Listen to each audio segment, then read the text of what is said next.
Testing, testing. Okay. Test, test, test, test.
Well, good morning and welcome to the Cattlemen's Congress. We would like to welcome you to the Regional Red Angus Junior Show. At this time, please rise for the national anthem.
Well, once again, good morning and welcome to the Regional Red Angus Show here at the Cattlemen's Congress in Oklahoma City. We are excited to welcome our judge, Mr. Josh Taylor of Perkins, Oklahoma. First class in the ring will be Class 1 May Heifer Calves. Once again, first class in the ring will be Class 1 May Heifer Calves. Your judge, Mr. Josh Taylor, joining us from Perkins, Oklahoma, is the cowherd manager at Griswold Cattle Company. He attended the University of Missouri and Western Illinois University. He grew up in Illinois, showing Hereford cattle, and has worked in the purebred seed stock industry all of his life. Mr. Taylor has judged shows on 2 continents and Canada, including national shows in Denver and Louisville. If you're joining us ringside, please put your hands together and welcome Mr. Josh Taylor of Perkins, Oklahoma, to the Cattlemen's Congress.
If you're joining us ringside, we'd like to remind you that masks must be worn at all times while on fairgrounds. All exhibitors and team members must be wearing masks across their mouth and nose at all times in the show ring and makeup area.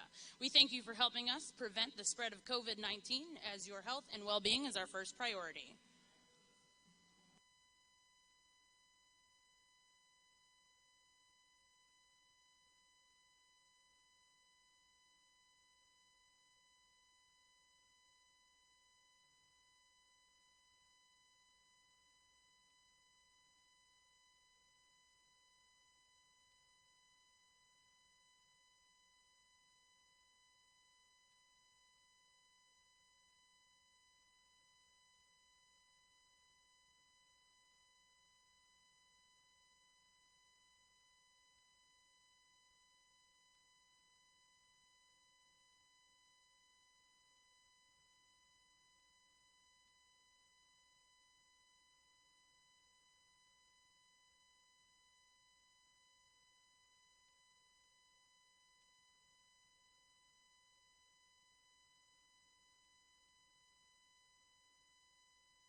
For those of you just joining us ringside, we'd like to welcome you to the Regional Red Angus Junior Show here at the Cattlemen's Congress in Oklahoma City.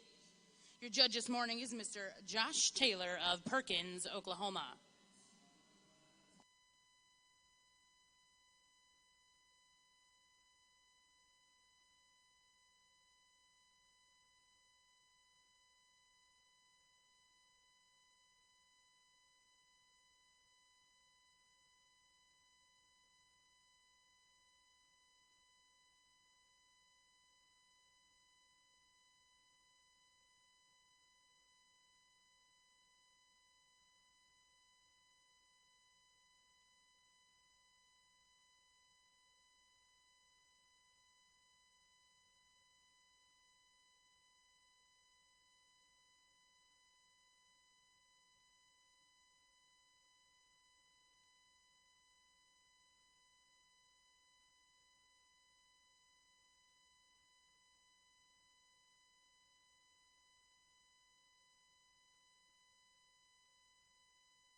For those of you joining us ringside, currently in the ring is your May heifer calves in our Junior Red Angus show this morning. Next in will be Class 2A April heifer calves.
Well, good morning, everybody. Pleasure to be here at this inaugural Cattlemen's Congress, and what a great way, I think, to kick off this week is showing, and next week as well, with a highly competitive first class of these Red Angus junior heifers right here, these May and April heifer calves. A lot of quality all the way down the line. I think it's a pretty easy find for me to get this young man up here in the top end of this class. I think this is the most structurally sound, structurally correct female that you can find out here when you study the angles all the way down to the ground.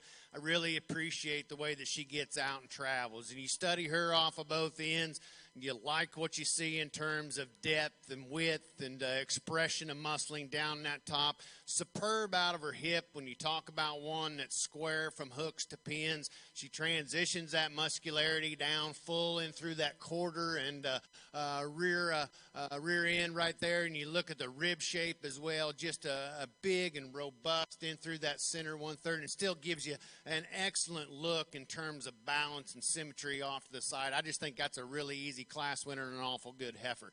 I think an intriguing one for me is the one that comes second. There's some parts and pieces into this one that I can foresee her on down the road being really, really competitive as she gets in to be a big bred heifer. Today, she's a little greener in her kind than the heifer that goes out in front. She's maybe just not as smooth in her overall makeup in some of those transition segments. She doesn't want to have quite the angularity and femininity through that shoulder construction maybe that the heifers on either side of her have. But when that young man gets her stopped and gets her parked and puts her together, that one's got some intriguing pieces and some high quality aspects to her build overall. This young lady's heifer that's going to come into the third spot is one. Worked her way up a couple of spots in my mind after the initial pull, and I think this one too.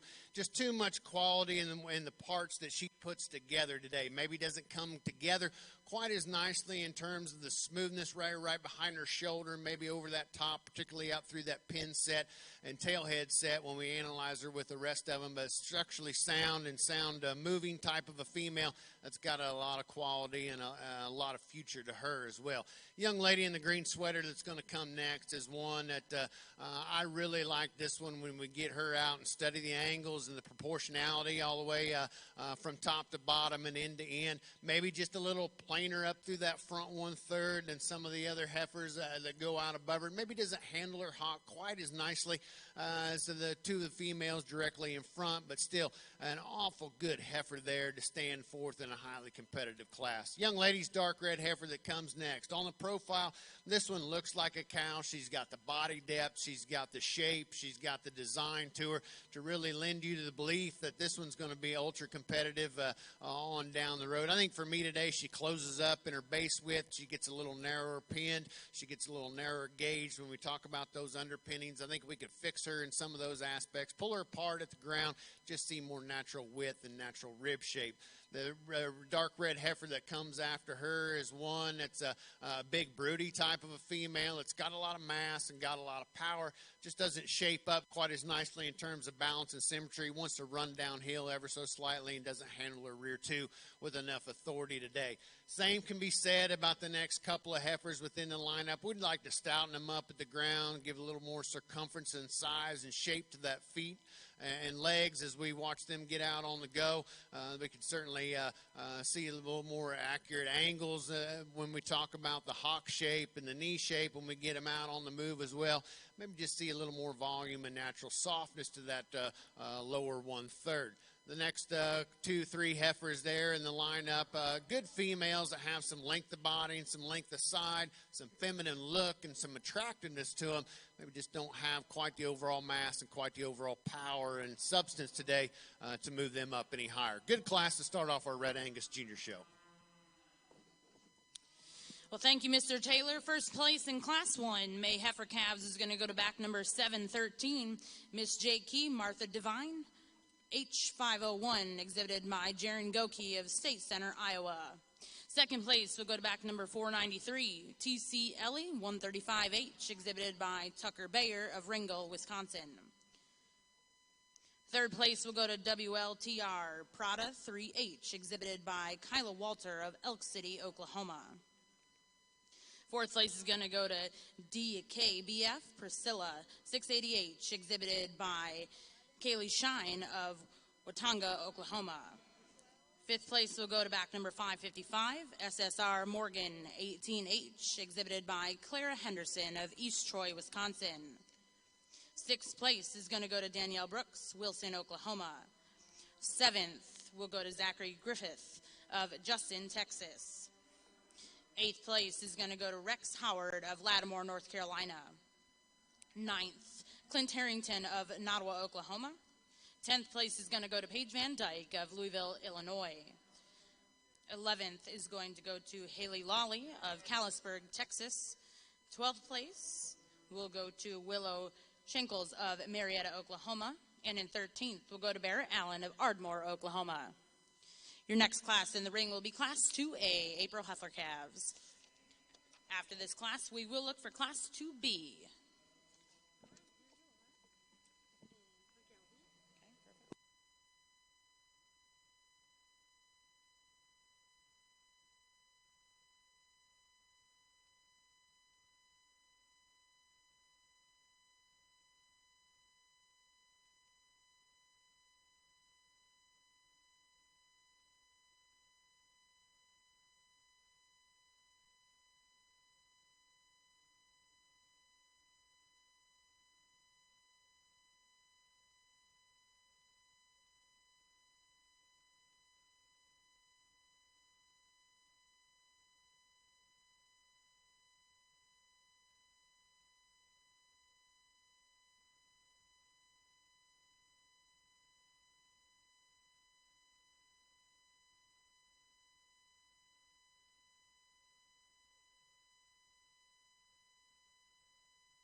like to take a minute to highlight some of our sponsors. Our platinum level sponsors include Sullivan Supply, WW Livestock Systems, Live Auctions TV and Superior Livestock, VitaFirm, Express Ranches, Landco, R&R Scales, and John Deere and P&K Equipment. Once again, thank you to all of our sponsors that have made the Cattlemen's Congress possible here in Oklahoma City.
We'd like to remind all exhibitors and spectators that masks must be worn at all times while on the fairgrounds.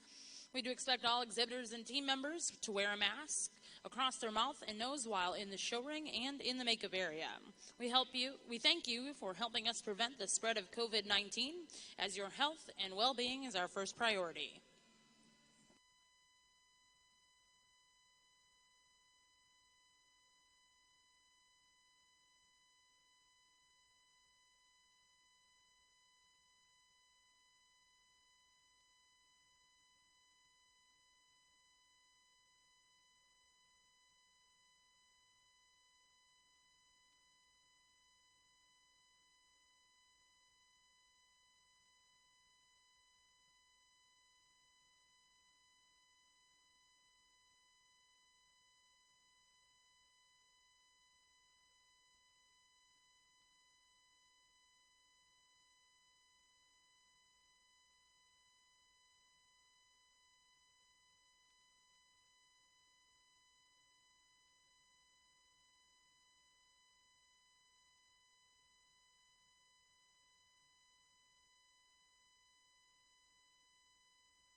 For those of you joining us here or joining us at home, we'd like to welcome you to the first show here at the Cattlemen's Congress in Oklahoma City. This is your regional Red Angus Junior Show.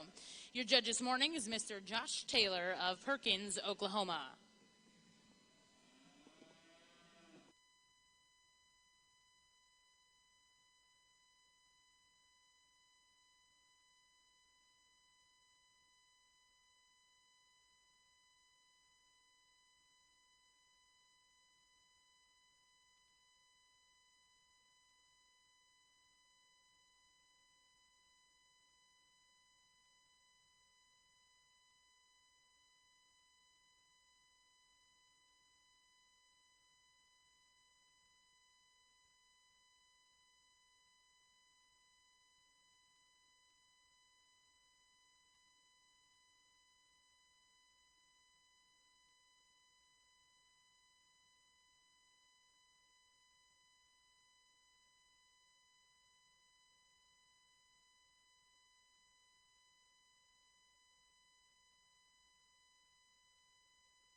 Well, another deep class in these Red Angus females, and I think a heifer up here at the top end of the class, and for me is one that when you set her out on the move, she's so good in the way that she gets out and strides out off of both ends, and she really excels in terms of that squareness of stature and structure all the way down to the ground. And then you study the muscling characteristics down that top and out of that hip.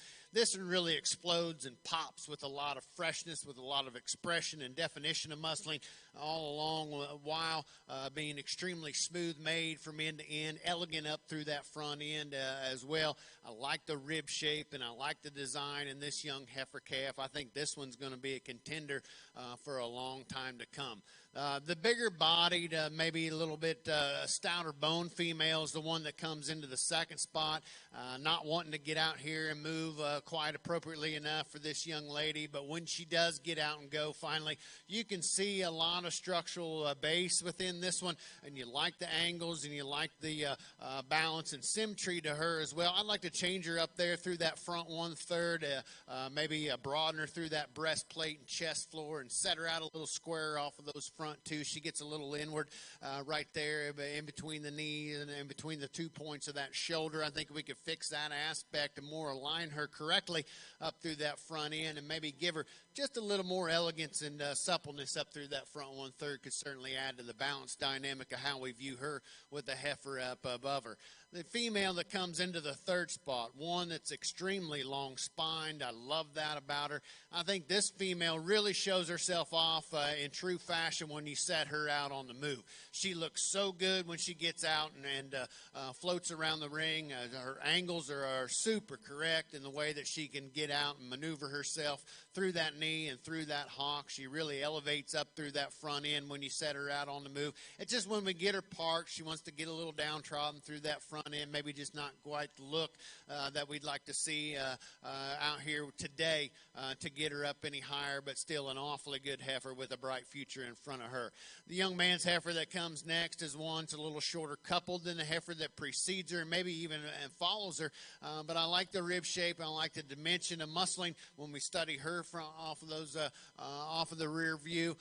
One that's extremely bold, sprung, and really muscular down that top and out of that hip. Just need to elongate her off of both ends of her spine. The young man's heifer that's going to come next is one that has a little more length than maybe you can see in that heifer in front, but along with that gets a little concave up underneath of herself. When we talk about pin width and width through those underpinnings, she just doesn't have enough natural thickness and enough natural shape for me today to move her up the line. The next couple of heifers in the lineup, good females, maybe get a little deviated in terms of structure out through that hock. We'd like to strengthen them down through that rear leg all the way down to the ground. The young man's female that's turning now is one that gets a little more elevated in her underline. We'd like to drop her down at times, add a little more sweep and natural dimension to that lower 1/3. The next couple of heifers after them are females that have some correctness and some angularity, maybe just don't have the overall natural thickness and shape and width today to move up any higher. The next couple of females that round out the class get a little out of balance when you talk about structural integrity. When we watch them off the go, off of all four corners, we can certainly add a little more correctness to them as we study them structurally and skeletally from the ground up. Well, congratulations in Class 2A, April Heifer Calves. First place will go to back number 617, 3 Aces BC, Luana, 4180, exhibited by Andrew Meyer of Clinton, Tennessee. Second place will go to back number 687, HH Drama Queen, 0159, exhibited by Addison Vowell. Third place is going to go to back number 670, JCL Jacqueline 017, exhibited by Clayton Wyatt St. John of Gainesville, Texas. Fourth place is going to go to back number 591, WR Miss Ceda B443H, exhibited by Mason Cray of Rush Springs, Oklahoma. Fifth place will go to back number 526, SCG PZC Miss Juliana 032H, exhibited by Colby Erickson of Haskell, Oklahoma. 6th place is going to go to Jackson Bragg of Salado, Texas.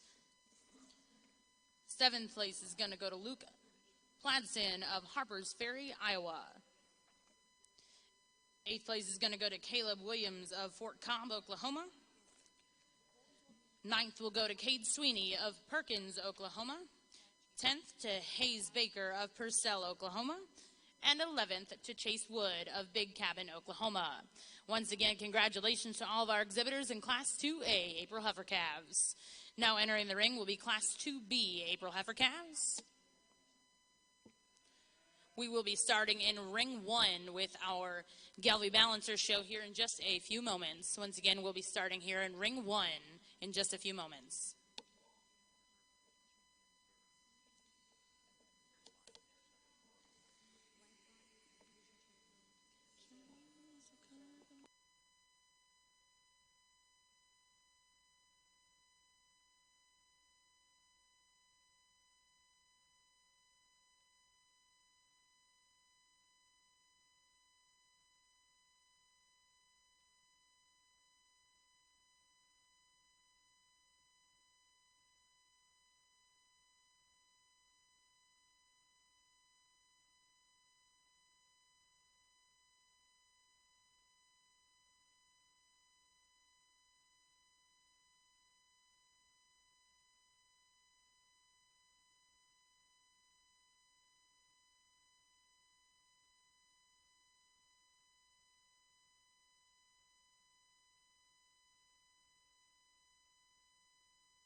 Well, in Ring 1, we are just about ready to get started with your Junior Galvey and Balancer show.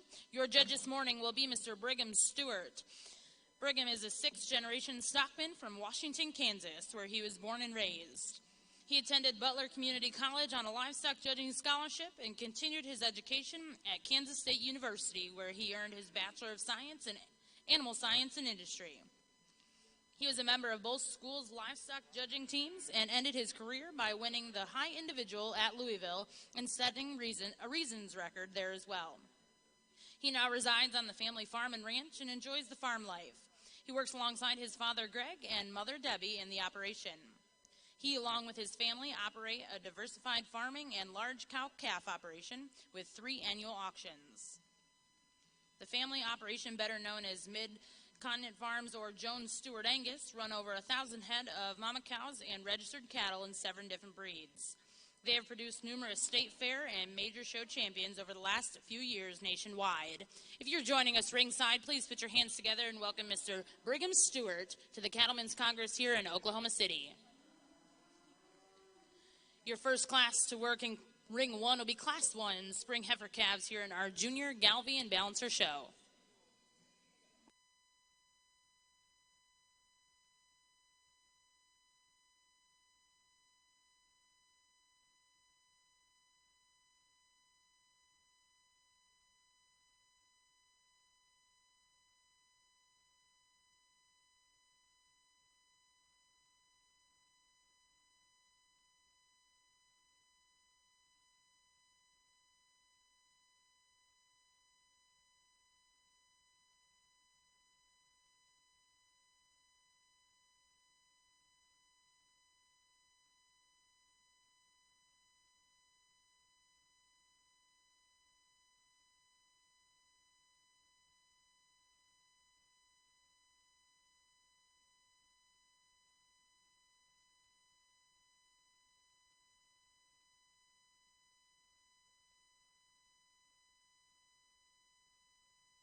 Well, good morning here on the Gelby side.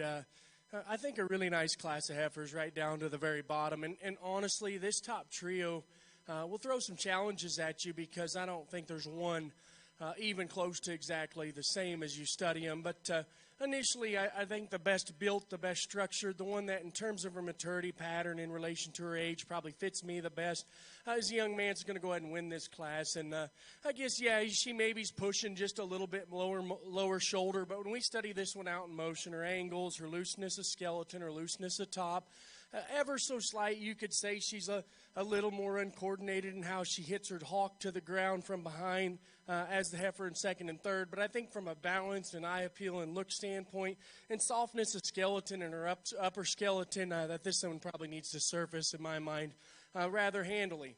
To me, it's a pair in second and third, and the heifer in second's got a little more size to her. That's a big, rugged, big-bodied, good-made, dang good cow. And then I think we study this one, the front end of her shoulder, the front end of her skeleton's probably pretty comparable to the one that ends up going third, but she is a little looser in her back, a little looser in her spine when we ask her to go.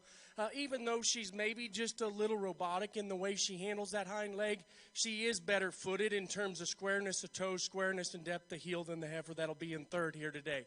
On the heifer in third and on the standstill, she probably more closely resembles your class winner just in terms of type and kind than the one in second. Big-bodied, great shape to her rib. When we asked that one to go, that's where we could change her. You can study that front end of her skeleton pushing forward just a little. She wants to roll up in her top just a little bit. And I mentioned that ever so slight feet thing, but I think that thing could be managed and overcome easily on down the road. Another pair of heifers here on the bottom end. There's one that's a little softer, a little plainer in her look, but she's softer and maybe just a little more athletic in the way that you ask her to go and move and study this one at the ground. The heifer in fifth's the bigger, stouter one that's got plenty of dimension, maybe a notch more look up through her front third, but maybe not quite as agile or as neat when you ask her to go as the heifer there in front of her. But tremendous class. A class winner, I think, wins relatively easily, and then a pair there for second and third. I wouldn't mind which way you go. Well, thank you, Brigham, and congratulations in Class 1, your Balancer Spring Heifer Calves. First place is going to go to back number 102, exhibited by Cody Clary of Saluda, South Carolina, with GHGF 200H. Second place is going to go to back number 183, CTR Cruella 001H, exhibited by Annalise Starr of Sableton, Nebraska. Third place will go to MDR 005H Holly, exhibited by Elizabeth Ellis of Enid, Mississippi. Fourth place is going to go to JNCC 025H Lady May, exhibited by Cameron Novak of Bland, Missouri. And in fifth place will be back number 105 BARG 033H Daytona, exhibited by Jacob Barwick of Orleans, Nebraska. Next in Ring 1 in your Balancer show will be Class 2, Spring Heifer Calves born after April 1st to April 30th. Currently in Ring 2 is Class 2B, April Heifer Calves in your Junior Red Angus show.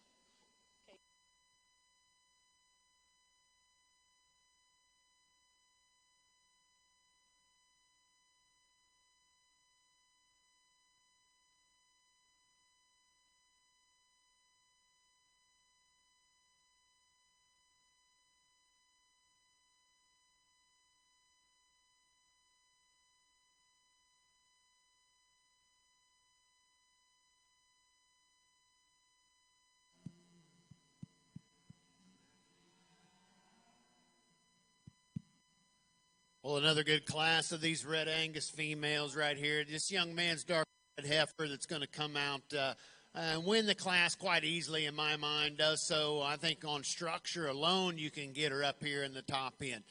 This one's so good all the way down to the ground. She's so secure off all four corners. Study the size, the shape, and the circumference of that foot. That's just the right kind of built animal from the ground up. I love the rib. I love the dimension, the internal capacity from end to end. Maybe not quite as elegant and just super slick up through that throat latch and up through that crest of that neck. But you know what? There's a ton of cow from that neck back. And if you're going to discount one that much for how they look out through that front end, you're going to miss an awful good one right there that's going to win that class. Young man's heifer that's going to come second has got that look up through that front 1/3, and I like that about her. She just wants to roll up out of the top side of that scapula just a little bit more so than ideal for me. I like to fix her up on the transition when we get right off the back side of that shoulder as well, and then fix her off of those rear two as we watch her travel. She gets a little deviated through that hock and through that hind leg as we watch her off on the go. Just not as secure and comfortable as the heifer that precedes her and wins the class. Young lady's heifer that comes third is one that's got a really nice look to her. I love the profile. I would like to maybe see a little more added femininity up through that front 1/3. You couple that along with the fact she's just not as stout and powerful and naturally thick and dimensional as the two heifers above her, and she falls into that third spot for me quite easily. I think the young man's heifer that comes next has got a really bright future in front of her. I would like to change her at the ground. I think we need to add a little more circumference and depth of heel to this one's foot design. When we study the toes and we study the angles all the way down the ground, just give her a little more surface area down there to get out and feel a little more comfortable and a little more just relaxed as we watch her out on the go. Just a little tentative at times and maybe just wants to get a little hesitant as we watch her out on the go. Young man's heifer that rounds the corner now is one really has a nice striking profile, and you love the balance and symmetry to that one. I like to soften her out and through that underline, particularly through that fore-rib and flank, and just to give her a little more softness and lower rib shape to ideally match up with what we see within the rest of the class. A broody heifer that comes after her, one that gets a little bowed up the spine, a little restricted off of both ends of that spine as well. Loosen her up and see a little more flexibility off of both ends. The next couple of heifers that come next, larger frame females, maybe just don't have the natural width and power today to go along with that extra size and scale to move them up any higher.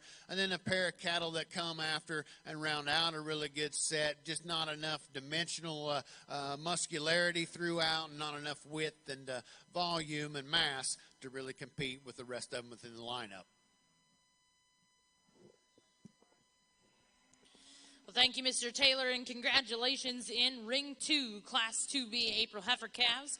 First place is going to go to back number 642, EGL Dream Girl 0077, exhibited by Brett Pembroke of Fairview, Oklahoma. Second place will go to back number 545, TC Topeka 98H, exhibited by Zachary Griffith of Justin, Texas. Third place is going to go to back number 530, Lacey Lakota 8105, exhibited by Madison Fisher of Hempstead, Texas.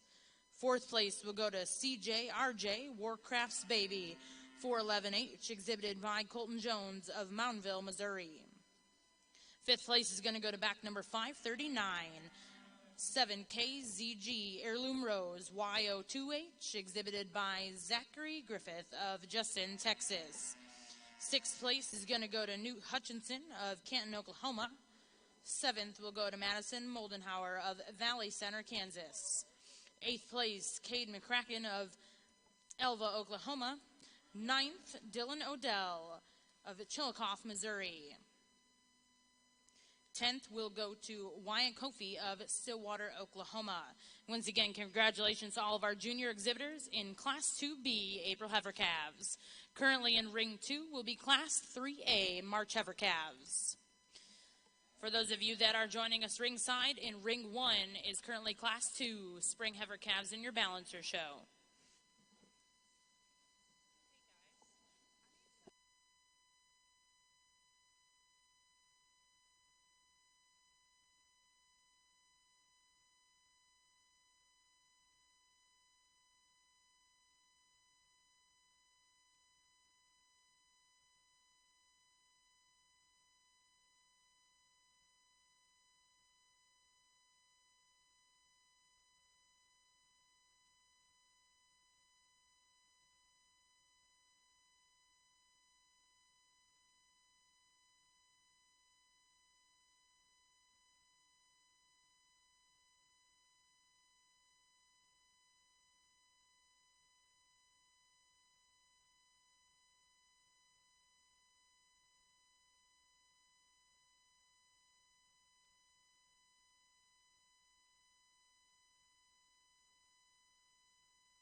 I think, again, a challenging class and a top trio of heifers that are really, really nice, especially, and again, all a little different in their type and kind.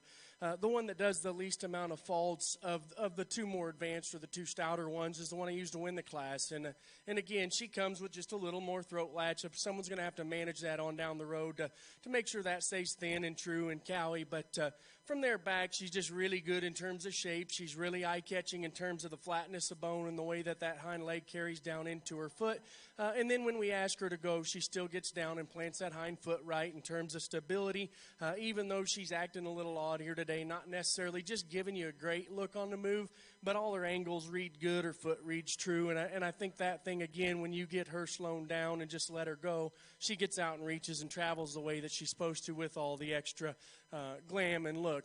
The heifer in second, probably on the standstill one you like just a little bit better is this one, and she is. She's a little trimmer and neater about her front third, maybe a little higher in the way she sets her neck out of the top of her shoulder, and maybe just a shot longer and neater there as well. As we study them in terms of mass and power, this one's plenty dimensional, much like our class winner, just in terms of rib and dimension, and maybe the class winner in terms of that regard. But when we ask this one to go, she's maybe just a little more robotic in the way that she wants to handle that hind leg here today. Could be the fact that she's just a calf in the ring here today, not maybe just getting out and reaching like she normally does at home. But that's what places that pair up there on the top end for me, is the way this one moves, just a little bit different there off her hind wheels. The heifer here in third, and to me, she's the one that I probably have the most trouble with because I really like this heifer. I think from a quality and a feminine look standpoint, she does a lot of things right. I love the added extra look and neatness in the way that she's put together. Her ability to move and get out and reach the way she does is ideal too. It's just the fact to me whether she's just a really late maturing one that gives up some advancements over them first and second place heifers, or is she just a little bit maybe, and for lack of better terms, just a little harder in their appearance. So to me, that's the one to look out for come this next year as a big one, because I think that one could roll up a couple spots here with a little more weight on her. Really big, powerful heifer comes in next, gives up a little extra look and pizzazz up through her front end as the heifer there in front of her. Maybe one for me, though, just in terms of power and performance and kind, she does a lot of things right. Just gives up the added look. A pair of heifers here in the bottom end that contrast in type. Big, stout, extremely heavy, muscled one in terms of power and dimension. Really good in terms of her foot and her foot size as you study this one. Maybe just a shot too round as I study her in her appearance in comparison to some of these other cattle, but still one that from an EST standpoint is the stoutest, is the heaviest muscled in the class. And I wouldn't mind if you'd want to switch that pair here, because this one is a shot more maternal in terms of her muscle pattern, a little more maternal in terms of her movement, but she just needs to be stoutened up and maybe prettied up to place any higher. But really, really nice class, and a top trio of heifers that are actually pretty hard to sort and challenging to sort, because I think the future will be kind of interesting in those initial three. Well, thank you and congratulations in ring one. First place in your spring heifer calves in our balancer show is going to go to back number 110, KARR H96E, exhibited by Carly Rumfelt of Phillipsburg, Missouri. Second place will go to back number 109, MDR 003H, Hannah, exhibited by Kyson Teal of Costity, Oklahoma. Third place is going to go to back number 107, CBR exhibited by Kylie Brown of Dwight, Kansas. Fourth place is going to go to CRLL 0102H, Miss Heidi, exhibited by Maya Carroll of Raymore, Missouri. Fifth place will go to back number 184, CTR 2020H, Miss Sandhills, exhibited by Alex Starr of Stapleton, Nebraska. And in sixth place is going to go to CTR 0003H, Tumbleweed, exhibited by Alex Starr of Stapleton, Nebraska. Once again, congratulations to those exhibitors. And next in ring one will be class 3, spring heifer calves born between March 11th and March 31st. Currently in ring 2 is class 3A, March heifer calves in your junior Red Angus show.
I think a really good place to start here with the young ladies heifer, and to me, she just checks the most boxes. I think in terms of performance and dimension and just cow character, some of those things she does quite well. And then when we ask her to go, she's probably the best in this class in terms of stability and the way that she's built in her foot and the angles that she presents when we study her on the move. So I think one that surfaces rather handily in that respect.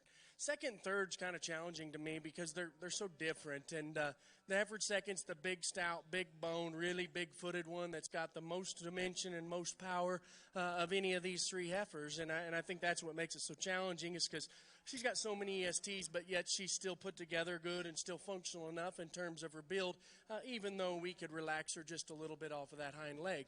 The heifer in third, again, and what makes it so challenging is because she's so female in terms of her look, and her skeleton's really nice in terms of softness and the way that she's built. She's obviously a little later maturing than the others. She maybe don't hook up her pins or her hooks and pins near as neat as the heifers there in front of her. And then when we ask her to go too, she's still just a little uncoordinated in the way she wants to track off them hind two. So to me, if she was just a little more stable in that hind leg, I think I'd go ahead and switch that pair in second and third because I do like that kind. I like her head shape. I like her maturity. But to me, a class winner that surfaces rather handily. Well, thank you, Brigham, and congratulations. In Class 3, spring heifer calves born between March 11th and March 31st. First place is going to go to back number 112, BNW 0067H, Prairie Gal Hallelujah, exhibited by Megan Waite of Pritchett Oak, Colorado. Second place will go to back number 114, DTKF 162H, DTK Hope, exhibited by Colin Bird of Hampton, Iowa. And in third place is going to go to back number 111, ELC 08H, Miss Hadley, exhibited by Brooke Cooper of Burdett, Kansas. Next in ring 1 will be Class 4, spring heifer calves born between March 1st and March 10th. Once again, in ring 2, we are still working Class 3A, March heifer calves. We would like to remind all of our exhibitors and spectators that masks are required to be worn while in the show ring, in the stands, and in the barns. Once again, we appreciate your cooperation in keeping everyone safe and healthy.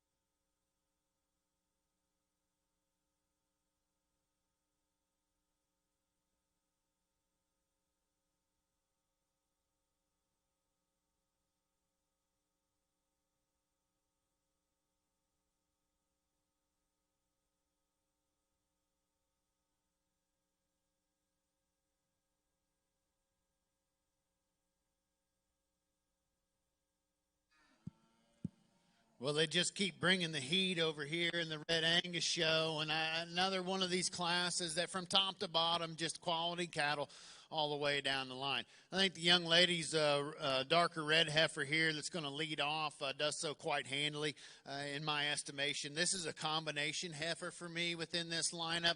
She's one that's got plenty of stoutness, plenty of rib shape and mass and volume, and then a ton of look and a ton of balance and a ton of eye appeal. And that's what really comes together for me is just all those things put together in a flawless, seamless type of a package that you can't draw a big issue with. This one's good in her angles. She's good at the ground. I like the way she gets out and travels.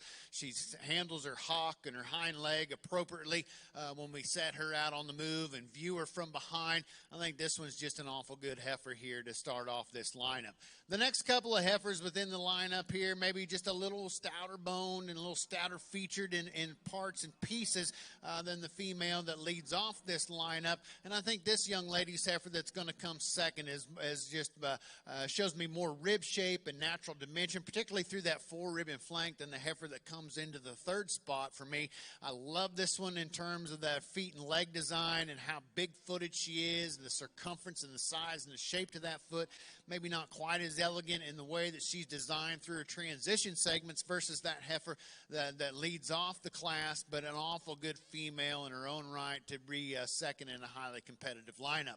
Young lady's heifer here in the third spot. Again, like the rib shape. I like the dimension out of that hip. She gets a little pinched up there through that top side shape. When we talk about muscling right behind that shoulder and how it doesn't flare back with enough turn to that rib. She doesn't handle her hock, and that's due to the fact it's not aligned quite appropriately enough through that with that pin bone. When we get off to the side of her, we need to push that thing back up underneath of her skeleton and angle that just with a little more appropriateness to get her and to get her to balance up structurally versus the heifers that stand right above her, but still one that has a tremendous future in front of her on down the road.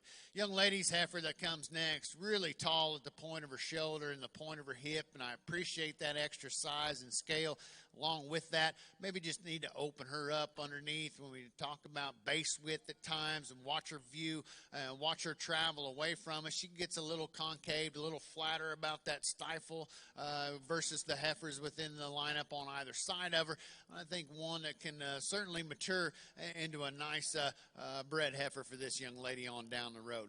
The one that's a big outlier within the lineup is the heifer that comes next. And this is one that you need to decide where you're going to go and what you're going to do and where you want to put your priorities. This one is just super stout, bold sprung, massive down her top and out of her hip.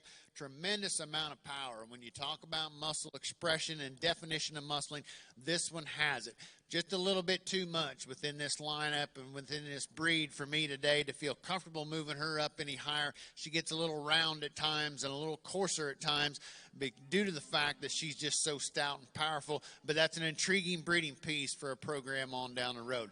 A couple of heifers that come next, females, I'd like to set them down with a little more comfortability and athleticism when we get them out here and watch them hit the ground off of all four corners. I think this young lady's heifer in particular wants to stab those back in with a little more authority and stiffness than what needs to be. We just need to relax her ever so slightly. Young lady's heifer that comes next is one. It's a ton of power and a ton of performance in terms of mass and rib shape.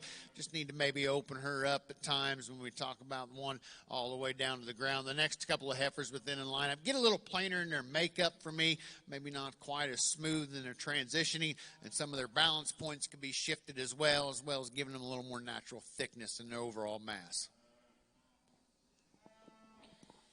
Well, thank you, Mr. Taylor, and congratulations in Ring 2. First place in your March Heifer Calves class will go to back number 553, HEH Faith 15, exhibited by Hadley Hartman of Tecumseh, Nebraska. Second place is going to go to back number 511, HH Miss Pride 0156, exhibited by Kylie Bragg of Salado, Texas. Third place is going to go to back number 492, TC Ellie 63H, exhibited by JC Strutzman of Milford, Nebraska. Fourth place is going to go to back number 529, HH Miss Pride 0155, exhibited by Madison Fisher of Hempstead, Texas. Fifth place is going to go to back number 699, HH Flo Marie 0154, exhibited by Paige Wood of Big Cabin, Oklahoma. Sixth place will go to Reese McMurphy. Seventh to Maddie Walters. Eighth to Luke Pladson. And ninth to Caden Smith. Once again, congratulations to all of our exhibitors in your March Heifer Calf class in our Junior Red Angus show. Next class in the ring will be Class 3B, March Heifer Calves. Another interesting class here, and some give and take on these top 3 or 4 heifers, but the one that I seem to lean on the most is the heifer I used to win the class. And again, as we study this one just in terms of look and skeletal build and attractiveness, on the standstill, she does that rather handily. And then you study this one from angles, or shapes good, or progressions in terms of dimension are good from front to rear. And then you ask her to go. She maybe ever once wants to roll up just ever so slight in that jump muscle. But I don't think it's a major flaw of hers. It's just an extra looseness or athletic thing that she does in terms of making sure she gets out and reaches with that extra body length. But I think, to me, she ties together the most dimension, the most look, the most balance of any in this particular class. The heifer in second, that's the moderate one that that gives you a really interesting look. I think one that just in terms of female character and female look and body shape, you've really got to like her. I like her size in relation to even that class winner in terms of where she's at in her game from a cow standpoint. But when we get to breaking her down, she's maybe not near as, and I don't want to say elegant about her head, but she's just a little rougher around her pole, a little bigger in her head in relation to her size. When we ask her to go, she wants to loin down. So to each its own. That one rolls up just a little bit. This one loins down just a little bit. To me, a little extra muscle is what probably sorts this pair here today, but I wouldn't argue if you wanted to switch that pair on the top end because two really nice heifers. The heifer in third, again, a powerful one that's got a lot of cow look to her. Big-bodied, massive in terms of dimension and shape and the way that her muscle carries, but yet still female-looking in terms of her body type and the way that she's put together. When we ask that one to go, she wants to roll up just a little bit in her back, maybe push forward just a little in her shoulder. But I do really like this one just from her shoulders back, just her presence, her added substance of bone and look, and the extra dimension that she carries as well.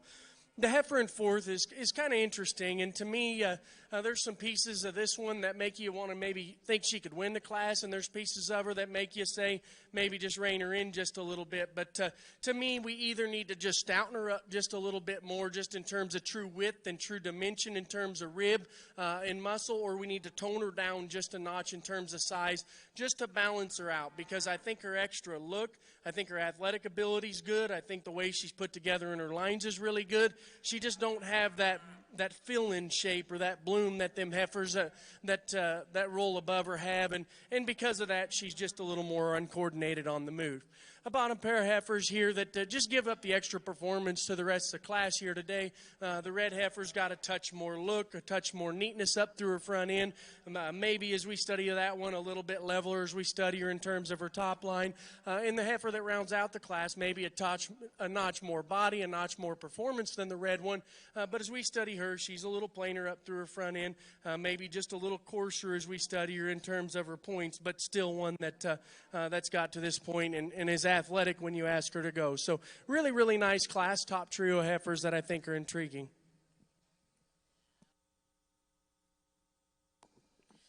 Well, congratulations in Class 4. This will be your spring heifer calves born between March 1st to March 10th of our Balancer Show.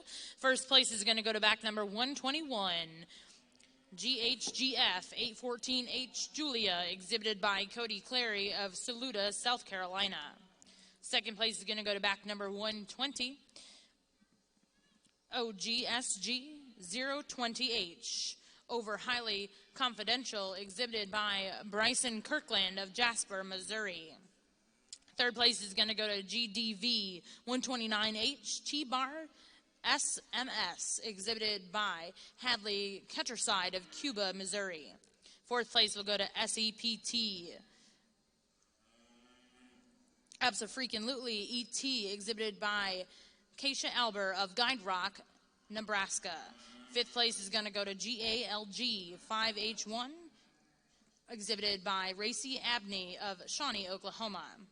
And in sixth place is going to go to BEDO 11H, Trella, exhibited by Bianca Binning of Cherokee, Oklahoma.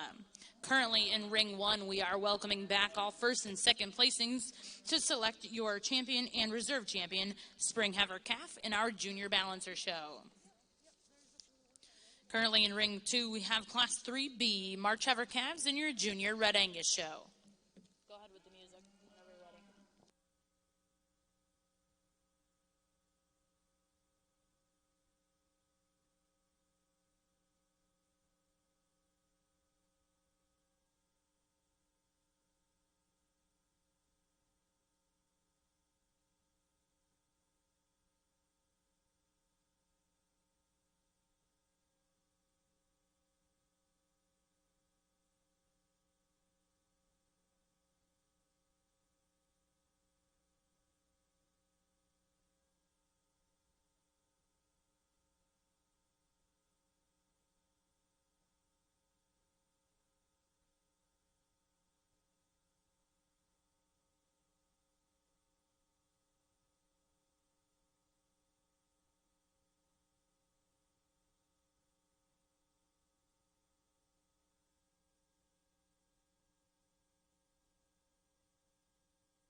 For those of you joining us ringside or back in the barns, we would like to remind you that we do require you to wear masks at all times. Whether you're in the show ring, in the stands, or back in the barns, we appreciate your cooperation in keeping everyone safe and healthy.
Over here for your first division in the balancer show, I think there's a really nice set of females, and I think every class maybe had some of its challenges just because there was two different types or two different kinds to sort from, and it kind of puts you on the fence on which side you want to roll on. And to me, I just try to stay on the side that's the most complete or checks the most boxes, and don't get too far out of the realm in terms of how they're built. So I think with that being said, we talk these class winners pretty extensively in class. I think there's one out here that maybe hits me the hardest, maybe a shot big for her age, but I think she probably hits me the hardest as the one that checks the most boxes, and that's the young lady's heifer out of the second class. She'll be your champion.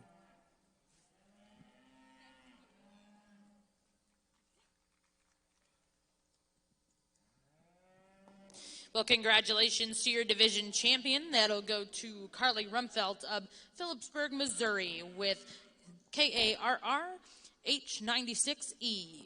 Second place out of her class was exhibited by Kyson Teal of Cost City, Oklahoma. I think after that, it maybe gets just a little bit more challenging because you have some different you can sort on just in terms of some type and kind, some maturity, and some different stuff. But there is one that probably follows that one relatively close in terms of type and kind and build. But I'm going to study these just for a second longer before I pick my reserve.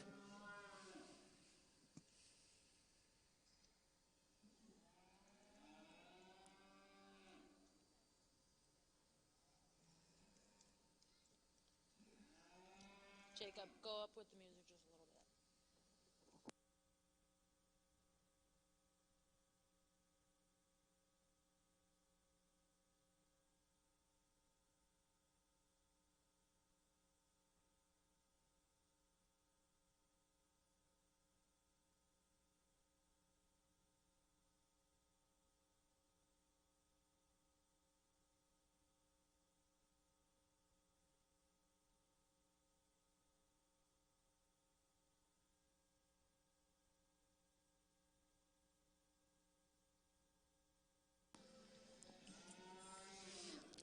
And reserve champion in that division is going to go to back number 109, MDR 003H Hannah, exhibited by Kyson Teal of Cost City, Oklahoma.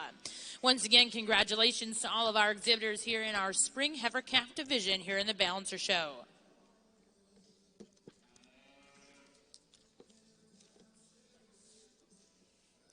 Next in ring one is going to be Class 6 winter heifer calves born between February 16th to February 29th, 2020. Currently in ring 2, we are working Class 3B March heifer calves in our Junior Red Angus show.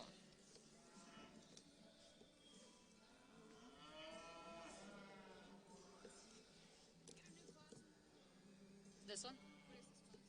This is 3B March heifer calves.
Another class of quality females from top to bottom. An interesting pair up here at the top end. This young lady's heifer that's going to win the class for me. I think here's one that just puts it all together. You study the profile, you study the body and the balance and the shape to this one. Down that top and out of that hip. She's just so appropriate in the way that she's designed, the way that she's put together from end to end and top to bottom. Get her out on the move. You like the squareness to her structure all the way down to the ground, how elegantly she is when she gets out and moves around the ring. So fluid, so smooth off of all four corners. I'd say she's a really nice heifer up here at the top end. One that's a little more moderate in her stature is the one that the young man has in the second spot. She's not as elongated in her vertical bones, maybe not as stretchy off of both ends of her spine as that heifer that precedes her, or maybe the one that comes right after her. But this one's so good in her rib shape. I love the robust nature to that center 1/3, how much volume and internal capacity she shows you. I think if this one will go through a little bit of a growth spurt and kind of gain some size and stature, she can certainly run with the top end of any class you want to put her in because of the quality that she puts together. Young man's heifer that comes into the third spot. I think she garners this spot for me due to the fact that she's just so good all the way down to the ground when we set her out on the move. She's more secure off all four corners. You get her out there. She's more appropriate in terms of her strength, her structure, particularly out of that hock. She's a little less deviated. She is more fluid back there than the heifer that comes right after her. And she bodies up quite nicely. Long spine, level topped, good shape to that rib as well. Good shape to the top part of that pelvis. Young lady's heifer that comes next is one, again, you love the rib shape. You love the dimension of muscling down her top and out of that hip. Really bold in through that stifle and lower quarter. Doesn't handle her rear two with enough flexibility today for me to feel comfortable moving her up any higher, but I like that one. I think she's still got some future left in her. The next couple of heifers within the lineup are females that are long spine and level top and good out of their hip. Maybe they get a little flatter made at times when we talk about the turn to that top, or maybe the muscle expression down low and through that quarter and stifle. I think young man's heifer right here has got a good bit of cowiness to their center part of her rib. Just need to maybe just stouten her up ever so slightly to elevate her within this lineup. The next couple of 2-3 heifers here that come next are females that have some look, have some balance and eye appeal. Maybe not structurally correct enough today to move them up the line. And then the next couple of heifers that round out this class, females that get a little bolder maybe through that shoulder, maybe just don't have enough natural dimension and mass and volume today to move up any higher within this lineup. Boy, a really nice class over here on the balancer side, and I think there's some pairs you can study. But I really like this class winner. I think just the combination of look and balance and skeletal build on top of one that's got enough to her, and then you study her, know she's not the most massive or she's not the furthest along just in terms of sheer bloom or dimension. But you can tell this kid's been feeding this one skinny and trying to keep her to hold her for the long game. And you can tell that if this holds together and she continues to keep growing and impressing people just in terms of dimension and balance and foot and bone size, this heifer's going to be real nice is a big one. Area to concern ever so slight. You can study her just a little bit in her knee. She's maybe not just perfect there, but I think she's still functional and still good in the way that she gets out in terms of mobility there as well. That's just being pretty critical of one. The red heifer that comes in second, and I think is close to the one that wins the class as any of the others in terms of balance and skeletal quality too. And this heifer never gets too worked up with the young man. She'll go as fast as she needs to go or slow as she needs to go. She's going to go her speed. And this thing's still sound and true in terms of her look. I love the cow appearance of her, the extra body shape and neatness, a rib shape that she has. Thinness and trueness of neck, but yet still got a good head on her. I think that's a really nice top pair of heifers there. And there is some give and take for me. This one's maybe just a little lower in her head, maybe not as much size or as pizzazz or as much look as that one that wins the class. But I think she does a lot of the same things just in terms of trueness of body type and kind. Third and fourth is close for me, too. It's just when the third heifer's on the standstill, I think she's more in contention to win the class than she is to be forced. So that's probably what made me sort this pair the way it is. I think just in terms of maternal look and body shape and body depth and flatness and smoothness of joints and the way that her neck ties into her shoulder and her shoulder into her big rib cage, I think she ties together those areas rather neat. It's when we get that one in motion up through her front third that I'd like to change that one and maybe makes her in contention and fourth in my mind. So to me, if this thing was just a little more elevated up through that front end, laid back a little more on her shoulder, I think that one rolls up a couple spots, but it makes it a pair here in my mind because of that. This is the big stout one, big, powerful body, big hip, got the extra dimension and power probably of the class, and the only one that would rival her is the heifer right there and behind her. But as we also study her, she's maybe just a shot piece here in her look.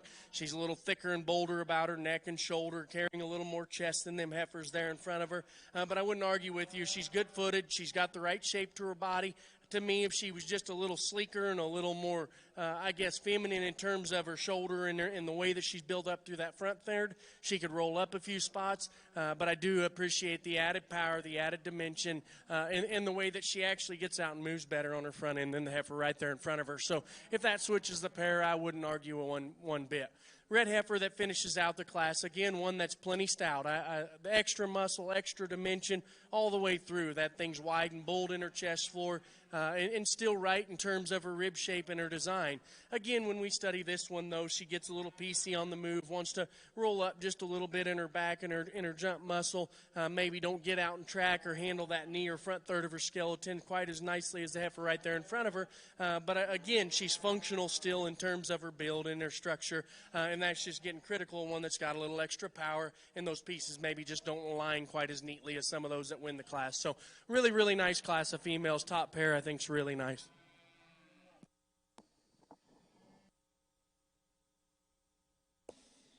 Well, thank you, Brigham. We're going to go back over to Ring 2 for your results of Class 3B, March Heifer Calves. First place in that class is going to go to back number 613, MF Ella 062, exhibited by Avery McMurphy of Alva, Oklahoma. Second place in that class will go to back number 597, TLC Man High Class 2002 HET, exhibited by Tartut of Rushford, Minnesota. Third place will go to back number 669, JCL Sweet Caroline 011H, exhibited by Joseph Wade St. John of Gainesville, Texas. Fourth place goes to back number 529, HHMS Pride 0155, exhibited by correction on that. Fourth place in that class is going to go to back number 694, AKW Miss Annie, exhibited by Addie White of Lexington, Kentucky. Fifth place will go to back number 583, ALT Dancer 325H, exhibited by Hunter Jones of Moundsville, Missouri. Sixth place is going to go to Journey Shinkles of Marietta, Oklahoma. Seventh will go to Jack Borgeland of Henning,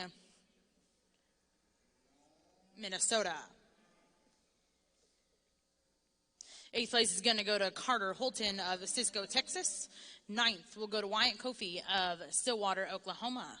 10th to Chloe Peoples of Rockwall, Texas. And 11th in your March Heifer Calves in our Red Angus class is going to go to Tyler Stevens Cattle Company of Cabot, Arkansas.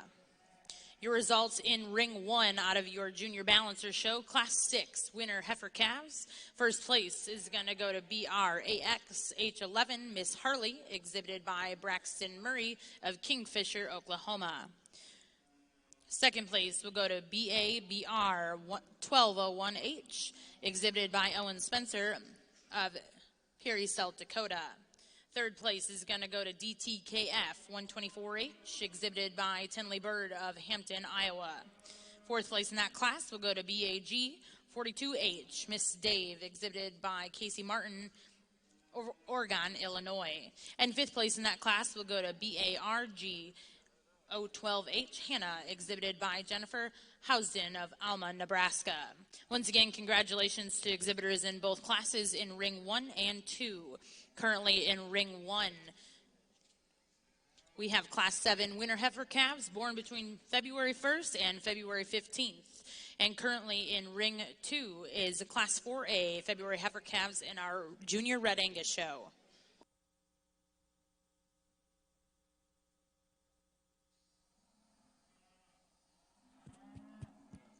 Well, we get all our class winners here on the Junior Red Angus side lined up to pick this first division, and I can't tell you how happy I am to see all 10 of these heifers actually come back out here and just really just blow my mind in terms of the quality they bring to the table. I'm supremely happy with all of these individuals out here and what they represent in terms of the quality aspects to their build and how good they are all the way down to the ground. The structure is right, the muscularity is right, the volume and the mass and the look and the balance are just spot on for me today. And I think there's one that just really elevates herself within this lineup quite handily in my mind. I'll go show you which one that is, and we'll take one more look for your reserve champion. Let's give these kids a nice round of applause.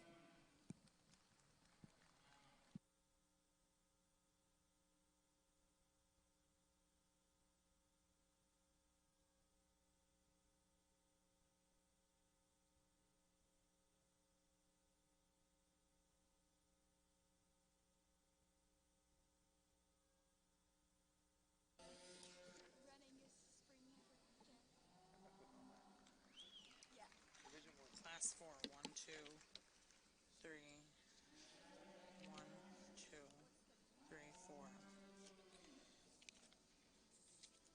So that's Hadley Hartman.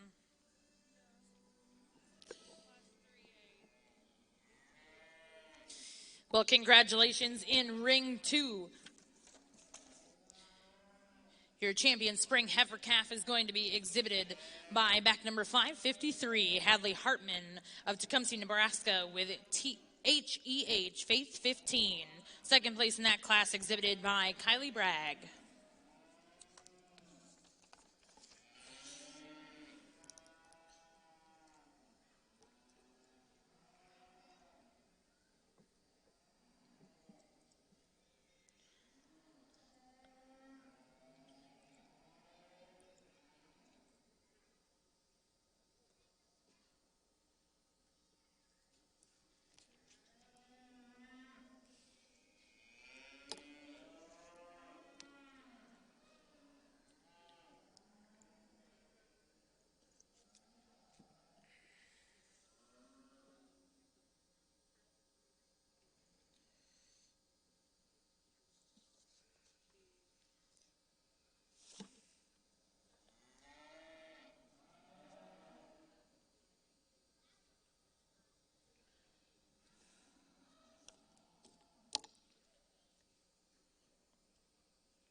And congratulations to your reserve champion senior heifer calf in our Junior Red Angus show, exhibited by back number 613, Avery McMurphy of Alva, Oklahoma, with MF Ella 062.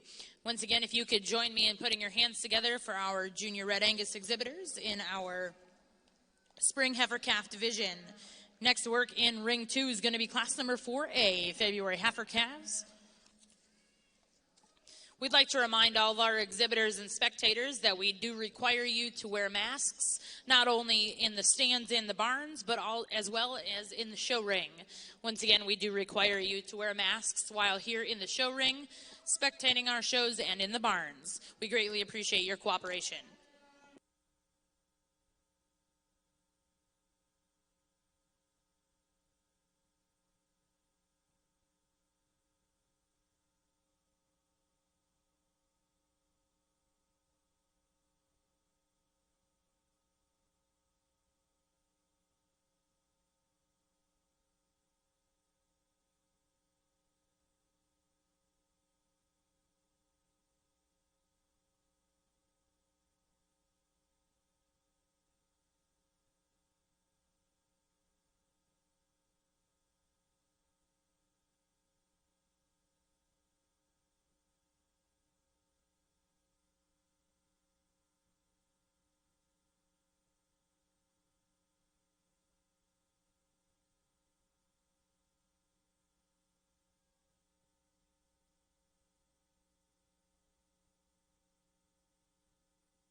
We'd also like to highlight in our junior Red Angus ring your champion and reserve champion spring heifer calves in our bred known division.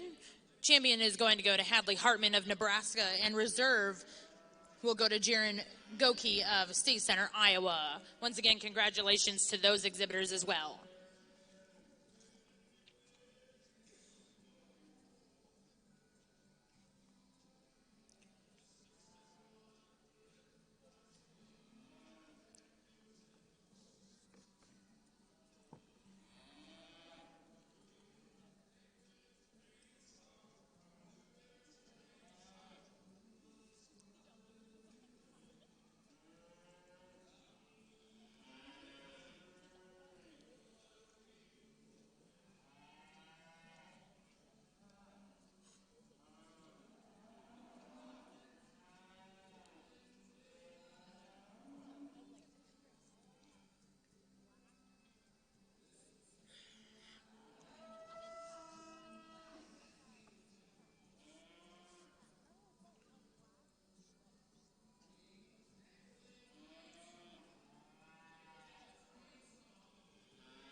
By far the toughest class to sort of the day, and I don't know if there's just a 100% right answer to it. And I took a little longer on this class because I think you go right on down here 5, 6, 7, 8 deep in this class, and there's good cattle, and that makes it challenging. And they're all just built just ever so slight a little different. And I just wanted to get it right in my head in terms of the one that I land on is the one I'm going to be happy with, because I know in a class like this or in a particular class like this, there's 3 or 4 or 5 of these heifers here that are good enough to win their class at a big show and good enough to win their class here probably as well. So when I break them down, though, to me, these two, again, I use that word complete or check the most boxes, and I think these two do it in terms of just I think balance and structural integrity and foot size.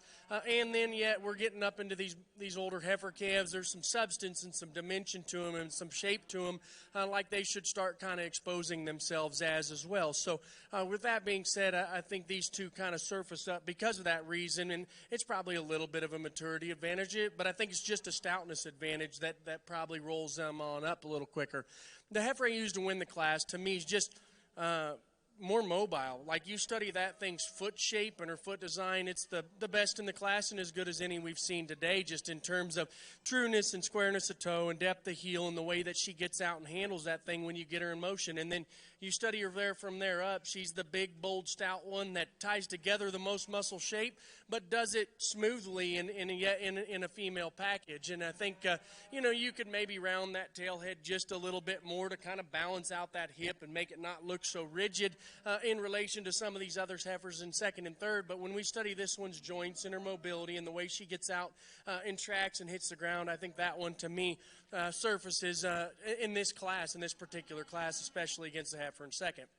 The heifer in second, again, on the standstill, that's the one you lean towards. She's the soft and perfectly square and the one that ties together her pieces in a square, true fashion on the standstill.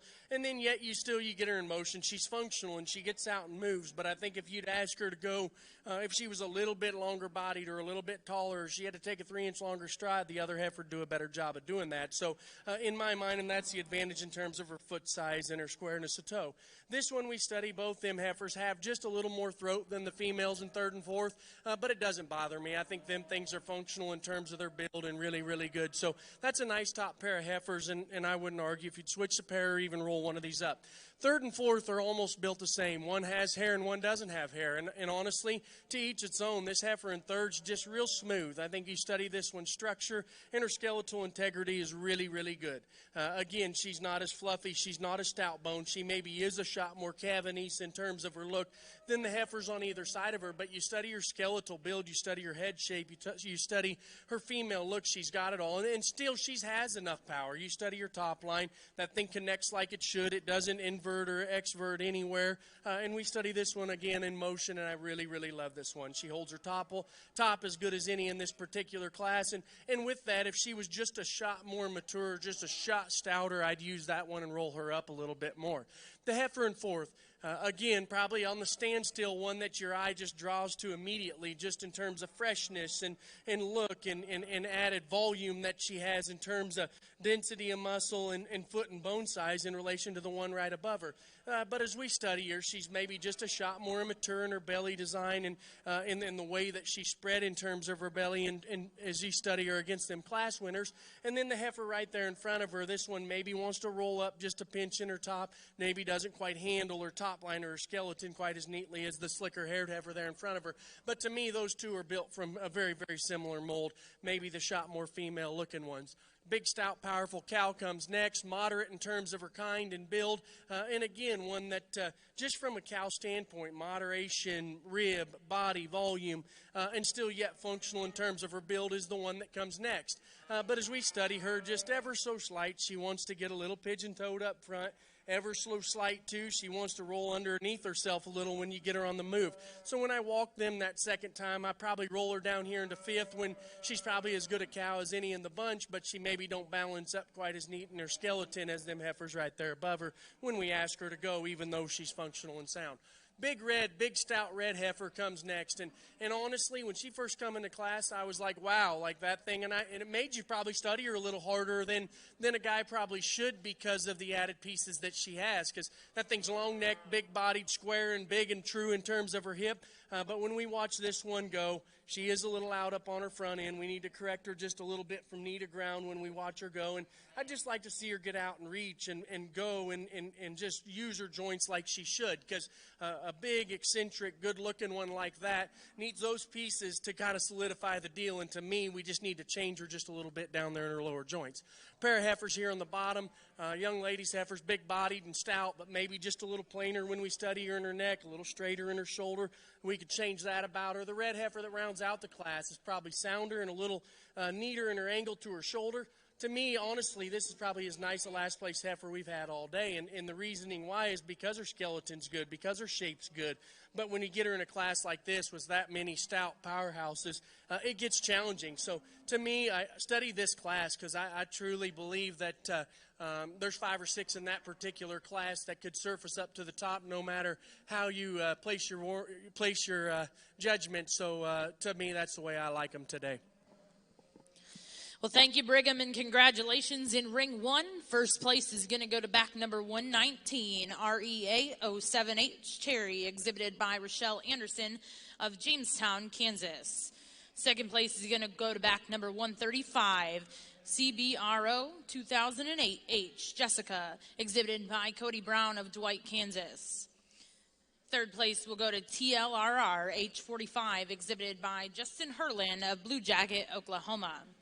Fourth place is going to go to Caden Cook of Lindsay, Oklahoma. Fifth will go to Asa Starr of Stapleton, Nebraska. Sixth place is going to go to Alex Berwick of Orleans, Nebraska. Seventh, Molly Anderson of Marion, North Carolina. And eighth place in that class is exhibited by Brooke Cooper of Burdett, Kansas. Once again, congratulations to those exhibitors. And now in ring 1, we'll invite Class 8 winner heifer calves born between January 1st and January 31st. Is this still 4A? Currently in ring 2 is Class 4A, February heifer calves in our Junior Red Angus show. We'd like to remind all of our exhibitors and spectators that we do require you to wear masks while in the show ring, spectating our show, and in the barns. We appreciate your cooperation in keeping everyone safe and healthy.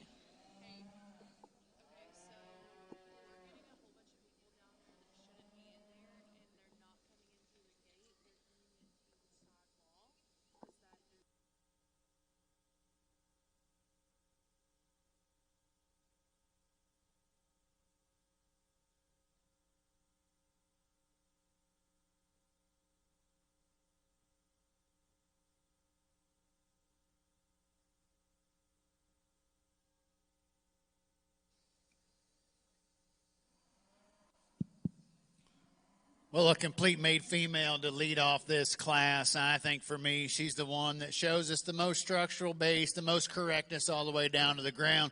You get her out on the move. I like the way her spine stays true off of both ends. She ties in correctly at the top of that shoulder and the top of that hip. Couples that with a tremendous rib shape and dimension through that center, the look up through that front end, the squareness out of that hip, the muscularity down that top and out of that hip and lower quarter as well. Just really puts a lot of good things together in a complete made, fault-free type of a deal. Young ladies heifer that comes next. I love the center body. I love the design. I love the dimension that you see right there. We just simply need to correct her in her angles and the way that she's constructed off of all 4 corners. We need to open her up down underneath those rear underpinnings, see a little more stability, starting out that stifle, and as it works its way down in through that hock, we just need to see a little less deviation off of all 4 corners when we set her out on the move. Young ladies heifer that comes third is one that's square made, good in terms of her features. When you talk about stoutness and muscularity and volume, and yet still has some feminine look and some eye appeal from the side.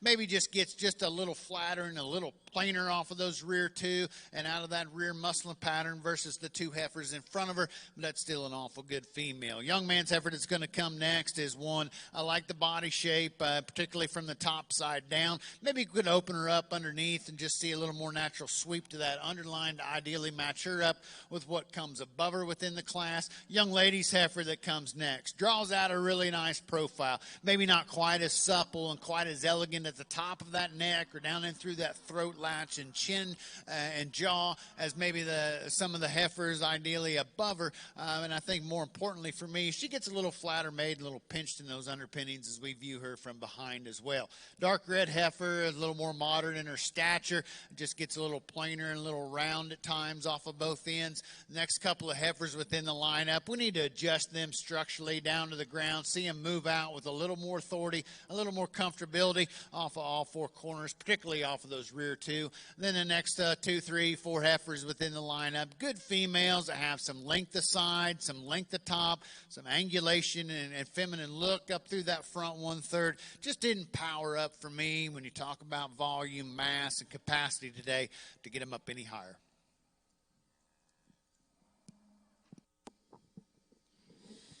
Well, thank you, Mr. Taylor, and congratulations in Class 4A, February heifer calves. First place is going to go to back number 631, H Drama Queen, 0152, exhibited by Cambry Murray of Lebanon, Oregon. Second place will go to back number 596, H Drama Queen, 0151, exhibited by Emily Padden of St. Clairville, Ohio. Third place is going to go to back number 664, Neomia, 0073, exhibited by Bailey Smith of Shiner, Texas. Fourth place will go to back number 559, TWG Red Aaron, P21H, exhibited by Casey Holton of Cisco, Texas. Fifth place is going to go to back number 528, HH Drama Queen, 0153, exhibited by Kiana Farmer of Ennis, Texas. Sixth place is going to go to Brentley Wilkerson of Canton, Texas. Seventh place to Lainey Lee Bowman of Shiner, Texas. Eighth will go to Avery Kivoso of Cromwell, Minnesota. Ninth place is going to go to Annie Meyer of Clinton, Tennessee. 10th will go to Parker Chestnut of Bath, Indiana. And 11th will go to Reagan Cray of Rush Springs, Oklahoma. Once again, congratulations to those exhibitors in Class 4A, February heifer calves in our junior Red Angus ring. I think another nice class, but never in my mind did I think I was going to beat this heifer that wins the class. And she doesn't come without fault, but I think just studying this one's head shape and her body design, the extra muscle and dimension that she has, and then you study her lower joints when she gets out in motion. She gets out and handles herself like she's supposed to. You know, to get picky on this one, it'd be studying her top line when you get her in motion. And I guess, you know, you could be picky. A guy leaves a little more hair up there, you're able to probably manipulate a little bit of that in her skeleton because the way that she's built in terms of body shape and dimension and the way her lower joints work, you wouldn't think she'd be so different in terms of her hip and her loin and the way that she maybe wants to roll and do some things there in her top line. So to me, it's a part of her. You can see it in the show ring. Is it a part of her if she's at home just loosing the pin? I don't know. And so to me, but I think she wins this class rather handily just off of all the basics with a little of the extras. So to me, she just got enough more of everything else that she needs to win this class. Second, third gets a little more challenging, and honestly, this heifer needs a shot more body. I'll be the first to admit. Her shape's good, but I think in terms of just body depth and rear center depth, rear rib depth, she's maybe not as elite as any of these in the class. But when we study her out in motion, study her feet and her squareness of toe and length of stride when you get her in motion, that's to me why she's second instead of third. And I'm going to bet on the come that the belly comes with a calf, the belly comes with the added shape that she has, but I would be the first to admit I'd change that. And that's what I do like about the heifer in third, is she is softer. She's softer in her center belly. She's got a little more spread to her, probably her forerib or lower forerib than the heifer right there in front of her, and just gives her a little more swoop when you study that one. But again, we study this one in motion, and she just wants to come up a bit short in her stride off of both ends of her skeleton. And I think we should just maybe relax that one down just a little in that regard and let her get out and reach. I think a good exercise protocol at home will help that thing in terms of length of stride and the way that she handles them rear wheels, especially when you study her in motion. Heifer that comes next, big, stout, powerful one. And on the standstill, I think she's got some pieces about her that roll her up into maybe second in this class. And then when we study this one out on the go, she's a little pigeon-toed up front, wants to roll in off of that front end and maybe not handle that hip and loin junction and that tail head near as nice as I'd like to see her in relation to the heifers on either side of her. So we correct. I would give that if this was maybe just a little better or one or the other, because I would roll this heifer up just a shot in that regard. But it's when we get her in motion, she just wants to get just a little loose in her back and get a little uncoordinated off of them front toes. But even though this thing's loaded with dimension, loaded with power and shape of body, and still got a good head shape from a cow standpoint. So I think a really, really nice female just does some aesthetic things on the motion and structure that maybe concerned me just a little bit. And then the heifer that rounds out the class, and again, one that's maybe a little softer and neater in her hip than the one in front of her, one that probably is a little more stable just in terms of squareness of toe, and you study that one right at the ground than the one right in front of her. But she doesn't come with the extras. She's not as good looking. She's not as stout. She's not as dimensional as we study that one. So we could just pretty that one up just ever so slight, and we'd roll her up a couple spots. But because of that, she rolls where she rolls. But really, really nice class. I really like that class winner just in terms of density and cow character and the way that she's built from a muscularity standpoint. A little different kind than we've probably seen a couple different classes, but I think she surfaces rather handily in this class. Well, thank you, Brigham, and congratulations. In Class 8, in Ring 1 will be Winter Heifer Calves in our Junior Balancers show. First place is going to go to back number 138, LVL 20H, Rasman Rowe, ET, exhibited by Landon Vance, lineman of Hildreth, Nebraska. Second place is going to go to GDV 113H, T-Bar S. Susan, exhibited by JC Forbes of DeSmith, South Dakota. Third place is going to go to SEPT H5192, Erica Eileen, exhibited by Taylor Martins of Monona, Iowa. Fourth place in this class is going to go to VOS 122H, Haley, exhibited by Carter Voss of Brunning, Nebraska.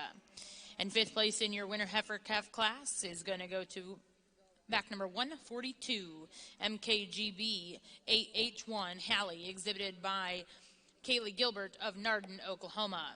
Once again, congratulations to those exhibitors. And in Ring 1, we are going to move into our selection of Champion Reserve Winter Heifer Calf Division Champion. This will be Division 2 in Ring 1.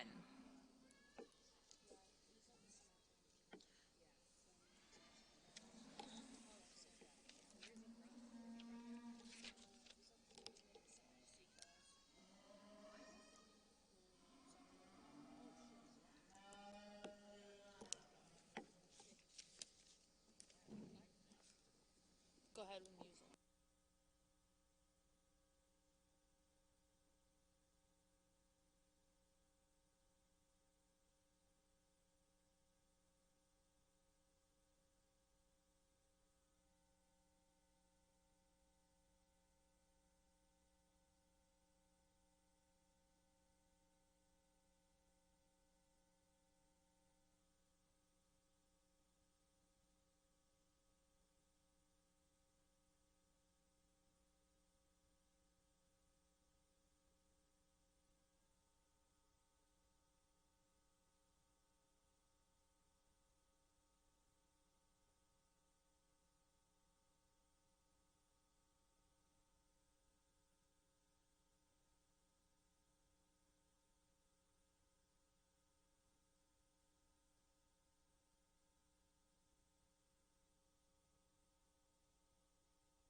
I think an interesting division here, and a good one at that, because I think there was some different kinds, but I think when you just broke it down and studied it, logistically they're big body, they've got the right shape, they've got the right dimension. There's just some different stuff as in terms of some pieces of flair and some pieces of look that maybe separate a couple of these things, but deep down you just know these things in terms of shape of body and bloom and where they're at in their stage of development is a little different, than when you study them out here. But they're all good in that regard as well, too. So I think I had some challenges, especially as we studied like that class, just in terms of depth. There were 6 or 7 in that particular class that were tough, and the reason why it was so tough is because I couldn't find maybe that one that just needed to hang your hat on. There was one that I really, really liked. I ended up hanging my hat on, but it took me a little while to break it down and see what maybe needed to surface in my mind as well. So heifer out of that third class we just got done talking, but there is one here that probably, just from a balance standpoint, she's maybe a shot more immature than the others out here, but she probably fits me the best just in terms of quality and quality of look. But young man, the heifer that wins that first class will be your champion.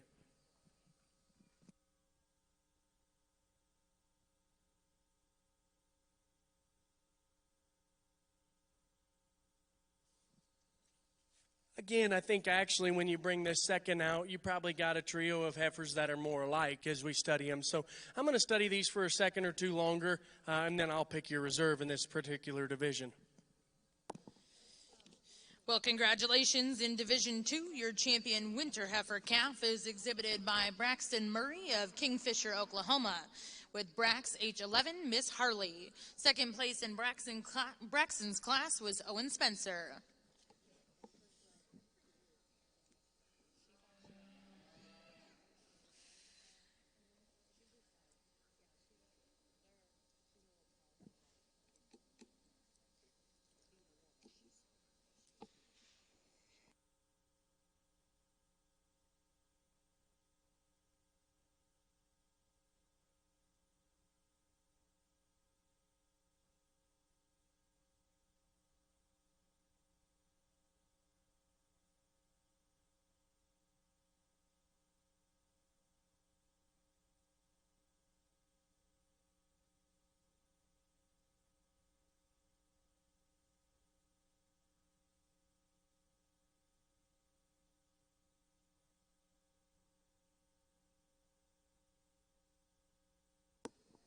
In reserve in that division is going to be exhibited by Rochelle Anderson of Jamestown, Kansas, with REA 07H Terry.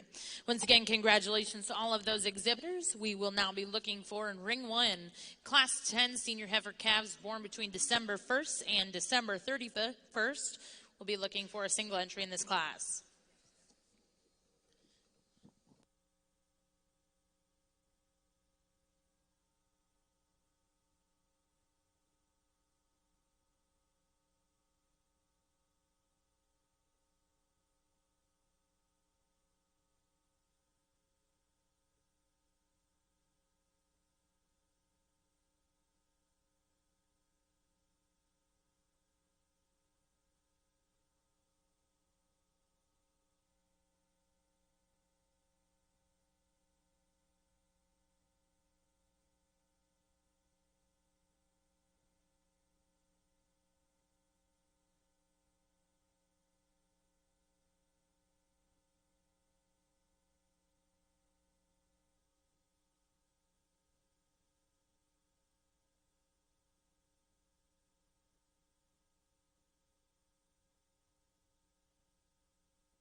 A single entry here in the balancer show.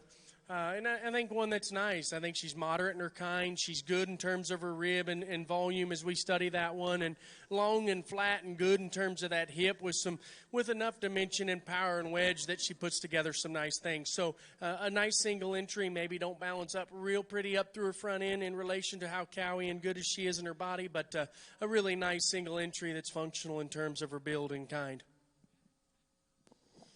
Well, congratulations in Class 10 senior heifer calves. First place is going to go to back number 144, ASHE 1G, Ashes CW Clara Barton 1G, exhibited by Dylan Phelps of Batesville, Mississippi. On deck is Class 11 senior heifer calves born between November 1st and November 30th. Currently in Ring 2 is Class 4B, February heifer calves, in our Junior Red Angus show.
think a contrasting pair here, but both nice. I think when you study them in their own right, the heifer that I'm going to win the class comes in first, and again, I think she puts together a lot of look and a lot of balance that's really, really nice. She's shot on the small side when you study her in relation to the other, but I think in relation to her age, I think she's spot on in terms of maturity in that regard. So when we study this one in motion, she's better. She gets out and reaches better off them rear two in terms of length of stride. I think she gets around and just handles that lower skeleton enough neater and enough prettier than the heifer in second that I like her. We could change her just a little bit in her hip. In her tail head, she wants to roll that tail head up or a little forward ever so slight, and you don't notice that about her when she's on the standstill. But when we get her in motion, if we could just tame that down just a little bit, I'd like that heifer even that much more, but that's a really high quality one I use to win this class. The heifer in second's the big, stout performance female. She's got more pounds. She's more dense as you study that one just in terms of bone and mass and substance. But one for me that just gives up the extra look as we study that one up through her front third's not as nice as the heifer that wins the class. And then we just kind of forget about all that and we study her. We ask her to go in motion. She's so long-bodied, I wouldn't expect her to just easily hit her stride, but I'd like to see that one get out and maybe reach a few inches longer off of that rear end stride compared to the class winner. But still one that's really good in terms of rib shape, really good in terms of her muscle design, just gives up the added integrity in terms of structure at the ground and the added look of our class winner.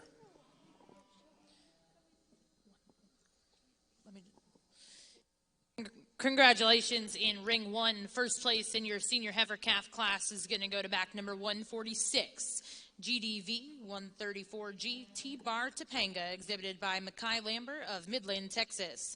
Second place in that class is going to go to REA 940G Miss Red Maple Firefly, exhibited by Rochelle Anderson of Jamestown, Kansas. Next in ring one will be class 12 senior heifer calves born between October 1st and October 31st. Well, an interesting and intriguing class over here on the Red Angus side. And we're going to get these top three out here and line them up for you head to tail right here in the middle of the ring. Talk about these three just a second. I think you can certainly justify any one of these three being up here in the top end of the class. I think each has a unique type and kind to their overall build and their overall structure. There's some different things that each of them brings to the table. Young ladies heifer up there in the front that I'm going to use to win the class. I think for me is one that's extremely long spine. She's big hipped. You get around behind this one. She's opened up wider from hook to hook and pin to pin. She's got a little more turn to that top in terms of that loin edge and that muscularity from that shoulders on back. Progressively gets bigger as we work our way back into the top part of that pelvis. I love the rib shape. I love how that curvature of the rib starts high. She's one that wants to maybe not quite show herself off quite as nicely up through that front end. I think the young lady does a nice job getting all she can out of her. I think it's just the heifer not wanting to kind of cooperate and just really get out here and just strut around. She wants to tie in and look a little tied in, a little low at times in the way that neck comes into that shoulder. But that thing is just so massive and true in terms of rib shape, dimension, and natural thickness throughout that it was pretty easy for me to find her in the top spot because she just fills all the pieces and puts everything together in a nice, fluid, seamless, structurally sound package. The dark red heifer that comes into the middle spot is one. Really bodies up nicely. She's very smooth in her makeup, maybe not as true in her natural dimension as the heifer that goes out right above her, but I think she's got plenty in terms of shape compared to that heifer right behind her. An extra bit of rib gives her and affords her a little more capacity through that center part of that body cavity, and that's what really gets her up into that second spot for me, along with being super sound and correct in all her angles.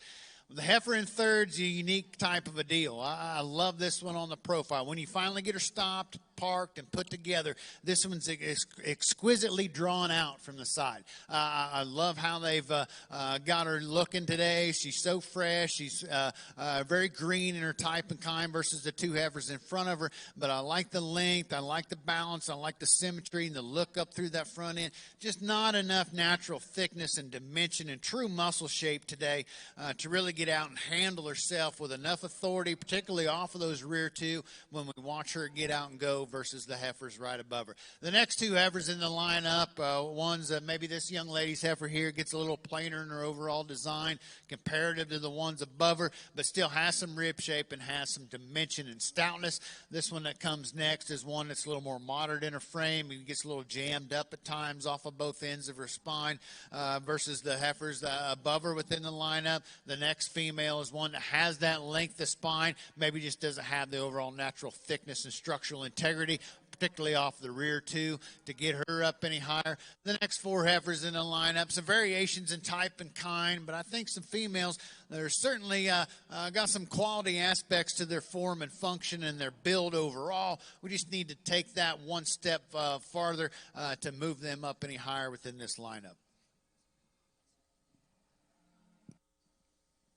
Over here in the Gelby ring, and I think there's a heifer that starts this class that's really nice. I think in terms of just balance and body and maturity, and you just study this one where she's at in terms of age. And at this point in terms of her maturity, she does a lot of good things right. I love her shape of body and her progressions in terms of just wedge. It gets progressively wider from front to rear as we study that one. And she does a lot of that good. And now when we get her in motion, we could change that one just a little bit. We could loosen her up just a little bit in her knee. And even though she gets out and reaches her stride, maybe it's just a little robotic in the way that she wants to handle that here today, but still a true footed one, square-toed one that's maybe just not as mobile up in her upper skeleton because of the added mass and dimension that she has.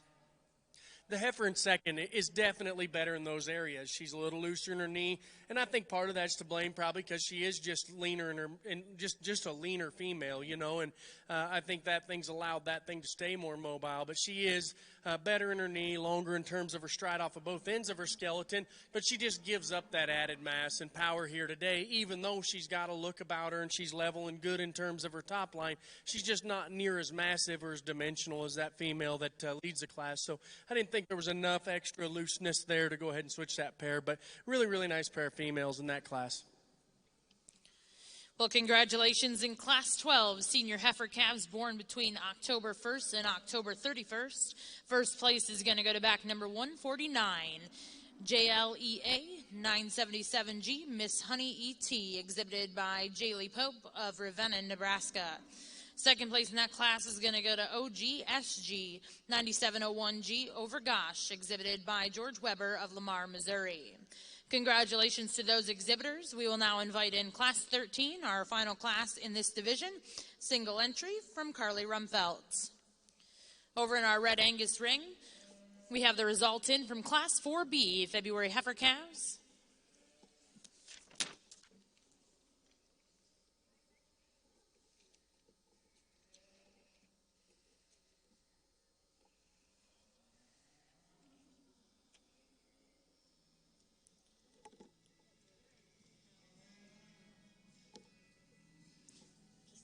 I think a really nice September heifer here as well. And again, one that maybe you just can't pick a major hole in. I think in terms of her structure, in terms of her feet design, it's really, really good. I like the shape of body and dimension that she has as well.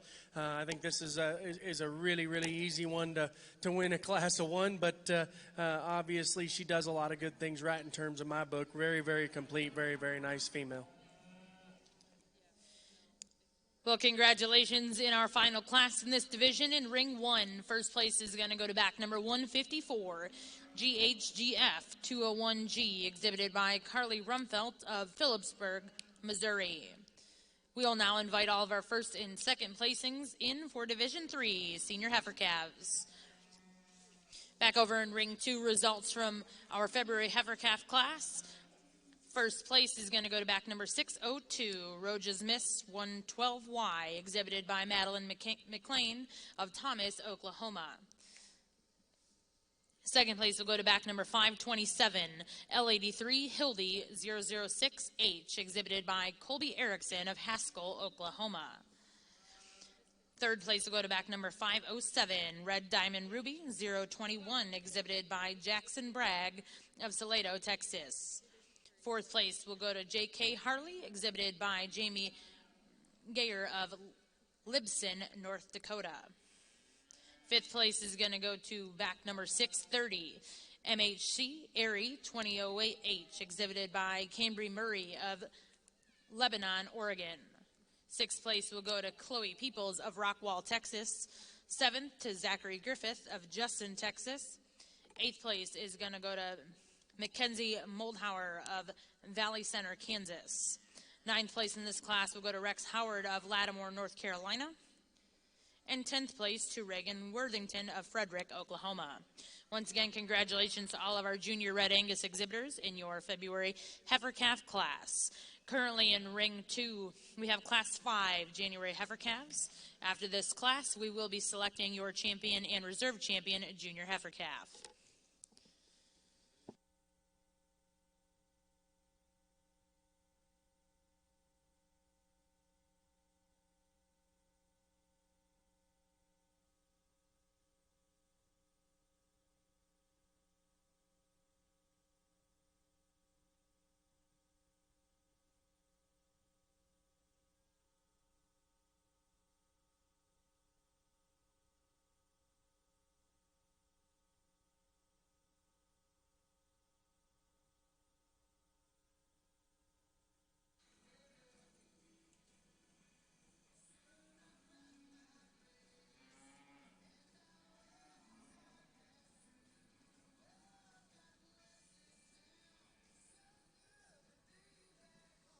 I think a really, really nice division here in the Balancer Show. But a young lady, that single entry out of that last class will be the champion in this division rather handily.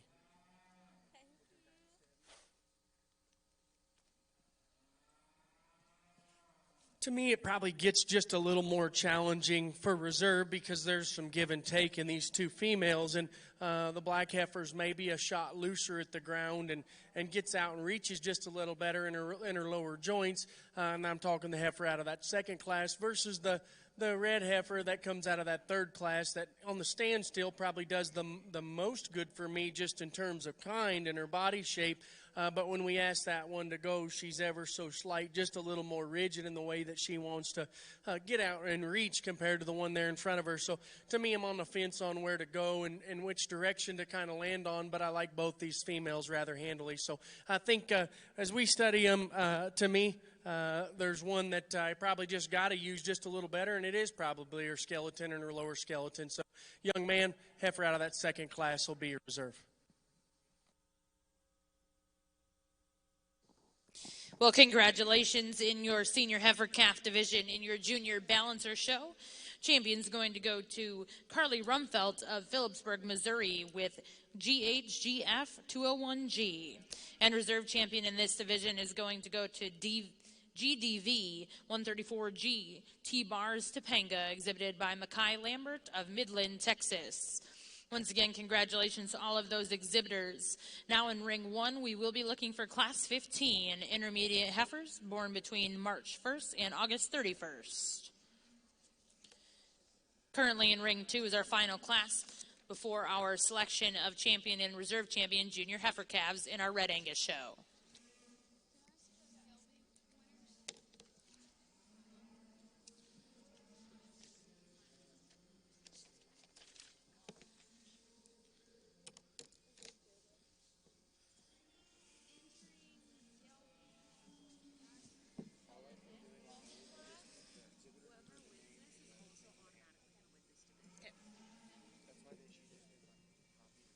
Somehow.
So this was a class and a division. So I think we got an August, a June, and a May heifer out here. So I'll talk each three of these individually and then pick your champion and reserve. But little August heifer that comes into the class first. Again, one, and you can tell in relation to the May and the June right there in front of her, she's not as advanced in her body type right now, but her shape's good. The shape coming out of the top side of her skeleton's good. She's sound when you ask her to go at the ground. She's got a little extra look and pizzazz and some neatness up through that front end.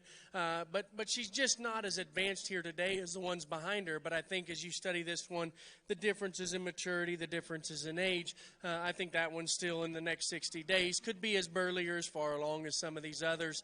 She's just at that stage where it's kind of hard to read, and that calf's probably not come into her near enough to show like the heifers there and that come into this class second and third. But I still think one from a balance and look and an eye appeal standpoint that does a lot of nice things. The June heifer that comes out, she's acting just a little ornery here today. She's not letting you just get a great look at her as we study her up through her front end. But when you finally get her set up, you can tell this thing in terms of squareness of toe and heel is really, really good. She's sound when you ask her to go. She's not as eccentric up through her neck as the heifer in front of her, but she is a little stouter and bolder in terms of her rib design, maybe just a little smoother in the way we read her down her top line than the heifer right there in front of her as well. But again, she's just acting just a little bit to where you can't really read that front end and tell if that thing's maybe just a shot more forward there, or she's just a little low in her head because she's fighting the halter.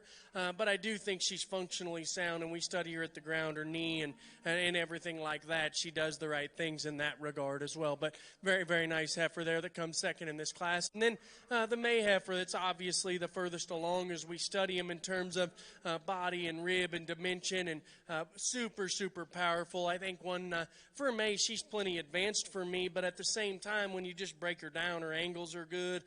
She's got extra dimension and power and a shot more maturity than them ones right there and behind her, and her foot shape and stuff's good in terms of just mobility, that I think it's hard to just pick a major hole in her, other than she is pretty advanced and pretty stout for a May. We could change that whenever so slight. Looks like that rear quarter's maybe got a little swelling from Myco or something there that would be concern a guy on down the road. But genuinely speaking, to me, she's probably the best one and checks the most boxes. She'll be the champion in this division. After that, I think it gets just a little more challenging. We talked both these females. I'll let him get on the mic over there, and then we'll pick my reserve here after I study him for just a second or two longer.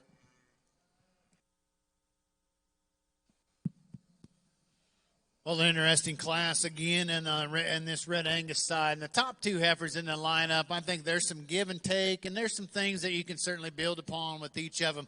The outline and the profile on this heifer in the front end is just tremendous in my mind. I think she shows me more suppleness, more elegance, more feminine look, particularly up through the top side and the bottom side of that neck as it ties in at that shoulder, comes up into that pretty head, and then you work your way back from there, and she's got a robust kind of a rib shape, the right kind of rib shape, explodes into that hip. I prefer that hip shape from hooks to pins over maybe the heifer in the second spot at times. There's no doubt about it. This one could just get just a little flatter made at times in terms of their muscularity versus the two heifers right behind her. But I think she's certainly got plenty enough, and she's stout enough in her overall makeup for me to feel pretty comfortable putting her up into that top spot. I like the heifer in the second spot. I think we talked about one that does have some true mass and some true stoutness to her overall makeup, and she certainly does. There's times where she wants to deviate through that pin set, maybe just gets a little concave right there at the base of that tail head on each side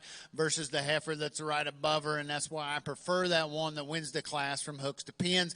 I think if we could add another dimension of balance and feminine look up through that front end, that could certainly add to the dynamic of how we view this one within the lineup, but that's just a pretty good fault-free kind of a female. Young lady's heifer that comes third, big, bold sprung type of a female that's just tremendously stout in her design, her overall makeup. She gets way too deviated off all four corners. She wants to come in at the knee. She wants to go out at the hock. She doesn't have quite the structural integrity from that stifle all the way down to the ground off of those rear two.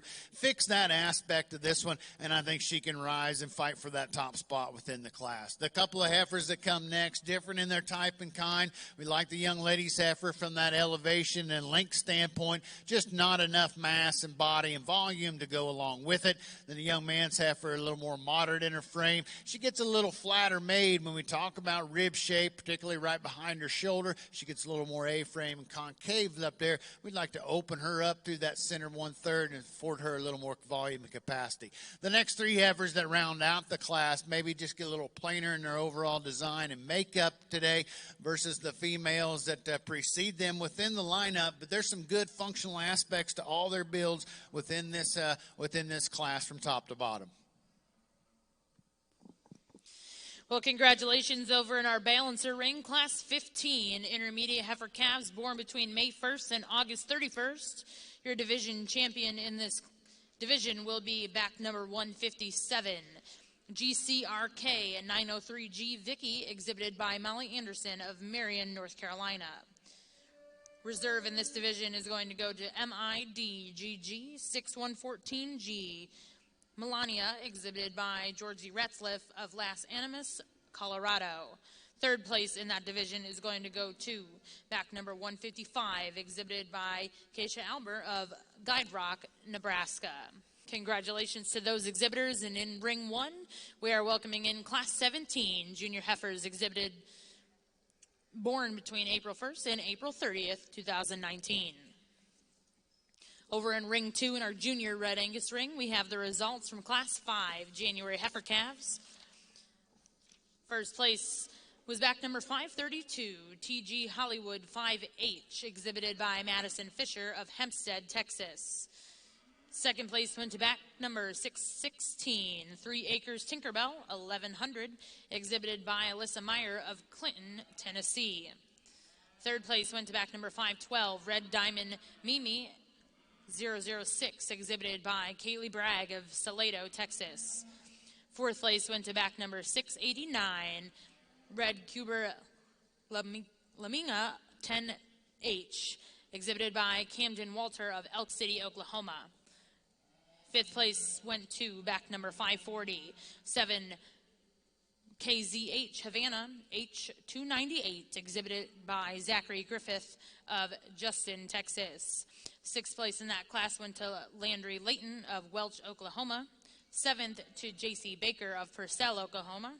And eighth place in that class went to Gray Bradfield of Piggott, Arkansas.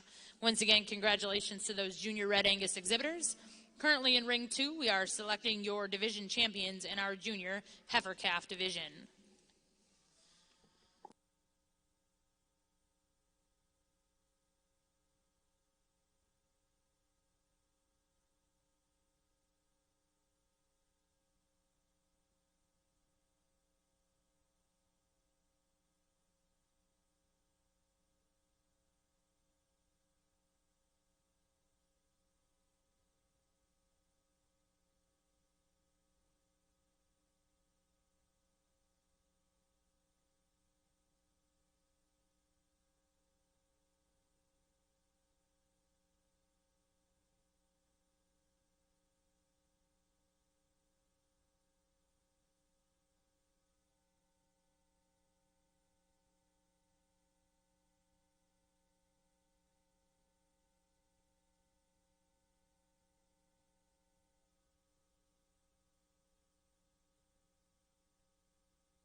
Well, it's really been a nice second division in this Red Angus Junior Heifer show over here on this side of the ring, and three really good class winners and three respective seconds to go along with them. And I think there's some quality amongst all six of these females. I think there's one for me that's pretty elite in what she brings to the table from a design and from a build aspect. It's just awful hard to, I think, to make them this way.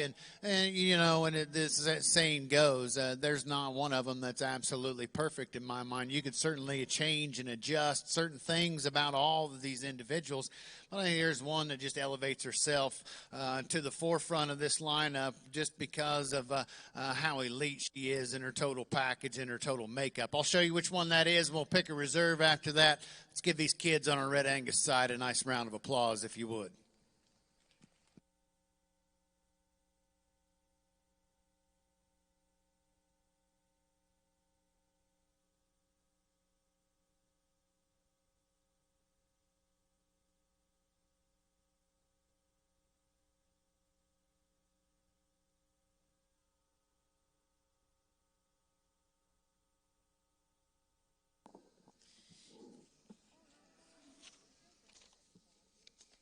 Well, congratulations in your Junior Heifer Calf division here in our Junior Red Angus show.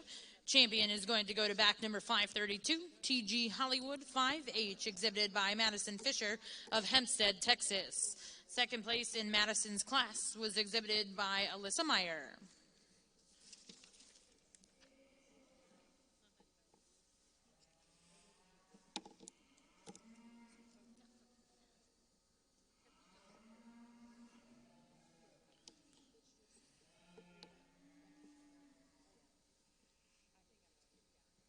And reserve champion in that division is going to go to back number 616, Three Aces Tinkerbell 1100, exhibited by Alyssa Meyer of Clinton, Tennessee. Once again, congratulations to all of those exhibitors in our Junior Heifer Calf division here in our Junior Red Angus show.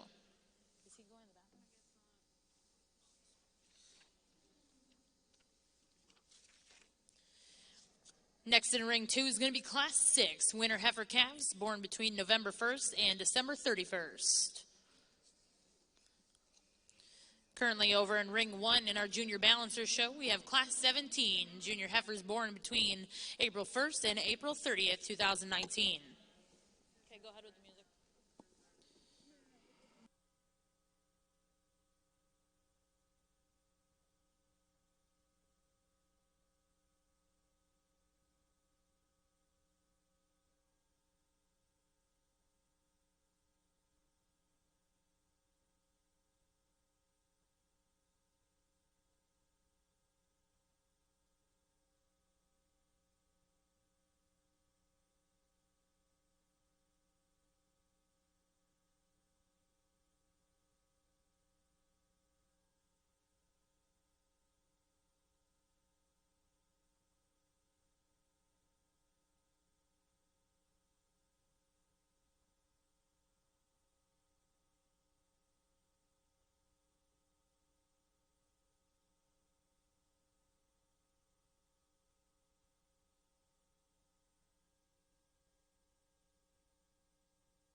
I'll be honest, this is really tough. Really, really tough. There is one that probably just suits my kind just a little better.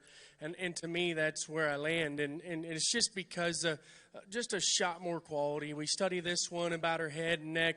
Obviously, it's littler, it's thinner. Everybody can see that. She's just a little more, I guess, higher qualities. We study her up through her front third, her progressions in terms of how thin and good she is in her neck and how high quality she is up through her front third. But like her progressions from there back are dimensional, shapy, wedgy, high quality, lean, and I think she does a lot of neat things there in that regard. I think when you get her in motion again, I think structure's probably a wash on these two females, to be honest with you.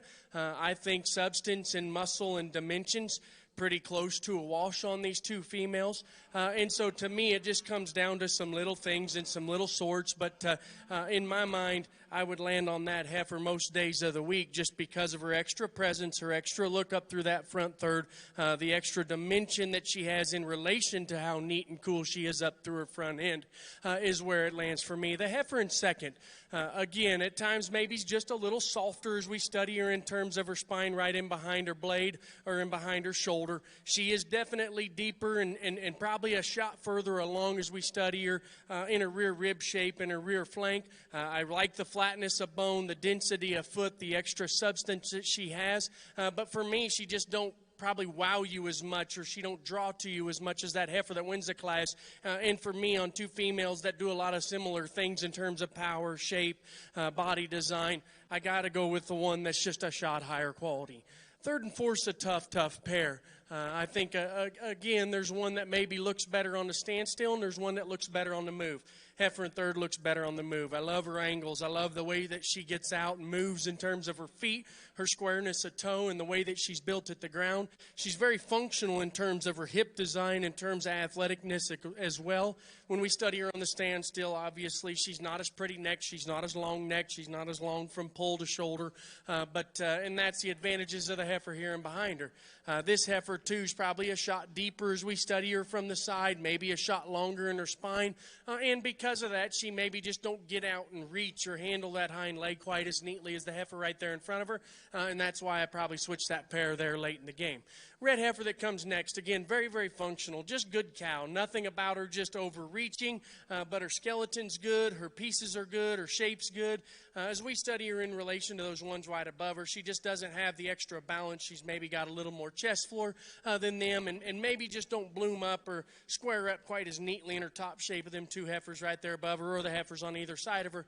But that's a sound, functional, good skeleton one that gets out and moves there. Young lady's big powerhouse, and actually it's a pair of these that come in next in terms of power, dimension, shape of body, and extra just width and pure cow power are the next two that come out. This one just needs to move better to reach up above that red one in front of her. She gets just a little iffy and a little uncoordinated in the way she handles that rear leg and that rear pastern when you get her in motion.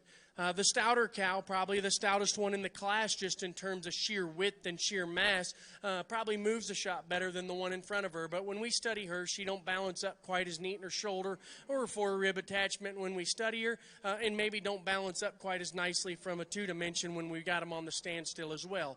Again, three heifers that kind of round out the class. Of the three, this is the most moderate and the best shaped in terms of her body and rib design, even though she's a little plainer in her neck.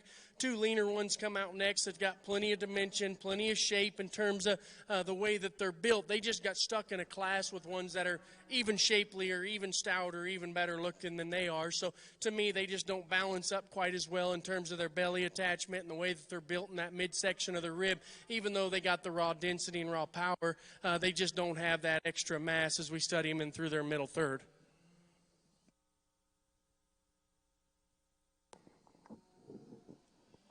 Well, congratulations in Class 17, junior heifers born between April 1st and April 30th in our Junior Balancer Show.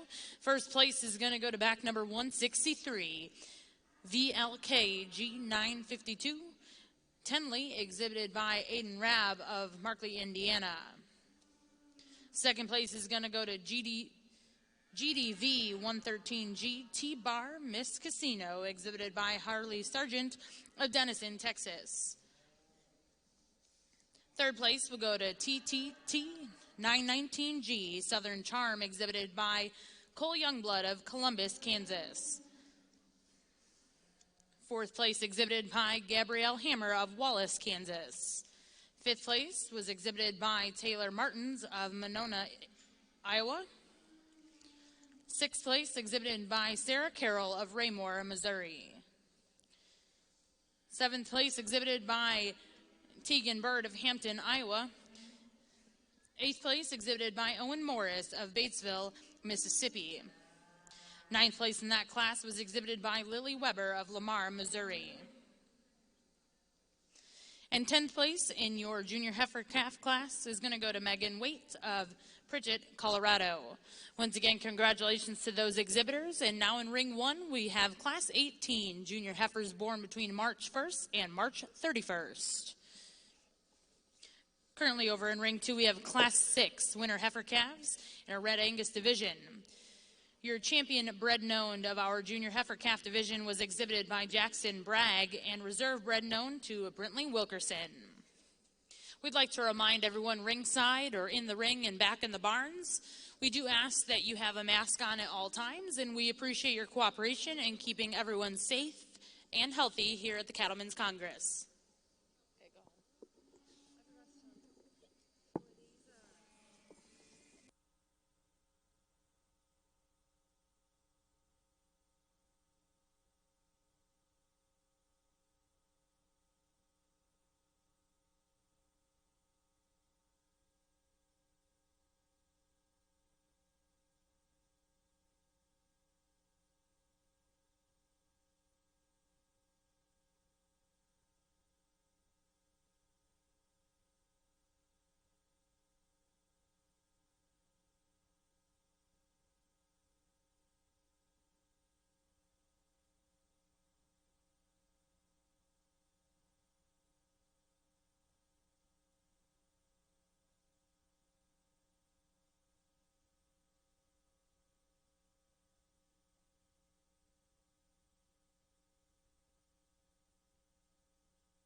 really right on down to the bottom, a tremendous class here. But I'll be honest with you, I'd land on this one again. I think it's a top trio that's really tough, but I would find this one nearly every day of the week just in terms of, balance and freshness, and study this one in motion. She's by far the best in terms of just mobility and getting out and reaching off of both ends of her skeleton. I love where she's at from a maturity standpoint and a leanness standpoint as well. She's just super athletic, but yet ties together all the good pieces that make them a good show heifer or make them a good cow both. But really, really nice place to start there. And to me, second and third gets a little more challenging because they're so different. The thing about the second place heifer, she's so massive. She's so bold and true and dimensional in terms of that rib and the extra power and dimension she has working down her top and out through her hip that you maybe wouldn't expect her to maybe just move quite as nicely as the heifer there in front of her. And that's, to me, where I'd change her just a little bit. She just gets just a little bit more unstable in the way that she wants to reach and drive off of both ends of her skeleton compared to the heifer that wins the class especially. She's probably a shot more stable from hawk to ground than the heifer that lands in third, even though she don't reach quite as well. But tremendously stout, tremendously powerful one that on the standstill is definitely a contender in this class as well. The heifer in third, and again, to me, when you get her out in motion, she's long and good in terms of her stride. She gets out and reaches the way that she should from the side angle. You get in behind her, she's just a little more rigid in that hawk. She maybe gets outside of herself just a little bit when we ask her to go, and I just like to close her up just a little bit in that regard. In relation to the heifer there in front of her, she's still big-bodied and fresh and good-looking, but she's not as massive as the heifer there in second. Three heifers that come next, and I'll be honest with you, you could sort these any way you want. I said, to me, the best one, just in terms of the one that's the furthest along in calf, lean in her condition, fresh and cowy in terms of her look, and still pretty mobile when you ask her to go, is the one that comes next. And does she do it as pretty as the heifers on either side of her in terms of length or length of hip? No, but she's just a really complete one that just got stuck in a tough class in a top trio. That's really, really nice. The bottom pair, and again, I think to me where I sort them is when you ask them to go. This heifer's a little leaner in her condition. You ask her to go, she gets out and reaches better off of both ends of her skeleton. Definitely gets out and covers her stride just a little bit better, and I'm sure leanness has a little bit to do with that. On a side note, she is really angular and feminine as well as we study this one too. Just maybe not as bloomy as the heifers on either side of her. And the heifer that rounds out the class, and again, this is one when she's on the standstill, she could be in contention towards the top end of the class. And it just, you ask her to go, her extra conditions just making her not get out and move and reach off them rear too. And who knows if that was part of the haul and maybe she's just a little stoved up from the haul coming down. But I think this one on the standstill, super powerful, super dimensional, got the right shape, does a lot of good things right. When we ask that one to go, we just got to loosen that one off the rear end of her skeleton for sure, just to place her any higher. But a tremendous, tremendous class, and I think a really, really nice class winner. Thank you, Brigham, and congratulations. First place will go to back number 173, Car G13A, Miss Sassy, exhibited by Carly Rumfelt of Phillipsburg, Missouri. Second place will go to back number 172, MDR 908G Empress, exhibited by Kyson Teal of Costity, Oklahoma. Third place goes to Mad 902G Gypsy, exhibited by Maddie Leckkamp of Hermosa, South Dakota. Fourth place exhibited by Gabrielle Hammer of Wallace, Kansas. Fifth place exhibited by Samuel Brown of Perry, Oklahoma. And sixth place, Lily Grace Judd of Pomona, Kansas. Once again, congratulations to those junior balancer exhibitors in Class 18 junior heifers. Now in Ring 1 is Class 19 junior heifers born between February 1st and February 28th. Currently in Ring 2 is Class 6 winter heifer calves in our Junior Red Angus show.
Nice pair of heifers here, but I think one that surfaces rather quickly.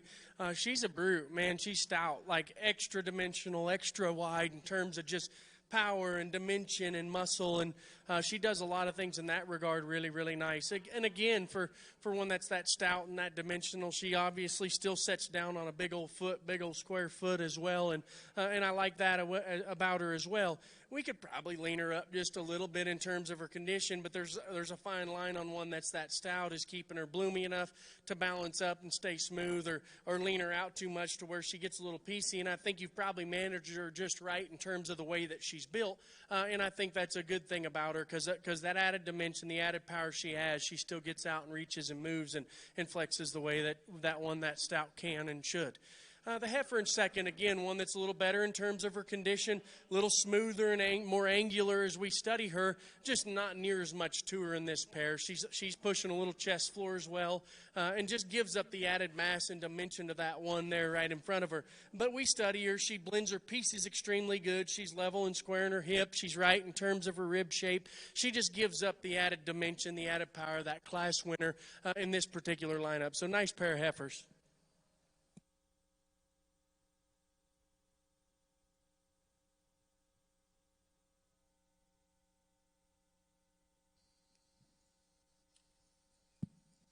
Well, over here on the Red Angus side, we get this first class of this winter heifer calf division out here, and some things to work through, I think, within the top three. And ultimately, for me, I think the young lady's dark red heifer here is one that just is pretty fault-free in her makeup. She's stout in her design, and her overall density is just tremendous, particularly from the view that we have right here, or that I have right here.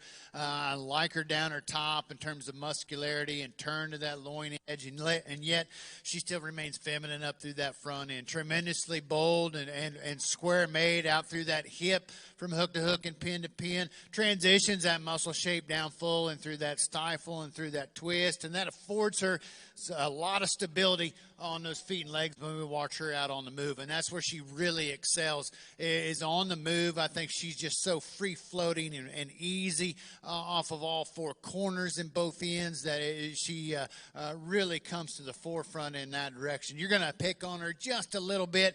I think I'd like to open her up underneath in terms of rib shape and sweep to that underline to ideally maybe balance out what you see behind her in the heifers in 2 and 3. I think she's got enough to her, and along with all that other quality, I think that's what really ultimately for me, you have to put her up here in the top end of the class. Young man's heifer that comes next is one that really draws out a nice profile when we get her stopped. I like the squareness down that top. I like the length of spine as well.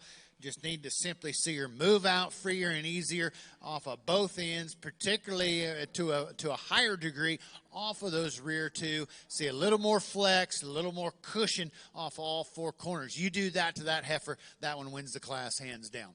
The young lady's heifer there in the third spot is one extremely long spined. I love that fact about her. She's an extra vertebrae's worth of length up through that front end and out of the back side of that hip as well, and still has a tremendous amount of spring to that lower rib, and that openness and that volume and capacity through that center is really exciting to see one that's made that way, that long spined and that good looking up through that front end, that has that much center body and center carriage.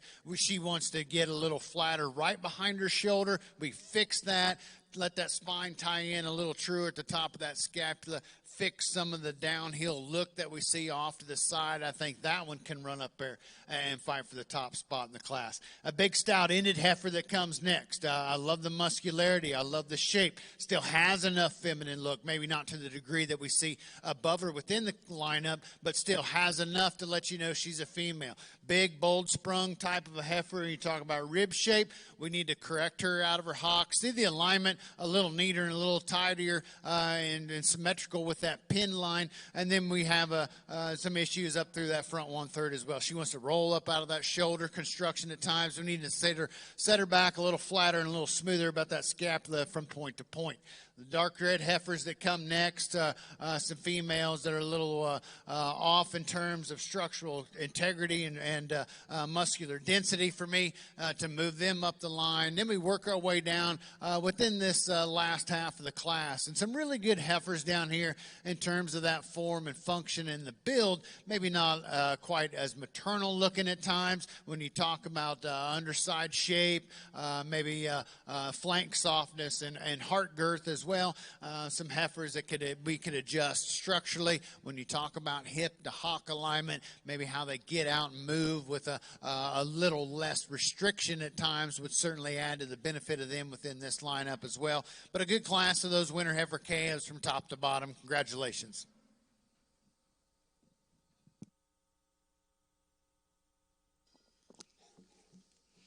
Well, thank you, Mr. Taylor. And back over in ring 1, congratulations in class 19, junior heifers born between February 1st and February 28th. First place was exhibited by Toby Voss of Bruning, Nebraska with LVL G52. September Cowgirl Bonnie G52 ET. And second place in that class went to CBRO 1909G. Miss 56D Mercy, exhibited by Cody Brown of Dwight, Kansas. Now in ring 1 is class 20 junior heifers born between January 1st and January 31st in our junior balancer show. Congratulations in ring 2, our junior red Angus show.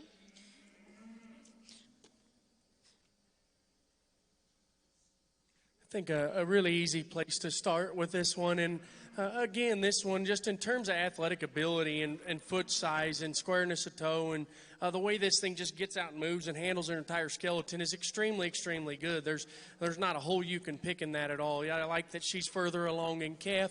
And I think this one, just in terms of like her look and how she balances her pieces with extra mass and with extra dimension, but yet her skeleton and her structure and her feet are as good as you could build one. In that regard, I think she does a lot of nice things. You could tweak on her just a little bit, but that's being critical. But she does just got a little bit of dewlap there, but her throat latch is tight, her jaw and her head's built right. That doesn't concern me. And we could maybe just ever so slight refine her up just a little bit there in her teat. But again, you can tell she's pretty far along in calf, and they're sitting there and they're right in terms of just where she's at in terms of production. So after she calves, it'll be interesting to see how that handles.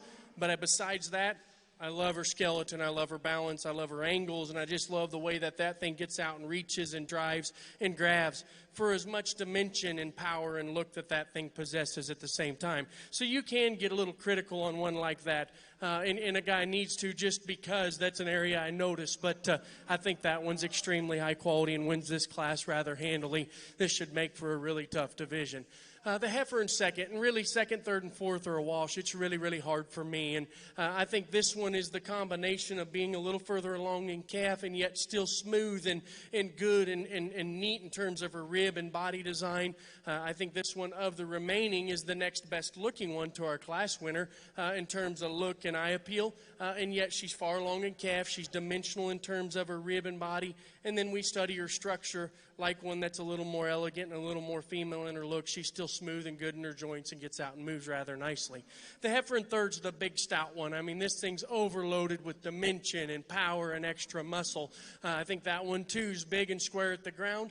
When we ask her to go, she's maybe not quite as elegant as them two heifers right there in front of her because she's so massive, because she's so stout. She wants to roll up just ever so slight in her back when we ask her to go, and she doesn't read to be as far along in calf as the heifers on either side of her, but I do think that one's extremely high quality. I think she's got extra mass and power. That's going to be a tremendous cow for the young man. And then the heifer that rounds out the class, probably the leanest one in this class, and because of that, it hides a little of her body. She's also the furthest along. She's making a really, really nice udder at this point in terms of her drop and where it's at. But I think one, again, in terms of athletic ability, she gets out and moves and's functional in terms of her kind. She just needs to be probably in this class. She's so far along that how much of that is body, how much of that is this, and I could just expand her ever so slightly in terms of her rib design in this particular class. But tremendous, tremendous class winner in this last class.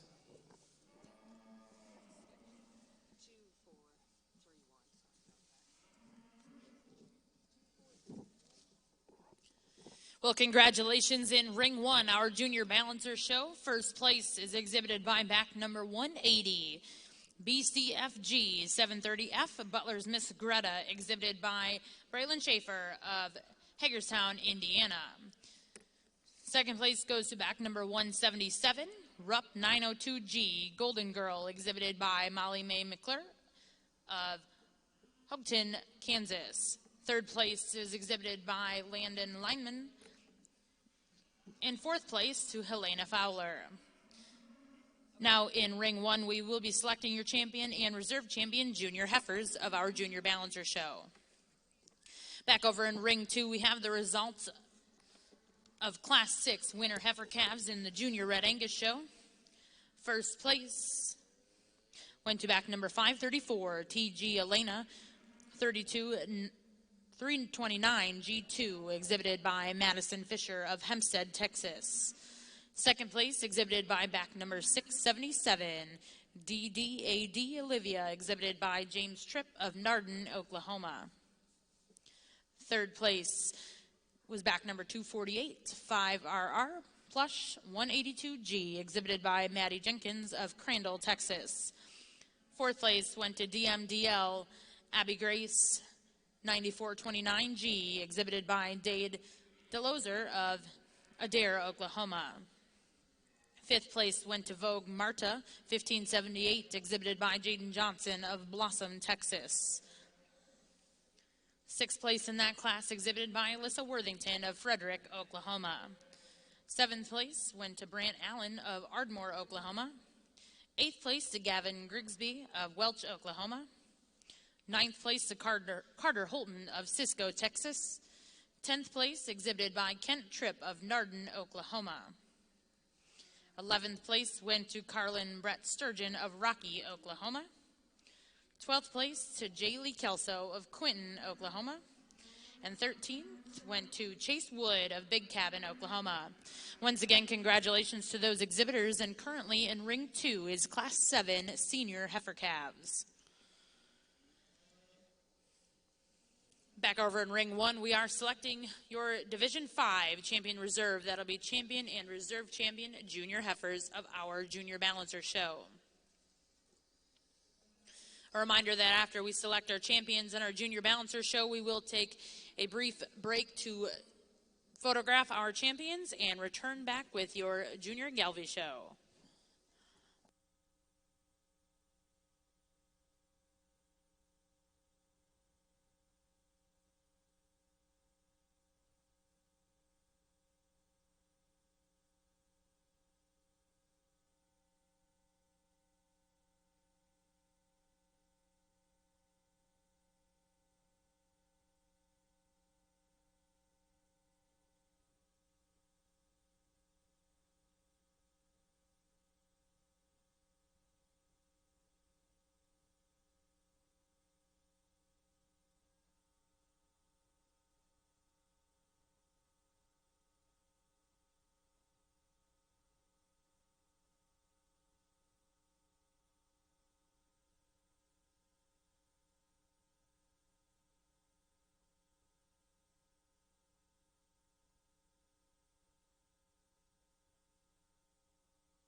I think a tremendous division. here in a tremendous division lineup. And, when that first class came into this division, I wasn't so certain. Man, I probably found one I could hang my hat on and roll through the whole show. And then they just kind of kept getting good and stayed good. And, and when you break it down, I think, there's 3 of these out here in this division that are in contention in my mind. This was a really tough class this one came out of, and there was one that was maybe just a shot denser in terms of her rear rib depth, one that was maybe just a little denser just in terms of her bloominess and spread of muscle at the time, probably because she's got a little more on her. But this one was the high-quality one that hits you, and Dankshire's one that grabbed my eye just from a quality standpoint. And out here, she still does. I think this one's superb in terms of her look and her balance and her eye appeal. I think compared to a couple others out here, she's not. And even the one in that class, she's not as dimensional back through that rear rib as some others. But I do think she balances extremely nice. Her structure's good. She gets out and moves good. Ever so slight, maybe rolls up just a little bit in her back, but it ain't much as we get her back out here in this division. The heifer that won that second class, and to me, she won that class rather handily. And I think when you get her back out here, she's like that heifer in front of her, just in terms of balance and look and extra female character about their head and neck. I think those both fit that bill rather handily and do it extremely good in my mind. Again, very, very functional in terms of her build, very square and neat in terms of her hind leg set. Again, if you could get a little bit picky on this one, and to me, it's just kind of cutting things down. I said that one rolls up just a little in her back. This one doesn't do that, obviously. She's really loose and neat in her spine. From knee to ground, as she's coming at you, ever so slight, wants to paddle just a little bit, but that's being pretty critical of one that's really, really nice in terms of her look. I like her added substance and neatness in terms of flatness of joints and build, and one that puts together some nice things. Obviously, the big stout cow that won that next class, in this particular lineup, she's maybe not as pretty or as put together, as neat as those ones on either side of her, but that's a big, stout, high-performance, bull-raising type cow that's going to do this young man a nice job. And then the heifer that rounds out that the last division. Again, we just got done talking her in class, and when you get her back out here, again, I think her genuine advantage probably of the lineup is just her structural integrity, the way that she gets out in motors. I think she is the truest from knee to ground. She is the truest in the way that she handles her hind leg and stays within herself, and she does that by being a good bit stouter and a good bit more dimensional than some of these other heifers out here as well. We could nitpick her in them couple areas we did. She isn't as maybe not as lean as them ones that were first and second, but I would say for as powerful she is, she's perfect in terms of her condition. No, she doesn't have that whistle neck or that pretty little jowl line like them ones up there in front of her. But what I like the most about this one is just studying her feet and legs, watching her going from you and away from you. That thing from knee to ground stays true. That thing is just so good in terms of her flatness of joints and the way that she gets out and moves. So to me, there's some give and take in these particular lineups. I'm going to use the young man out of that last class to win this division.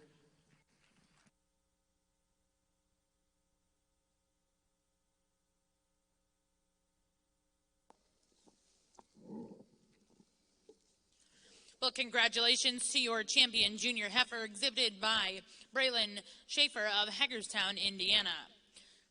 Second place in that class was exhibited by Molly Mae McClure.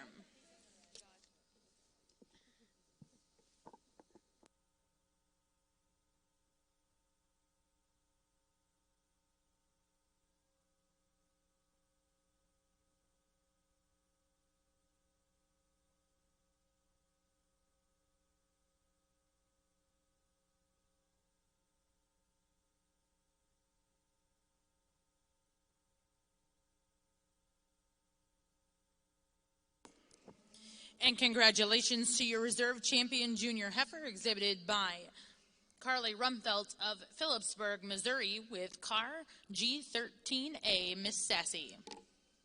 Once again, congratulations to all of those exhibitors. We will now welcome in our Class 22 senior heifers born between September 1st to December 31st, 2018.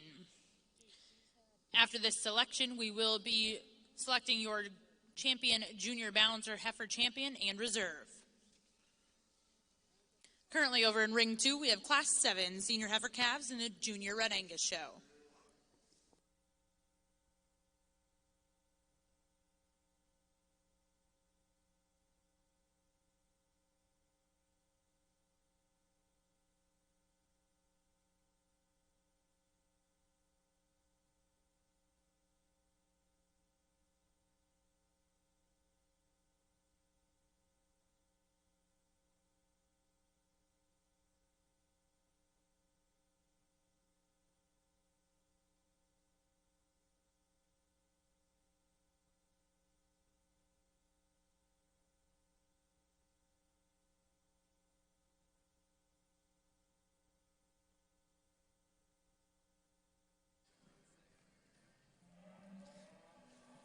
I think this is a really nice single entry and a really nice pair the young man brings to us. I think in terms of balance and structural integrity and the way that this cow puts together some pieces is really, really nice. I love where she's at in terms of condition with raising a calf right now. Obviously, her udder reads to be nice, and she's raising a healthy, bloomy, good young calf on her side as well. So, again, I think that you study this female, she does a lot of good things right for a big senior yearling that's got her first calf on her side. So, very, very nice single entry the young man brings us.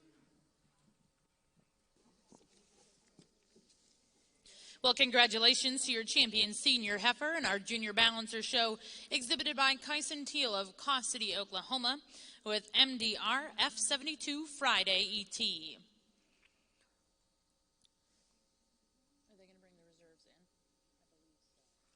At this time, we will be welcoming in all of our champion and reserve champion division winners out of your junior balancer show.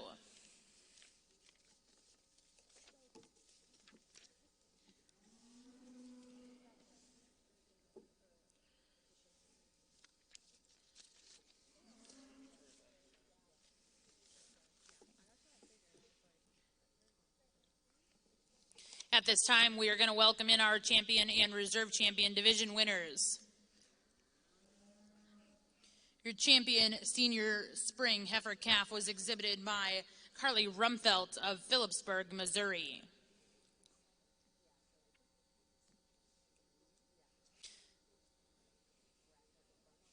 Are they waiting for something? Do we know? Reserve champion in that division exhibited by Kyson Teal of Caw City, Oklahoma. Coming out of your winter heifer calf division, champion was exhibited by Braxton Murray of Kingfisher, Oklahoma, with Brax H11 Miss Harley ET. Reserve champion winter heifer calf was exhibited by Rochelle Anderson of Jamestown, Kansas, with Ray 07H, Terry 07H.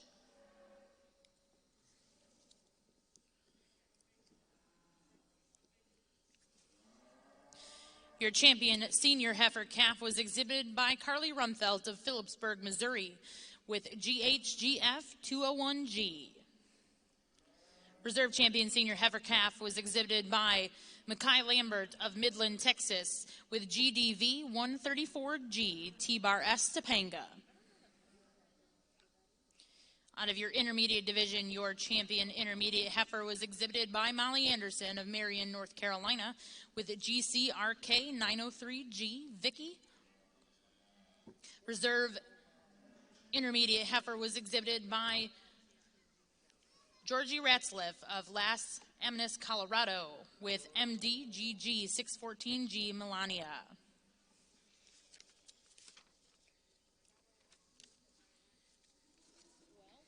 And coming out of your junior heifer division, your champion junior heifer was exhibited by Braylon Schaefer of Hagerstown, Indiana, with BCFG 730F Butler's Miss Greta. Reserve champion junior heifer was exhibited by Carly Rumfelt of Phillipsburg, Missouri, with car G13A Miss Sassy ET. And coming out of your senior heifer division, your champion senior heifer exhibited by Kyson Teal of Caw City, Oklahoma, with MDR F72 Friday ET.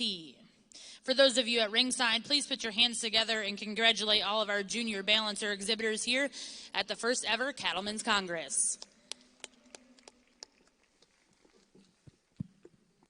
Well, over here on the red Angus side, a lot of quality in the top 5 heifers up here at the top end of this class. And what it comes down to for me is a young man's heifer that wins is by far and away has the highest degree of structural correctness and the correctness to her angles and how she gets out and moves.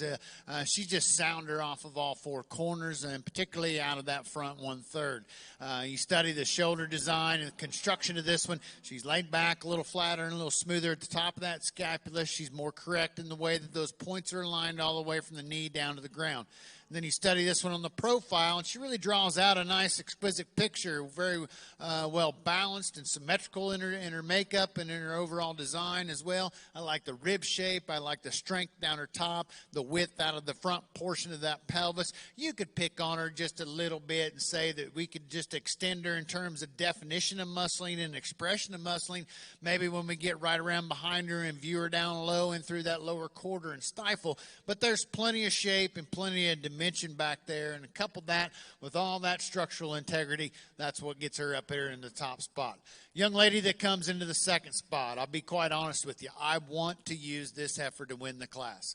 I think this one's got a world of good in her. There's too many structural inconsistencies. She's just not good enough in terms of the angles through her shoulder. She gets out on the move. She doesn't move out with enough length of stride off of those front two, particularly off of that right front. She wants to give up on herself too much up there through that front 1/3. She doesn't have quite the natural, comfortable look and cushion back through that hock and through that rear of pastern as well. I think if you can fix those aspects, loosen her up, see a little more length and a little more flexibility, that one gets to the top end for me quite handily because of the overall stoutness and the overall mass that she has.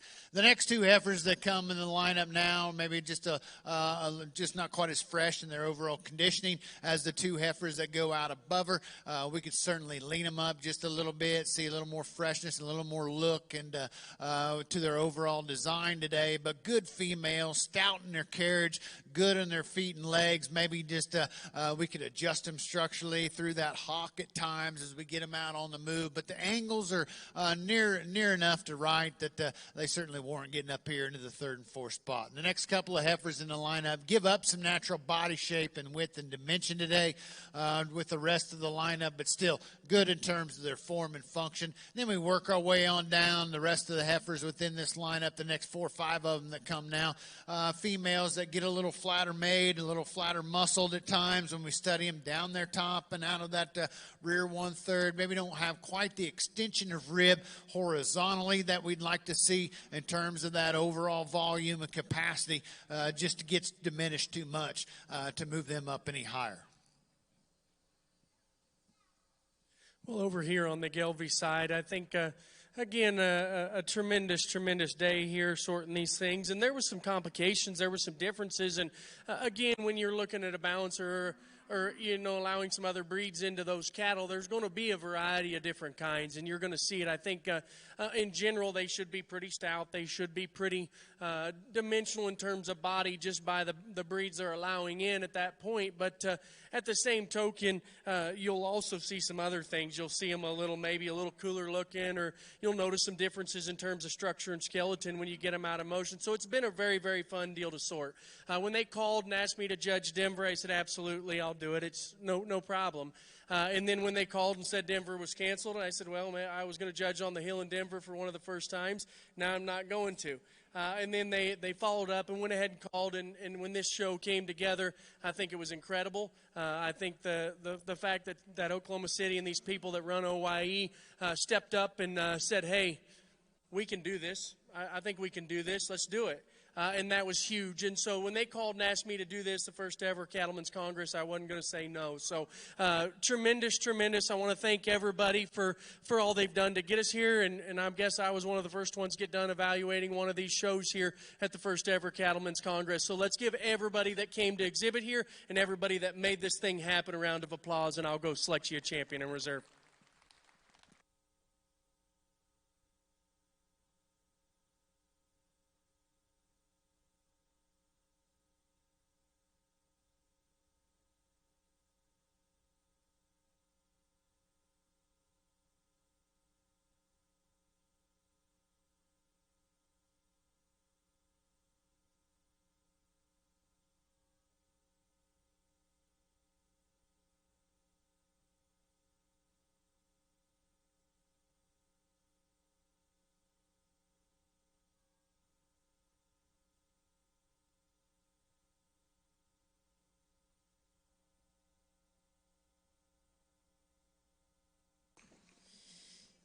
Well, congratulations to Braylon Schaefer of Hagerstown, Indiana, with your champion junior balancer heifer. With BCFG 730F, Butler's Miss Greta. Once again, congratulations, Braylon. Reserve champion in that division coming into line was exhibited by Carly Rumfelt.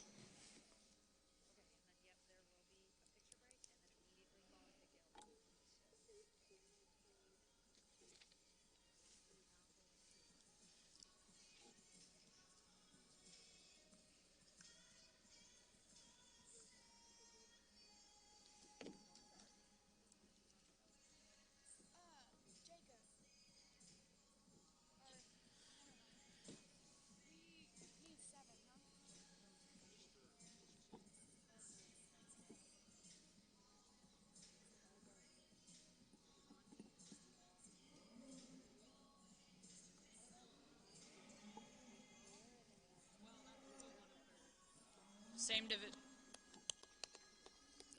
Congratulations to your reserve champion, junior balancer heifer, exhibited by Carly Rumfelt of Phillipsburg, Missouri, with car G13A, Miss Sassy E.T.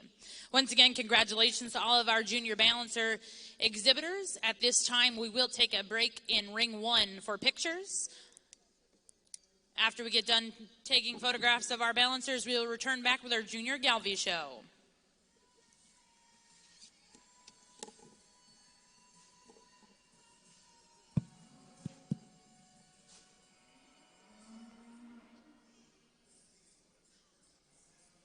Well, over here on the Red Angus side, we get our 2 class winners and respective seconds out here for our champion in this division. And, you know, there's a lot of differences out here. We haven't seen the numbers, and you never do within this winter heifer calf and fall yearling division. But just a tremendous lineup of these 4 in terms of the quality that they possess and what they bring to the table, and the differences in their type and kind. And depending upon where your priorities may lead, is what direction you're going to be able to go within this set of 4. This would be an interesting class of 4 for a judging contest. I don't think the cuts would be very big because there's certainly a lot of different ways that you can do some things. I'm going to go out here and use 2 heifers that came out of that last class. I think that young man that was our class winner in that last division, just so good at the ground, so elegant in the way that she's designed on the profile. And then that young lady that was second, I talked about her, how I wanted to use her so bad. We just need to fix her structurally up through that front end. I think it's not to the degree that we need to beat her within this lineup for our reserve champion, so she'll follow that young man for reserve. Let's give those 2 exhibitors a nice round of applause, if you would. Well, congratulations over in ring 2, coming out of your Class 7 senior heifer calves. Your champion fall heifer calf is going to be exhibited by Brett Pembroke of Fairview, Oklahoma, exhibiting FLC Dancing Queen 913. Reserve champion fall heifer calf exhibited by Jara Johnson of Blossom, Texas, with JCL Jackie O. Next in ring 2, we'll look for Class 9 summer yearling heifers. My mistake, at this time we will be competing for bred known of our fall heifer calf division. Following that, we'll look for Class 9 summer yearling heifers.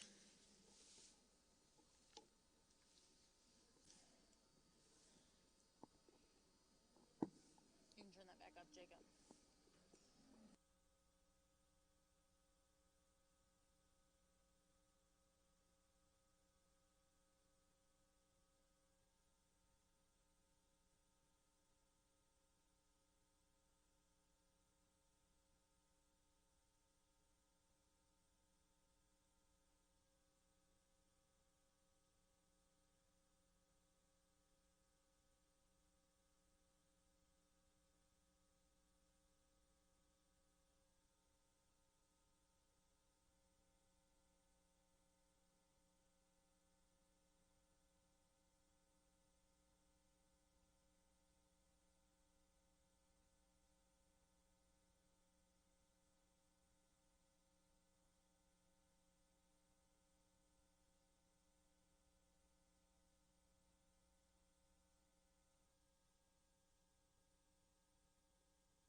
Next to working ring 2 will be Class 9 Summer Yearling Heifers and our Junior Red Angus show.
Well, we start to get into these older yearling heifers now in these late springs, and I fully expect there's going to be just a ton of quality come out here within these next couple of classes. And if this one's any indication, I'm probably going to be right.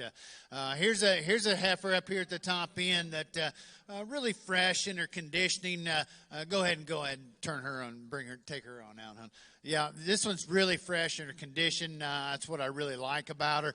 She's a little more elegant up through that front 1/3. She's got that nice look of suppleness at the top side and the crest of that neck and down in low through that jawline and throat latch as well. Body's up with the right kind of shape and dimension and design to that center. She's got enough muscle shape down that top and out of that hip. I love the flatness from hooks to pins, how square she is all the way down to the ground when she gets out and moves. It's just so fluid, so true, and so smooth.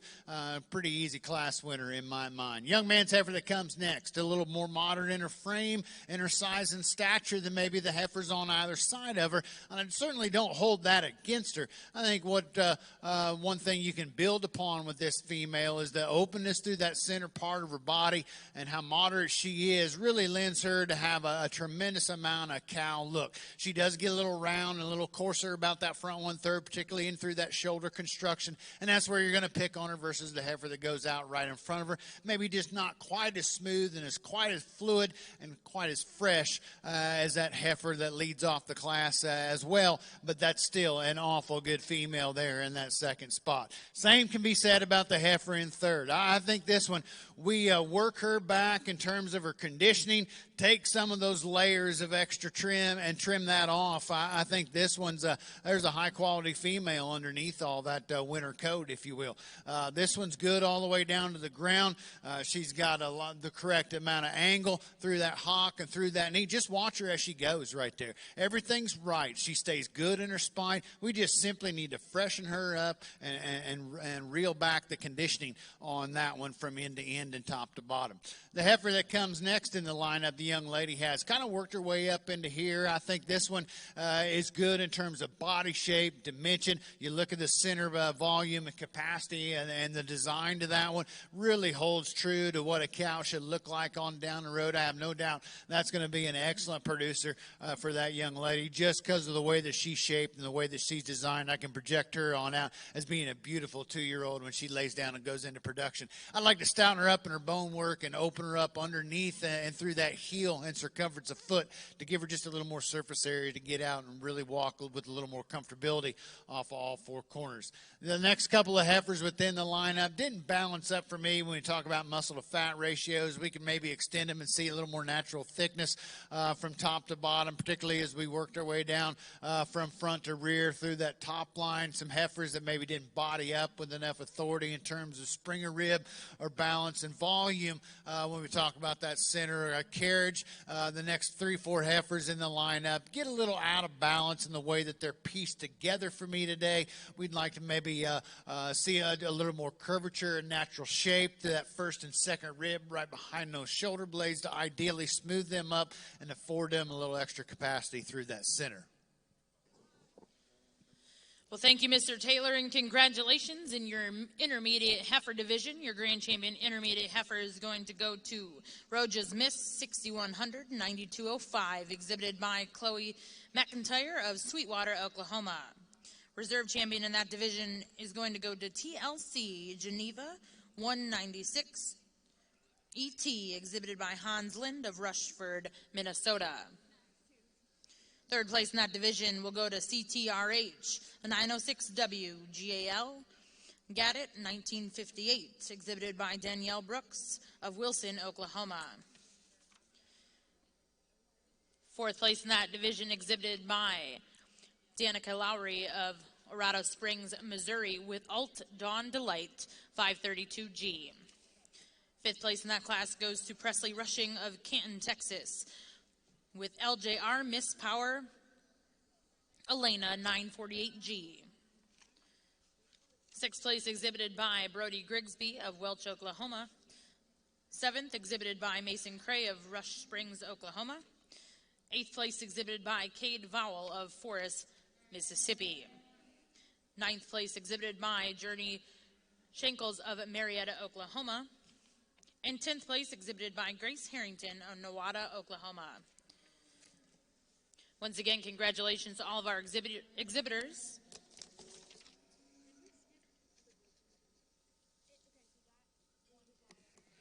Once again, congratulations to all of our exhibitors in our intermediate heifer division. Currently in Ring 2 is Class 10, April Spring Yearling Heifers. We'd like to remind everyone that we do ask that you wear masks while in the show arena, in the barns, and in the show ring. Once again, we appreciate your cooperation in keeping everyone safe and healthy. We are ready to get started here in Ring 1 with our Junior Galvia show. We'll be looking for Class 1 spring heifer calves born between May 1st and June 30th. Our judge this afternoon in Ring 1 is Mr. Brigham Stewart. Okay, go ahead with that.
Well, we start off as junior yearling division.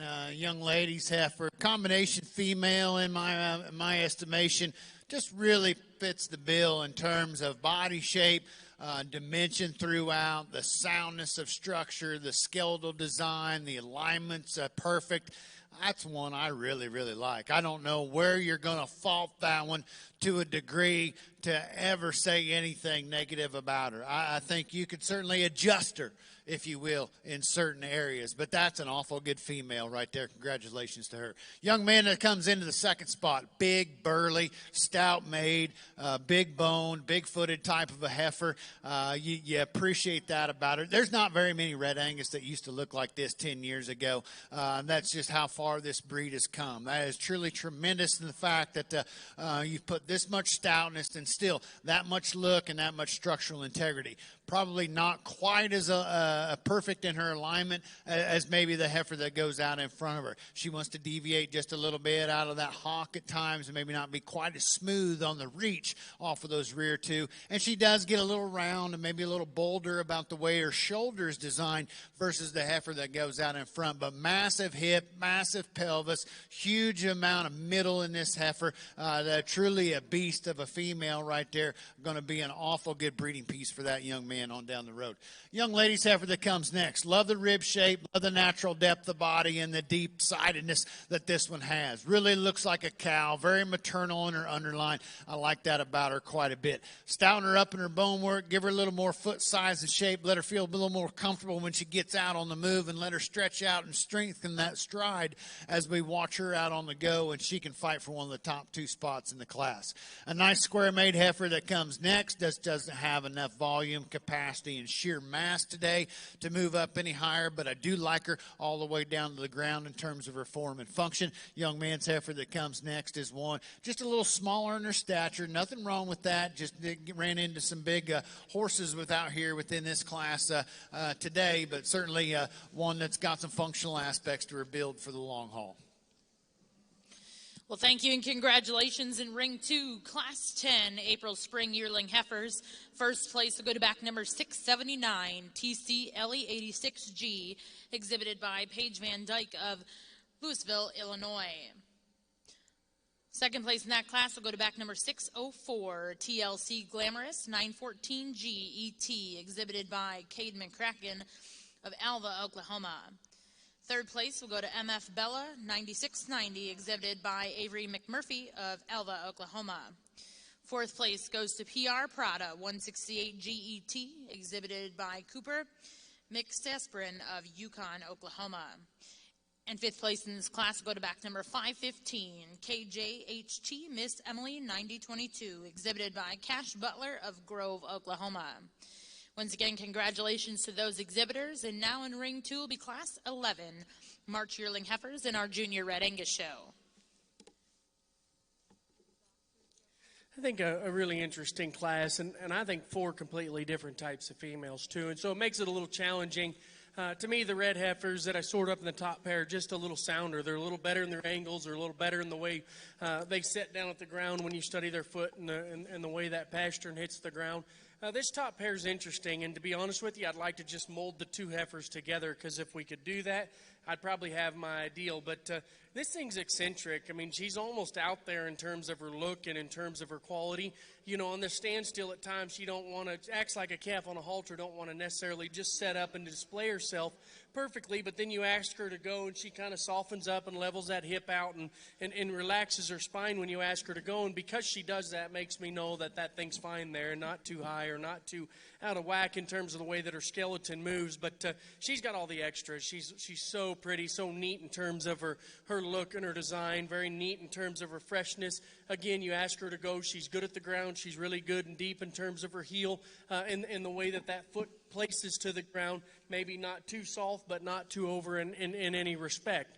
The heifer that comes in second, to me, is a shot more moderate. She's maybe a little deeper as we study her in terms of her center body. She danks her on the standstill, reads to be a little better in her hip design and better in her tail head when we judge or when we evaluate them from the side. But she's not as eccentric. She's not as cool looking when we get off to the side of her. She's maybe not as agile when we ask her to go in terms of how she just sets that foot down and how forward and assertive she is in the way that she sets that foot down, even though she's so functional and so good in terms of her angles and her structure. So change this one ever so slightly. She's just in a class with one that's got a little extra look, a little extra quality with enough mass and enough of everything else to get around this one. But really nice heifer in second. Third and fourth, and again, it's a pair of heifers. I wouldn't argue if you wanted to switch the pair. This heifer's a little cooler looking, a little neater and squarer in her hip design. She needs to get out and reach just a little better as we watch her drive out of her stifle and her hawk. The heifer in fourth is the big, stout, powerful one in terms of dimension and extra shape when we study her down her top. But when we ask that one to go, she actually does kind of some similar stuff to the one in front of her, except for she wants to break over in that pasture and wants to get a little upright off of both ends of her skeleton. So I just like to loosen her up just a little bit more when we study her at the ground in terms of her motion at this point. But really nice top pair of heifers there in that particular class, and a bottom pair I wouldn't argue if you wanted to switch.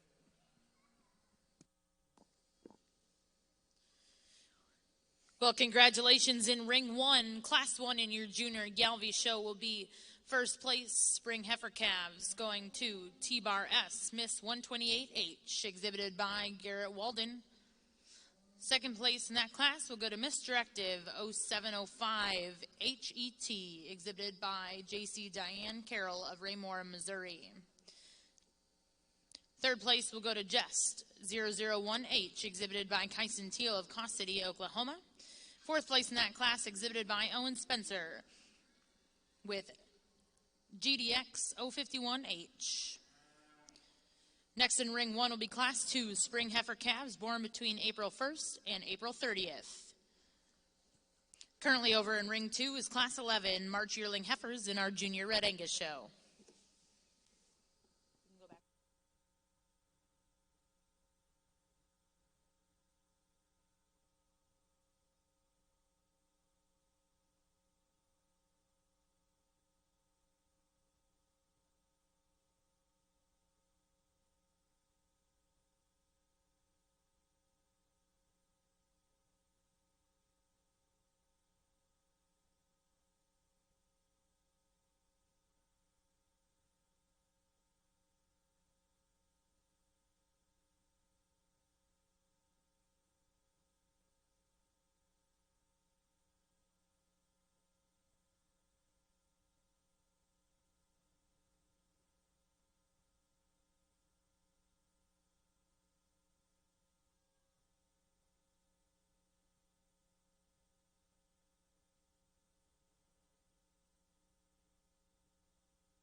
I think a really nice class here, but some differences. The heifer I used to win the class is just enough more to her. I love her body shape, her four-rib design, the added dimension. She works off the top side of her skeleton. And then she's athletic, she's functional, and you ask her to go. You know, she's maybe not just perfect from knee to ground as we study that one, but that when you study everything else she has, the extra expansion, the extra width to her chest for the roundness of rib, but yet soft and deep in that regard, that she needs to win this class, and she wins this class rather handily just off of that. The heifer in second, but to say that, the heifer in second does some intriguing stuff. And again, I think in terms of look and extra balance and extra eye appeal, when the young lady gets that one stuck and on the standstill, that thing's neck comes out of her shoulder high. She's got some added pieces of flair and neatness that kind of eccentric or make her a little higher quality than maybe the one in front of her.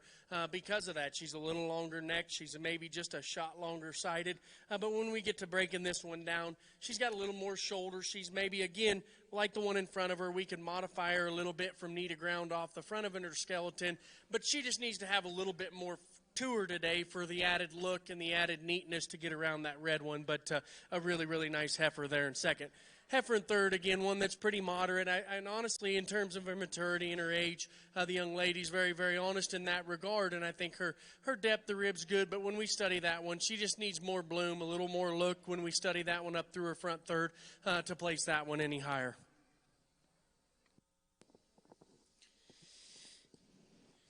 Well, congratulations in Ring 1, Class 2, Spring Heifer Calves born between April 1st and April 30th. First place will go to back number 190, Car H96B, exhibited by Carly Rumfelt of Phillipsburg, Missouri. Second place in that class will go to Dirty Little Secret, exhibited by Brenly Albert of Guide Rock, Nebraska.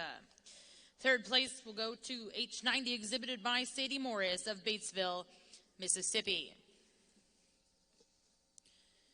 Next to work in Ring 1 is going to be Class 3, Spring Heifer Calves born between March 1st and March 31st. Currently over in Ring 2, we have Class 11, March Yearling Heifers in our Junior Red Angus show. Okay, go ahead, Jacob.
Well, much like the last class, pretty easy to find this one at the top end here. This is really a fault-free, complete made female. Kind of combines a lot of things that you see within 4 or 5 others within this lineup. Here's one that's got the appropriate amount of length, rib shape, depth, width, you name it. Everything's proportioned in just the right amounts to really lend her to be an extremely smooth-made, fault-free kind of a female. I think here's one that's just got the right kind of look, the right kind of shape and dimension throughout. Just an awful good heifer up here at the top end of the class. I think one that can run with her quite nicely and complement her quite nicely is the heifer in the second spot. This is one that's got a big, bold sprung rib in her. She's got a nice square hip shape and upper pelvis shape to her. We talk about one from hook to hook and pin to pin that can really rival that class winner. This one's it. She gets a little deviated out of that hock at times. She's maybe just not quite as secure and quite as aligned in terms of the perfection to the alignment alignment as a heifer that goes out in front. Maybe not quite the uniqueness up through that front end, but that's an awful good female right there in the second spot. Same can be said about the heifer in third. Her big downfall right now is she ran into these two heifers in first and second that were a little more elongated in terms of their vertical bones. They had a little more stretch off of both ends of their spine, which she lacks just a little bit, just being the more moderate of the three. But I like the fact that she's square, she's thick-ended, she's good at the ground, maybe not quite the exquisiteness in terms of the feminine look and the showy look up through that front 1/3, but that's still a pretty powerful female that I got a suspicion is going to be an awful good donor for that young lady on down the road. The next couple of heifers in the lineup, good in terms of their frame size and their scale. I think the young lady's heifer that comes next gets a little plainer in her overall makeup and design, particularly through that front 1/3. Tidy her up in through that brisket, maybe just see her flare out with a little more natural thickness when we study her down that top and out of that hip. Could certainly add to the balanced dynamic of her. Young man that comes next, need to drop her down through that lower 1/3, see some more fore-rib flank and sweep to that underline. Young man, the gray cowboy hat that comes next, big, bold, capacious type of a female that comes next. You talk about that center body, maybe need to lean her up just a little bit in terms of her conditioning, particularly through that brisket and out up through that tail head. The next couple of heifers in the lineup, fix them structurally. This one wants to walk on the outside of her skeleton as we view her from behind. Young lady's heifer that comes next wants to not be quite as coordinated off of all four corners. Her skeleton's just a little unstructured, and the young man that rounds out the class is one that's long spined, feminine fronted, just doesn't have enough to her today in terms of lower rib shape and natural muscle design. Nice class over here on the Gelby side, and a top trio that are really kind of challenging to sort. But again, the one that's probably the most fault-free when we ask her to go and get her in motion is the red heifer I used to win the class. And again, you study this one's top line, her extra length of stride off her rear too, and then yet she's still good in terms of her rib shape. I think that thing probably combines the most good pieces as well, as besides just her motion. As we study her, though, we could change that one a little bit in her forerib and her shoulder. It probably don't attach as smooth or as neat as two of the other heifers out here, but I think her added integrity in terms of look and structure and length of stride is enough to go with her added mass and power. The heifer that comes in second on the standstill is probably more in contention to win the class than she is to be in second. That thing's big-bodied and deep and true in terms of her rib shape. I really, really like the smoothness and neatness of her shoulder and when you compare her to the heifer that wins the class. But then again, when we get her in motion, we just need to loosen that one up a bit off of both sides of her skeleton. She's just a little more upright in her shoulder, maybe not just as athletic as we study her hind leg as the two heifers on either side of her. And I think if she did move just a shot better, she wins this class fairly handily. The heifer in third's kind of, to me, she's the trouble one because there's times you look at that one from different angles and you don't get a full on-side view profile. This thing's got something to her. Then you get off to the side of her and she's not as deep or as neat in her flank or as true in terms of her rib shape from the side as the heifers there in front of her. I like her structure and her added skeletal reach when you ask her to get in motion versus that black one.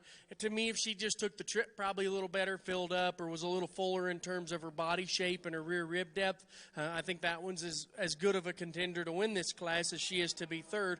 Today, she just gives up so much mass and so much dimension to her body that time will tell where that one lands. Heifer that rounds out the class, really, really stout, big-footed, rugged designed one that still, relatively gets out and uses her joints relatively good in terms of mobility. We just study this one's look. We need to clean her up a little bit up through that front third and give her just a notch more dimension to her rib to place her any higher, even though her skeleton and her ruggedness of bone and her added muscle are all ESTs in this particular class. So really, really nice class, kind of a top trio of heifers that are challenging to sort. Well, congratulations in Class 3 in our Galvey ring. First place is going to go to H96 CET, exhibited by Carly Rumfelt of Phillipsburg, Missouri. Second place in that class will go to DTK Halo, exhibited by Tegan Bird of Hampton, Iowa. Third place goes to Heidi 004H, exhibited by Thompson Phelps of Batesville, Mississippi. And fourth place in that class is going to go to Duchess with Portia Binning of Cherokee, Oklahoma. Now in ring 1, we will be welcoming in all firsts and seconds to select our champion and reserve champion, Spring Heifer Calf. Well, over here on the Red Angus side, we've just got the two class winners in respective seconds here for this junior yearling division in our junior Red Angus show, and a couple of excellent class winners in seconds right behind them. I think they pair up quite nicely when you talk about the class winners in the seconds as well. Just some, some structural things that you could improve upon, but I think each of them is certainly elevated to the point where you really can't justify really faulting them too much, and they've got to come up here and they've got to win this class and win this division.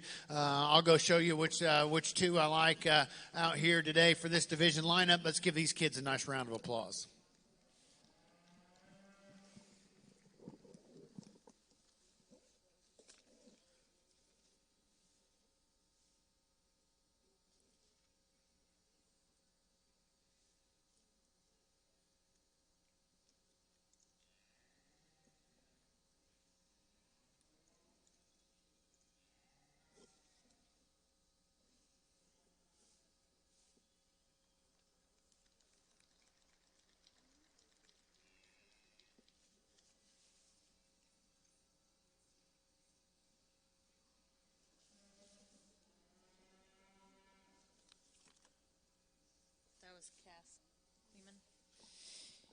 Congratulations to your champion senior intermediate heifer exhibited by Cass Kleeman of Bramer, Missouri with TC Ingrid 64G.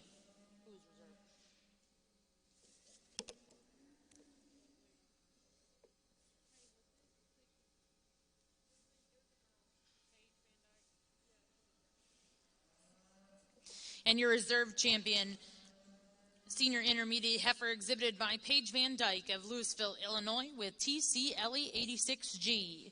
Once again, congratulations to those exhibitors in our senior intermediate heifer division. Next in ring 2 will be class 12 February yearling heifers in the junior Red Angus show. Currently over in ring 1, we are selecting our champion and reserve spring heifer calves.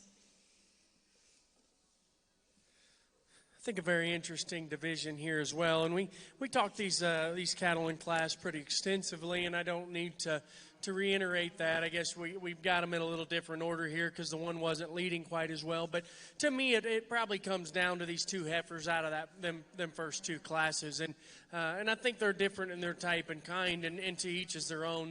The heifer that actually wins the first class is lined up here in the middle.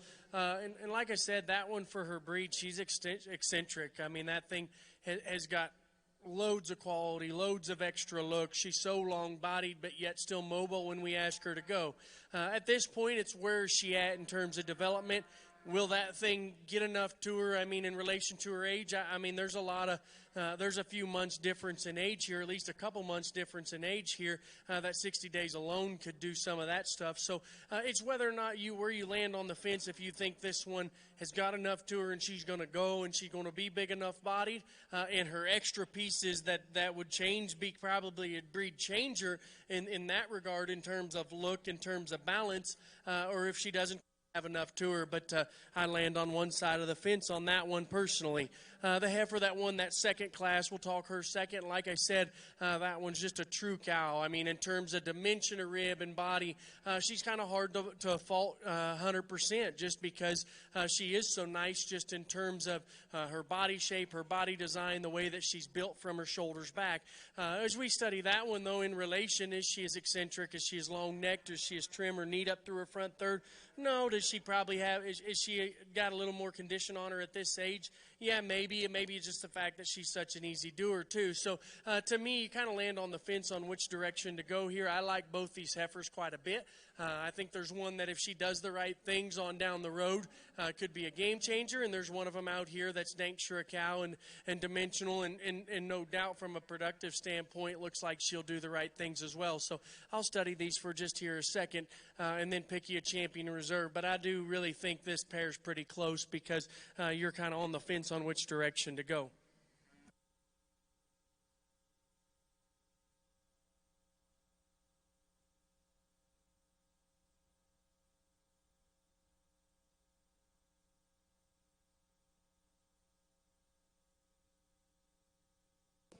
Congratulations, in your spring heifer calf division champion is going to go to TGV 128H, T-Bar S MS 128H, exhibited by Garrett Walden.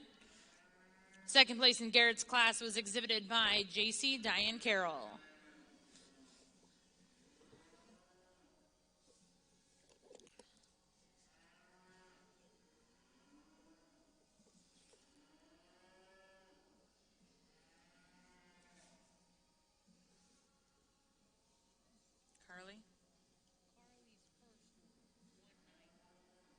And congratulations to your reserve champion spring heifer calf exhibited by Carly Rumfelt of Phillipsburg, Missouri with H96BET. Once again, congratulations to those exhibitors. And now in ring 1, we will roll into class 5, winter heifer calves born between February 1st and February 29th. Currently in ring 2 is class 12 February yearling heifers in our junior Red Angus division.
I think a really nice class and a top pair that's really nice, but there's no doubt every day of the week I'd go ahead and use one like this. I think just in terms of her skeletal build or structural integrity, it's bar none, I guess, in this particular class and the way that she gets out and moves, but yet she's still got some spread to that toe and some spread to her movement in terms of width when she goes, but then she balances up so nice and does so many things so good that it's just hard to really even find a hole in this one to criticize, especially in this breed because she's so eccentric and high quality when we study her, but so true and dimensional and yet way good-legged when we study that one out on motion. The heifer in second, again, on the standstill, she's got some pieces similar to that class winner, her rib shape, her length of hip, the way that she's built, just in terms of her midsection.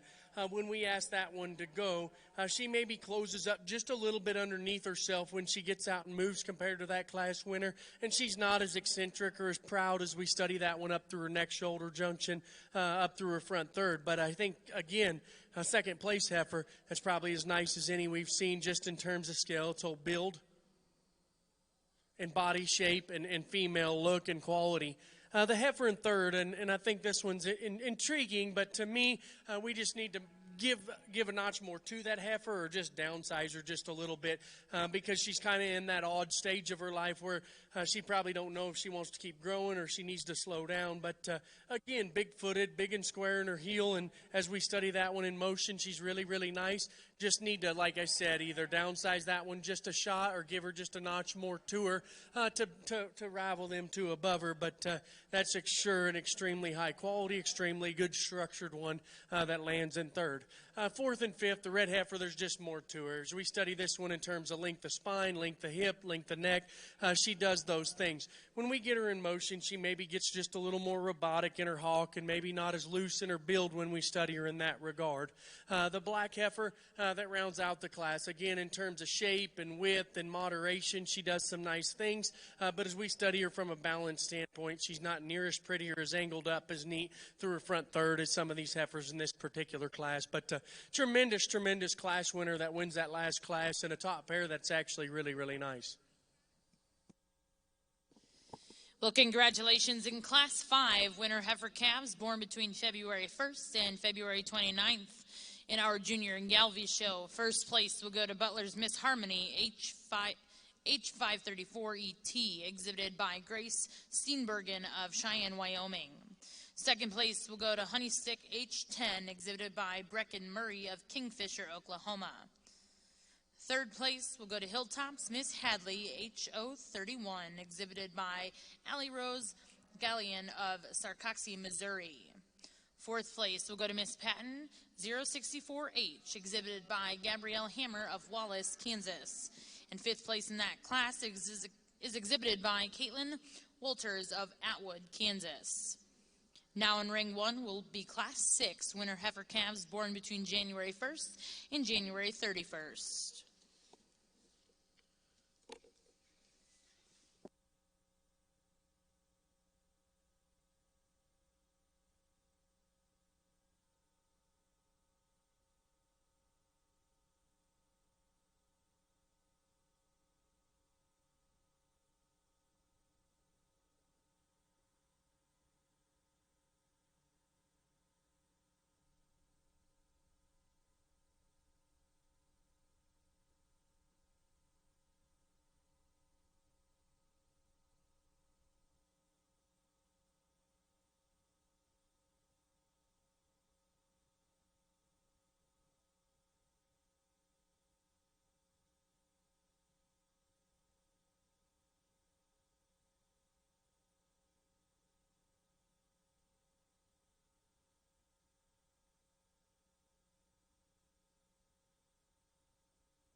Pretty deep set of these junior yearling heifers here in this Red Angus show, and high quality females at the top end of this class. And I think a class winner for me that if you can't figure out how to put her at the top end of the class, you might want to find something else to do as a hobby. This one is so good all the way down to the ground, so good in her structure, opened up and through that center part of her body, big topped, big hipped, just thick-ended type of a female, still got all kinds of look up through that front end. This one is just really neat to evaluate. I don't know where you're going to change her. I think that one's awful good. Look forward to having her back here later on. Here comes one in the second spot that I think on the standstill really rivals that class winner, because you get around and you start to study the angles, study the muscularity down her top and out of that hip. She can really complement and run right with that class winner, no doubt. This one's got the stoutness to her look. She's got the openness to that center part of her body cavity. It's just where we put her in motion. She's not as fluid. She's not as smooth. She's not as elegant on the move as that heifer that goes out in front. And that's just due to the fact she just needs tweaked in the angles of her structure just a little bit, but that's still an awful good heifer there in her own right. The next two females that come after her, females, we could clean them up maybe just a little bit through their brisket. Over that top line, we can see a substantial amount of muscling and volume and width. We can certainly see just a little more flexibility and cushion off of both ends as we get them out on the move as well, but still a lot of form, a lot of function built into both of those females. A bigger, higher, bigger framed female that's with a little more size and scale that comes after them. Big body, just gets a little blown out through that front end. We just need to set her in a little smoother through that shoulder design and shoulder construction versus the rest of the females within the lineup. The next couple of heifers that come after them, females get a little uncoordinated, a little unorganized in their skeletal build and the way everything's put together today. I think if we could smooth up some of those transition segments, watch them move out with just a little more authority and correctness from that hawk down the ground could certainly add to the balanced dynamic of how we view these within the rest of the lineup. The next 2-3 heifers after them, females that have some length, they have some depth, they have some width, maybe just not all in the right proportions today. We can certainly add a little structural integrity and base to each of these females as we get on down the line, as we watch them out on the move, maybe just not as comfortable off all four corners. We can certainly align them with a little more proportionality and a little more appropriateness within the rest of this class, but a good set of those females from top to bottom.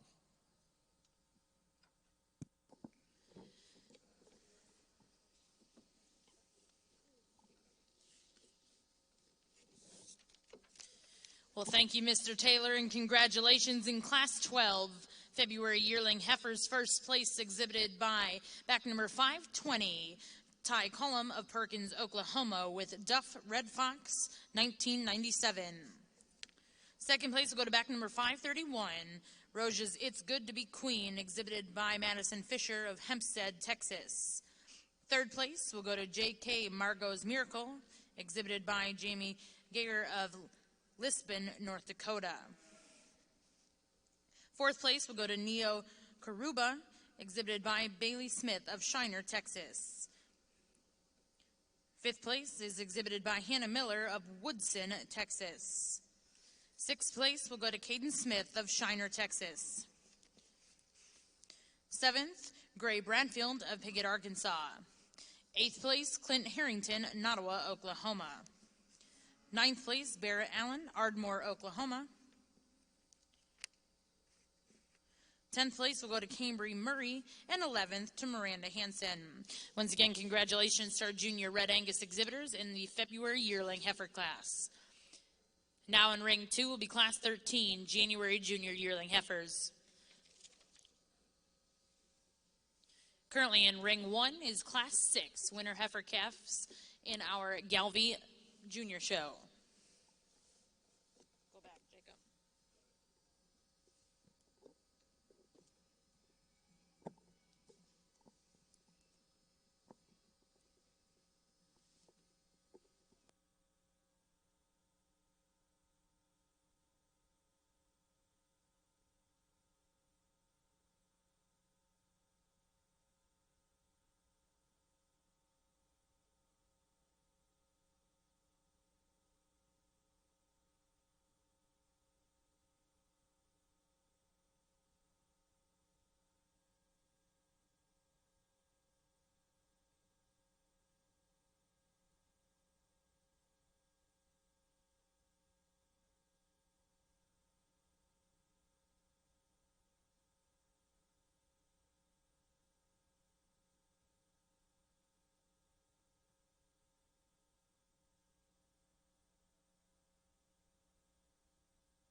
It's a tough class and a top trio that are all really, really different. And there's actually one of those that maybe I'd probably lean on maybe winning the class if she'd just get out and reach just a little bit better. But the heifer that probably just checks the most boxes for me in terms of just her build's a heifer, I'm going to go ahead and, young lady, go ahead and pull her on around there, is the heifer I'm going to use to win. And again, of them initial three, she is the most athletic when you ask her to go. She's the best in her hawk, just in terms of the way that she gets out and reaches and collects herself and catches her stride. Again, she's one of the two bigger, stouter, burlier, big-bodied ones as well, where we could change that one's up through the front third of her skeleton. If that thing had just a little neater or longer neck and maybe laid back just a shot more in her shoulder, she could be a dankshire and elite, but she wins this class just off her skeleton and her structural integrity.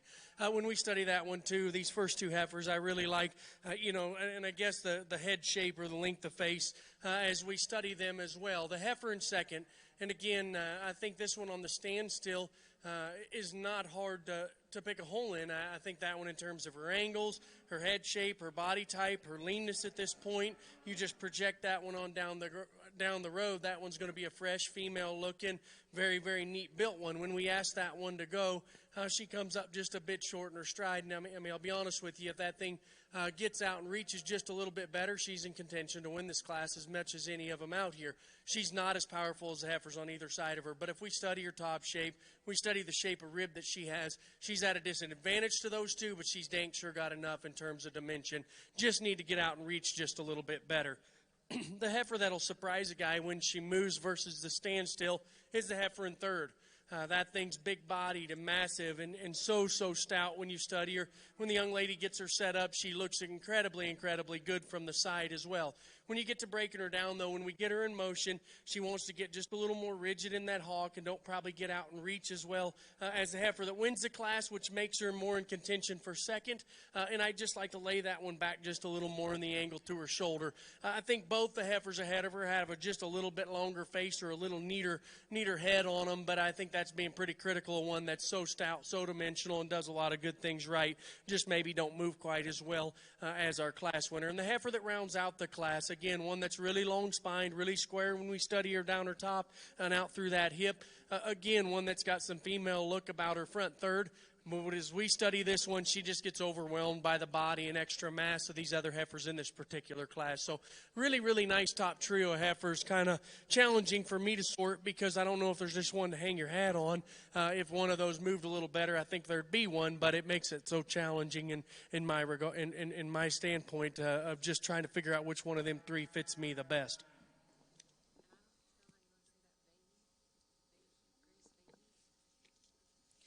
Congratulations in Ring 1, Class 6, winner heifer calves, born January 1st through January 31st. First place is going to go to back number 207, Skylar, exhibited by Jesse Lowe of Adrian, Missouri.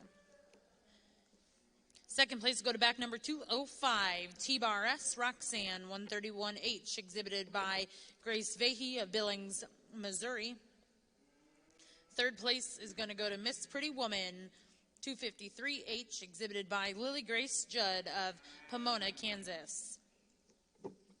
Fourth place in that class will go to 3G Cowgirl Helen, 039H, exhibited by Olivia Martins of Monona, Iowa.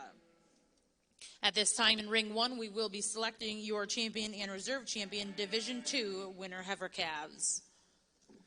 I think, again, a nice division of heifers here, and there were some challengings when you had to place that second class, and we just got done talking about it. But with that being said, I do think there's one out here that Dank sure does all the right things in my regard, and we talked pretty highly of that one in class, and young lady out of this first class will win this division pretty handily.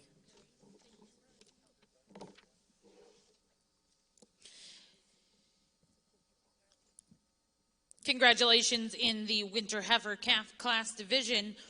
Your champion will go to Grace Steenberg from Cheyenne, Wyoming with Butler's Miss Harmony H534ET. Second place in that class was exhibited by Brecken Murray.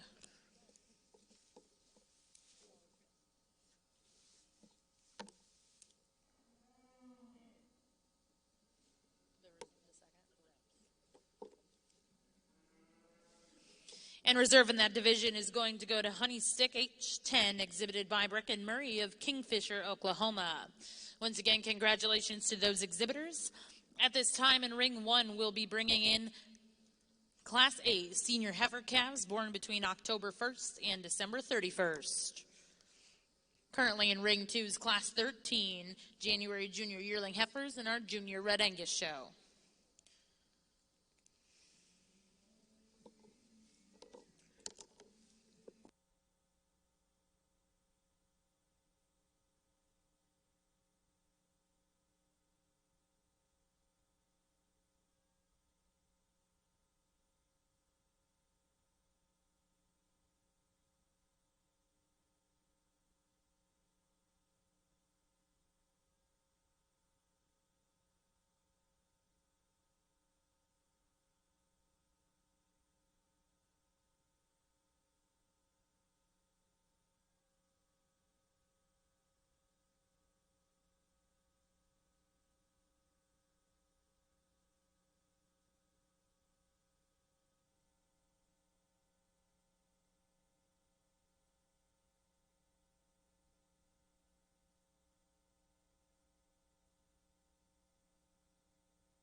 I think a good place to start here with this heifer, and again, she wins this just off athleticness alone. But then you study some other pieces about her; they're really nice. That's a female. She's big bodied, deep and good in terms of her rib shape, really square when we study that one out in terms of her look.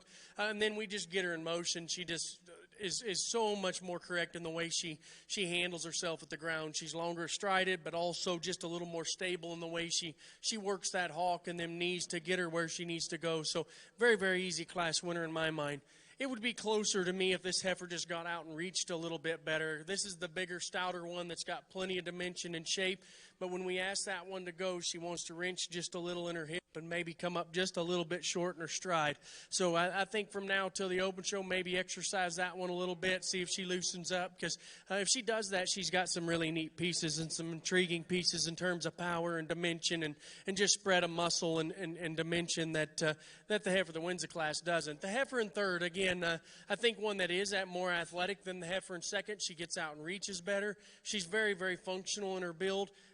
That one from her shoulders back's built really, really nice. I like her shape of body. I like her length of stride. When we study the front third of her skeleton, she just gives up the extra balance. She gives up the extra look and just design a female look on that through that front end of them two heifers right there above her. But really, really nice class of females there as well. Class winner, I think, kind of surfaces rather handily. Well, thank you, Brigham, and congratulations in Ring 1. First place will go to back number 209, Miss Grace, exhibited by Cole Youngblood of Columbus, Kansas. Second place will go to back number 148, T-Bar SGG 133G, exhibited by Mackay Lambert of Midland, Texas. Third place in that class will go to Cayman Jessica, exhibited by Cannon Stoner of Blue Jacket, Oklahoma. Now in Ring 1, we'll look for Class 9 senior heifer calves born between September 1st and September 30th. Once again, in Ring 2, in our Junior Red Angus show, we have Class 13 January junior yearling heifers. After this class, we will be selecting your champion and reserve champion junior heifer.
Well, we're 4 or 5 deep in this class of these red Angus yearling heifers, and I think a dark red heifer and the young lady's heifer there in second, that really close placing in my mind. I think the young man's darker red heifer right here, just so much more to her when you study this one out of the top of her hip and how she transitions more muscle shape down low and through that quarter and twist, and how it ties in a little fuller with a little more substance right there above that hock, and that gives her just a little more integrity to that hock angle as we watch her out on the go. She's maybe not quite as soft and supple and elegant and cool up through that neck and head as maybe the heifer that comes right behind her, but I think she's certainly good enough, no doubt. I love the rib shape. I love the dimension through that center, the extra softness and depth through that forerib and flank. You could tidy her up just a little bit in that first and second rib, right off the back side of that scapula if you're going to get pretty nitpicky on that one. But that's an awful good female there to lead off a highly competitive class. Young ladies heifer we talked about, just one that you love the front end, you love the look, the femininity, the balance, the eye appeal. Just a cool specimen up there when we get her out on the profile. I think when you step around behind her, like we talked about, she gives up some of that expression and definition of muscling to that dark red heifer. But again, that's just kind of a tit for tat type of a deal. That's an awful good heifer there in the second spot, and I have no doubt she's probably going to win some shows and has won some shows on her own. The young lady's heifer here, it's going to be third. Is your this is the one that comes to you at every show as a judge. You're either going to put this one first or you're going to put her third. I'm going to choose to use her down here in the third spot today. Just not the elongation and the elevation that you see within the top two heifers within the lineup. That's not to discount her in any sense. That's an awful good female. Big, bold sprung, wide hipped, wide pinned. I love the fact that she's super cowy and maternal in her look as well. Supreme degree of structural integrity and soundness as we get her out on the move. Just not the overall look and build and design that you saw on the front two. This heifer in fourth does, but however, we need to fix her structurally, particularly off those rear two. She wants to get a little deviated through that hock, doesn't fit down, set down quite as secure and comfortable as she needs to be to get up there and fight for one of the top two spots within the class. But I love that one on the profile, and when she's on the standstill, she's put together extremely well. A big-bodied heifer that comes next maybe just doesn't move out with enough authority today to pull her up the line any higher. Same can be said about the young man's heifer that follows directly behind her, maybe a little shallower bodied as well through that forerib and flank. Young lady's heifer that comes after him is one that gets a little off and through that pin set and through that hip. We could elevate her through that tailhead and pin set and adjust that pelvis forward. That could certainly lend another balanced look to her as we view her with the rest of the class. The young lady's heifer that rounds out a good set, long spine, feminine fronted heifer just doesn't have enough natural thickness today to move up any higher.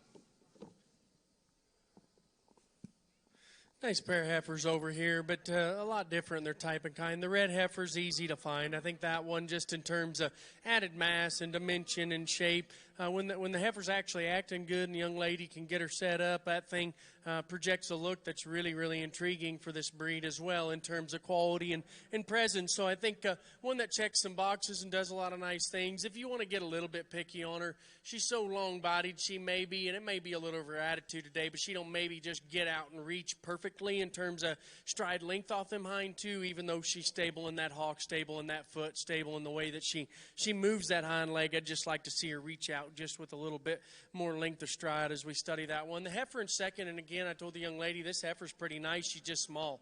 You relate her to that red one. She's real small. But, again, that one that's typey and got a female look about her. She's good in terms of her rib shape. She's just a shot more compact in both directions, and we could just maybe give that one a notch more to her and see what she does. I think one that, again, just gives up the added performance and the added dimension of them heifers right there, that heifer right there in front of her. But still one that's built really nice from just a phenotype standpoint. That's second in that particular class. Well, thank you, Brigham, and congratulations in Class 9, senior heifer calves born between September 1st and September 30th. First place go to back number 212, Butler's Ginger 503G, exhibited by Alexandria Rabb of Markle, Indiana. Second place in that class will go to T-Bar S Delilah 501 GET, exhibited by Brittany Jewel Anderson of Ash Grove, Missouri. At this time in Ring 1, we will be bringing back all first and seconds to select your champion and reserve champion, senior heifer calf. Over in Ring 2 in our Junior Red Angus show, we have the results in from Class 13, January Junior Yearling Heifers. First place is going to go to Brett Pembroke of Fairview, Oklahoma, with Rojas Valentina, 9113. Second place will go to back number 683, 6 Mile Ellie 205G, exhibited by Addison Vowell of Forest, Mississippi. Third place in that class will go to back number 651, Miss Jasmine 911G, exhibited by Kinley Rathman of Slayton, Texas. Fourth place will go to J6, Genevieve 106G, exhibited by Riley Morris of Ash Grove, Missouri. Fifth place will go to J6 Gucci 100G, exhibited by Morley Griffith of Shawnee, Oklahoma. Sixth place will go to Blake Jansen of Amber, Oklahoma. Seventh, Maddie Jenkins, Crandall, Texas. Eighth, Reagan Worthington of Frederick, Oklahoma.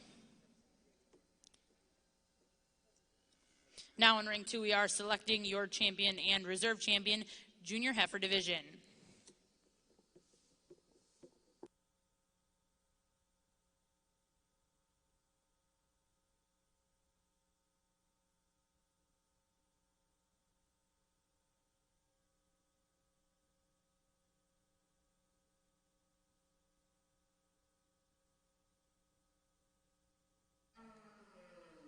Well, an awesome division. Just two classes of them, but just awesome heifers in each class to come out on top.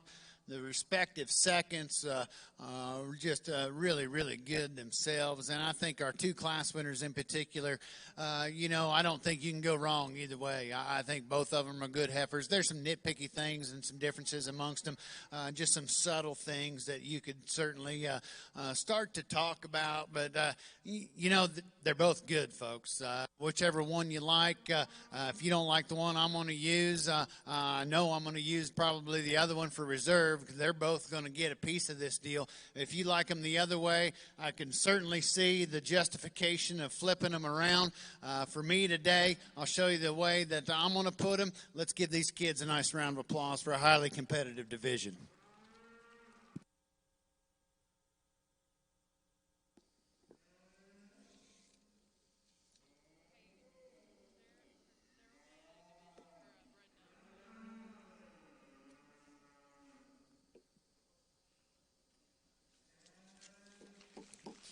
Well, congratulations to Ty Cullum of Perkins, Oklahoma, with Duff Red Fox, 1997.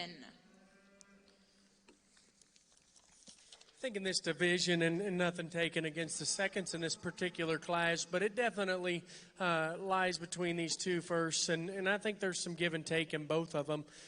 When we study them, I think the black heifer that comes out first is maybe just a shot more compact. We study her, she's a little deeper in her center body, maybe one that when you ask her to go because of her advantage in terms of, well, it ain't necessarily advantage, but because she's a little more compact, she does get out and reach better, maybe gets out and covers that step just ever so slight better when we get her in motion, even though she wants to roll up just a little bit there as we study her in her pins or her hooks when she gets out and goes. So she's maybe got just a shot more functional hip when we evaluate that one from a length of stride standpoint. But that thing puts together a really nice look. She's really balanced when we study that one from the side.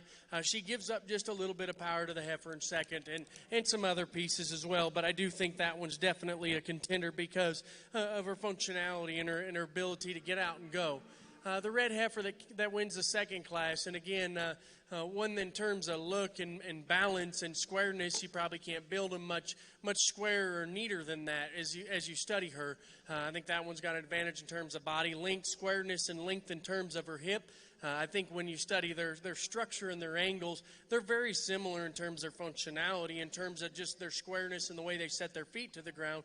I think this one, is just a shot longer bodied. We could have asked that one to go just ever so slightly better in terms of length of stride, even though her stride and the way that she gets out and move and handles her skeleton is actually really, really good. So to me, you've got one that's maybe just a touch softer, a little more compact, maybe just a shot more functional in terms of her hind leg movement, or longer in terms of her stride, maybe because of her because of that the added body length in the red heifer, or you use the red heifer that's got a little extra look, a little extra neatness in terms of her top and the way that she blends her pieces together. So to me, this is a really, really close pair. I think both these heifers are really, really nice, so I'm on the fence on where I'll go. But I'm going to study this pair of these things just a little bit longer, and then I'll pick your champion and your reserve in this division.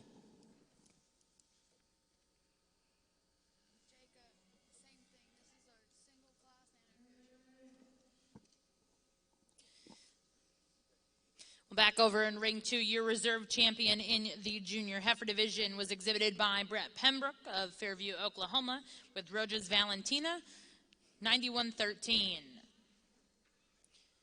Now in ring 2's class 14, winter yearlings.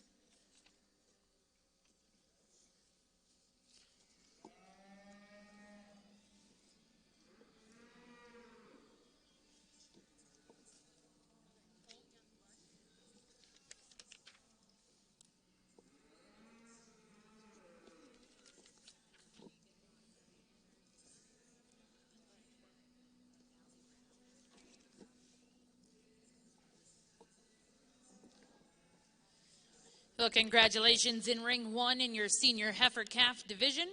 Champion will go to Cole Youngblood of Columbus, Kansas with Miss Grace. And reserve champion will go to Butler's Ginger 503G, exhibited by Alexandria Rab of Markle, Indiana.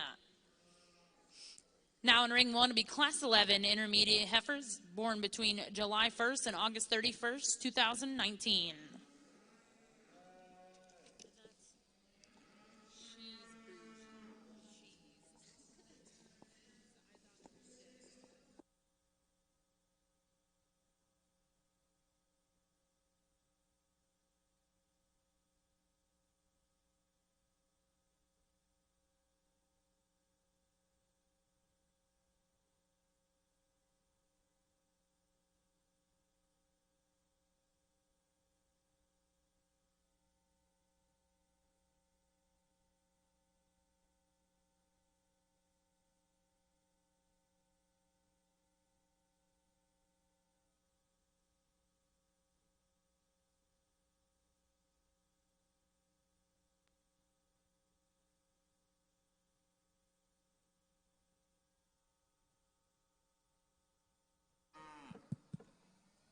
Well, in this older yearling class here, we've got a young lady's heifer up here at the top end of the class.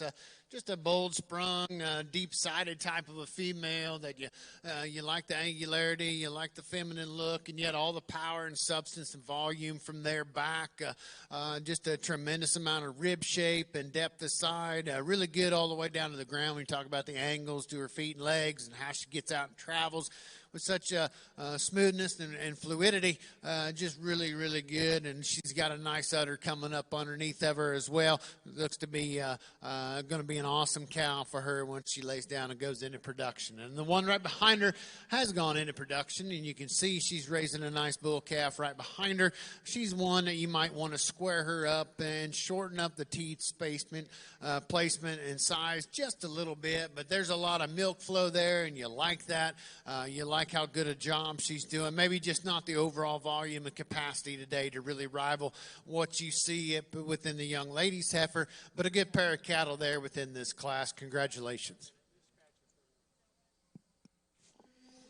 Well, congratulations in your senior division. Your first place and champion is going to go to Morley Griffith of Shawnee, Oklahoma with DDAD Young Cowgirl. And reserve champion will go to Kent Tripp of Nardin, Oklahoma with DDAD Willow. Nice pair of heifers here on this side of the ring. I think a class winner that's just balances up a little nicer. When we ask her to go, she's maybe just a much more stable in her hind leg set. She's got a little more shape or rib working out of the top side of her skeleton, maybe a shot more dimension when we study her from a three-quarter angle. Maybe not blessed with it quite as much depth of center body, or maybe don't tie as deep in terms of her rear muscle shape off of that hind quarter, but I think there's just enough more shape and freshness and leanness when we study that one. She needs to win this class. The heifer in second, again, one that's really functional in terms of her build. I love the flatness of joints and the flatness of build this one has. When we relate her to that one, she's maybe not as dimensional when we get right in behind her. She'll shape up quite as nicely when we study her rib shape coming out of that top line. And when you ask her to go, maybe wants to roll up just a little bit in that top when she goes. But I still think one that's functional in terms of her build and very, very neat in terms of just her squareness and flatness of joints. But really, really nice pair of heifers in this particular class. Well, congratulations in Class 11 Intermediate Heifers. First place will go to Goodness Gracious, exhibited by Grace Steenbergen from Cheyenne, Wyoming. Second place will go to Ridge She's Boozy, G701, exhibited by Keisha Alber of Guide Rock, Nebraska. Next in ring one will be Class 12 Intermediate Heifers born between May 1st and June 30th.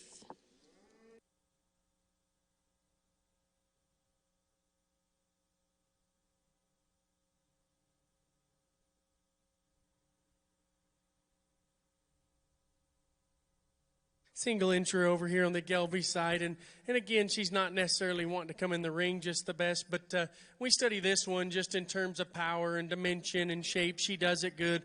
I think that thing's good in terms of her foot design and foot shape as well. When we study this one, though, maybe not quite as deep into her center rib as she reads like she could be with as much power and mass as she has, but I still think one for a single entry that's functional in terms of her build, plenty shapey as we study her in terms of rib shape and design, and good and long and level in terms of that hip design as well. So very, very nice single entry.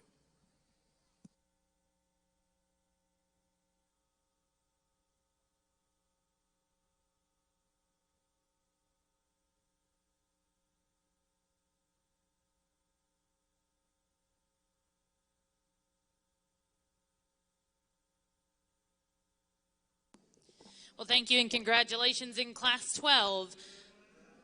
First place will go to Bonnie McMurphy with exhibited by Cody Forbes of DeSmith, South Dakota. At this time, we'll be bringing in first and seconds to select your intermediate heifer champion and reserve.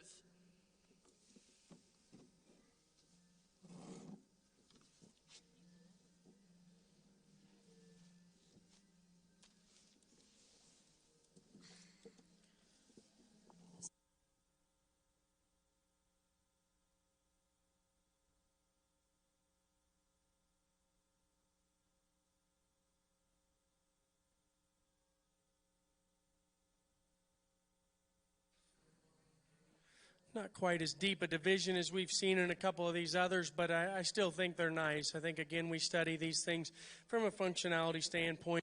I think there is some differences, and you can see those from the outside. There's a little difference here in terms of age, but there's one that probably fits me just a little bit better, just in terms of the added volume and the added dimension that she has. Young man out of that second class will be your champion in this division.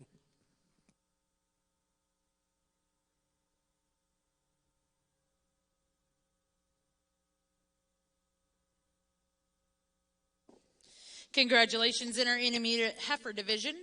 Your champion intermediate heifer exhibited by Cody Forbes with Bonnie McMurray. Reserve champion in that division will go to Goodness Gracious, exhibited by Grace Steenbergen of Cheyenne, Wyoming. Now in ring one will be Class 14. We'll be looking for a single entry from Brooke Cooper.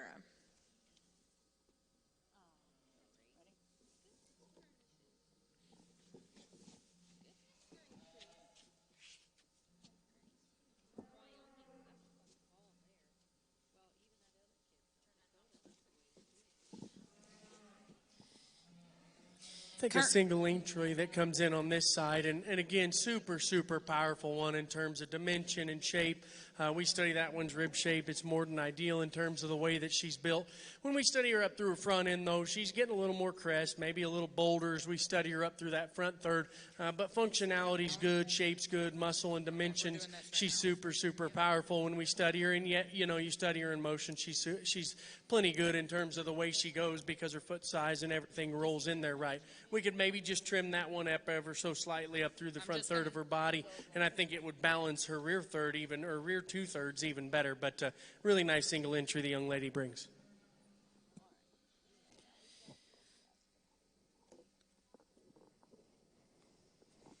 Well, currently in Ring 2, we are selecting your champion and reserve champion female here in our Junior Red Angus show here at the Cattlemen's Congress. Coming out of your Spring Heifer Division, champion Spring Heifer Calf was exhibited by Hadley Hartman with HEH Faith 15. Your champion Junior Heifer Calf exhibited by Madison Fisher with TG Hollywood 5H.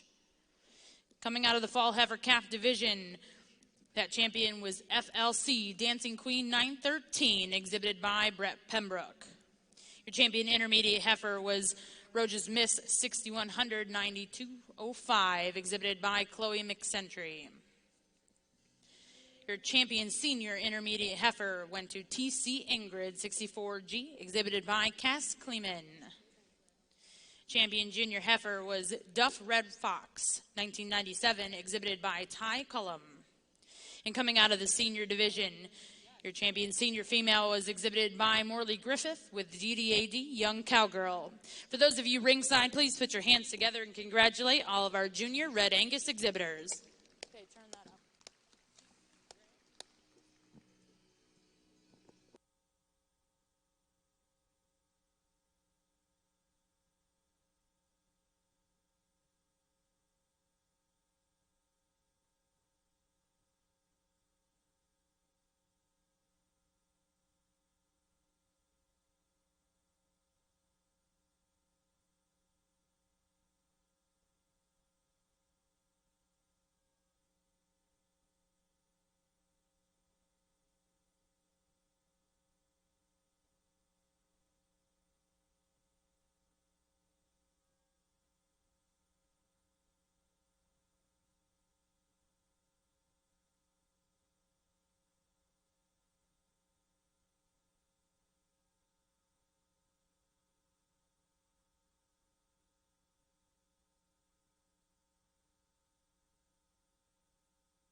Well, first off, I just want to say thank you to the Red Angus Association, the adult board and the junior board for asking me to be a part of your Red Angus show here, initially in Denver and now here in Oklahoma City, for keeping me on board, the Oklahoma City staff and Aaron.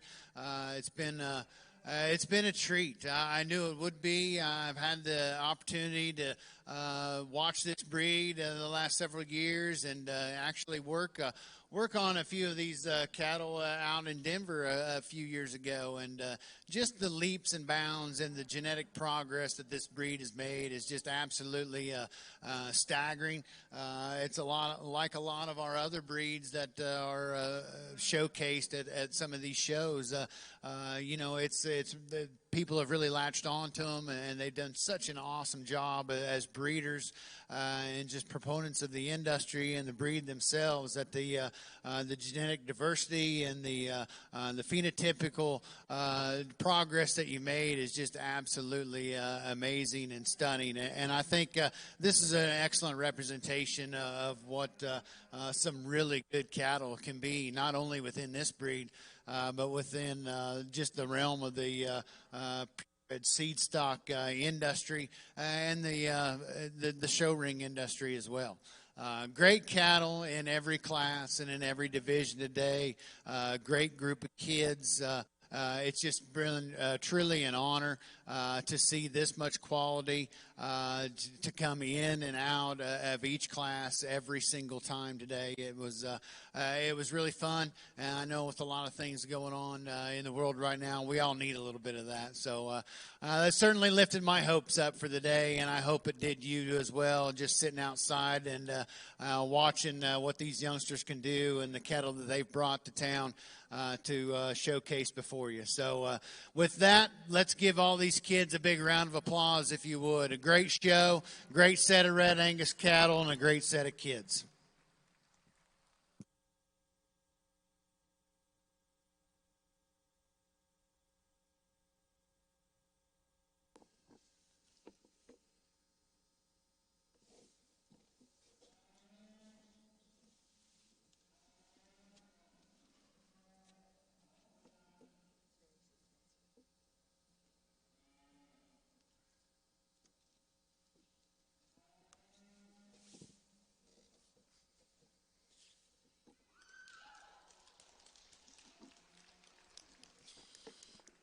Well, congratulations to your champion, Red Angus female, exhibited by Cattlemen with TC Ingrid 64G. Reserve champion in that division went to Paige Van Dyke with TC Ellie 86G.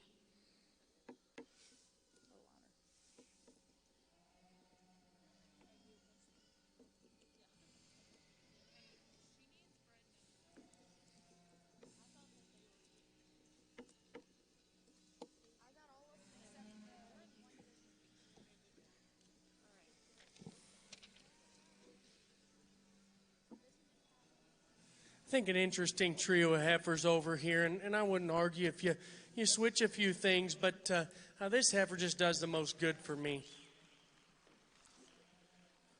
In terms of rib shape, in terms of the way that rib kind of just like comes out the behind her shoulder, the extra stoutness, the extra boldness, and yet the transitions of that are just progressively wider. She wedges up like they're supposed to from nose to rear. You study this one in terms of her feet shape and size, they're good. But what I like the most about is how fresh this one is in terms of her condition, how exposed you can see her underline is, but yet how fresh and neat she's built in that regard as well. She's just by far the one that, to me, that reaches the most in terms of quality, in terms of shape of rib, in terms of shape of muscle, and yet being right in terms of her condition, not exposing too much or too little of any resort. But again, we could critically change that one ever so slightly when we ask her to go. Sometimes when she's walking this way, she wants to get just a little choppier, a little shorter in her step, but then you send her the other way, she don't expose that problem quite as bad as she does the other direction. But young man's heifer that comes in second, again, when she first came into class, I thought, whoa, this thing's really, really nice. And she is. I think in terms terms of quality, she's really, really nice. She's not as neat or as fresh in terms of her condition as the heifer there that wins the class. And with that, she's maybe not near as pretty in the way that she's built in her underline back in through that udder where you can read and see where she's at in terms of farthest along a calf. Again, this is a big, flat bone, really good-footed one that maybe gets out and reaches just a little better than the class winner, but she don't shape up near as nice. She don't hold her hip near as good when you get her in motion. Really, really nice top pair of females here, and I wouldn't argue if you wanted to switch them. The heifer in third, and again, I think this one you can either run with or she needs to go third. And to me, I think there's some pieces about her that are really, really intriguing. She's big-footed. She's really good at the ground. She gets out and reaches good. We study this one from kind of basically her fore-rib back. She's explosive in terms of her rib design. She's really soft and sound off of that rear, too. But when you break her down two-dimensionally off from the side, she's pushing a little more chest. She's just a little plainer as we study her up through that front third. Maybe don't handle that loin quite as well as either of the two heifers right there in front of her, probably because she's so far along in calf.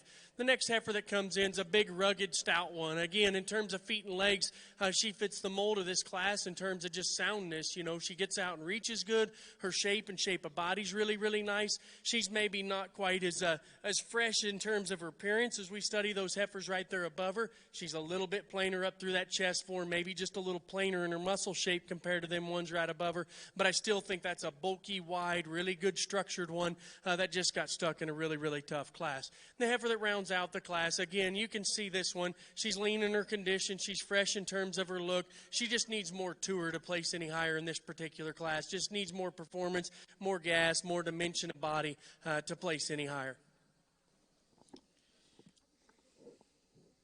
In ring 2, your reserve champion female in the Red Angus show was exhibited by Hadley Hartman. Hadley exhibited HEH Faith 15. Once again, congratulations to those junior Red Angus exhibitors. Over in ring 1, class 14 junior heifers born between April 1st and April 30th.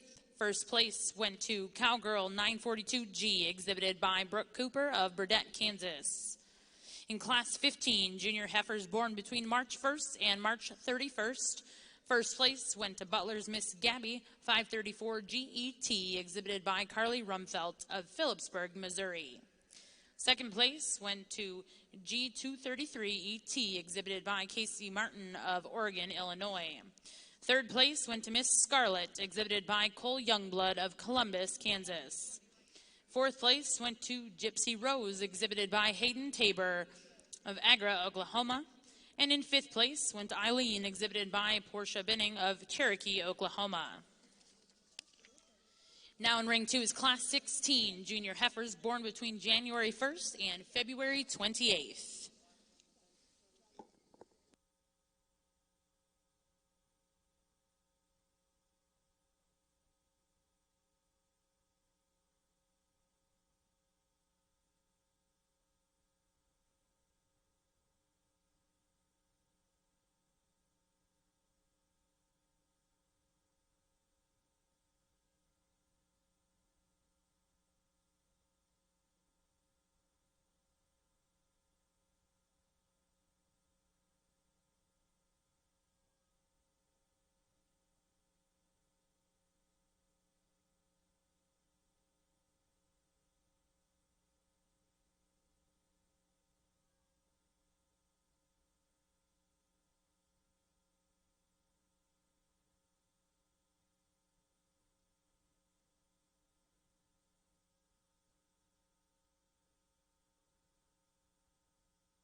Well, congratulations in ring 2 in your bred known Red Angus show.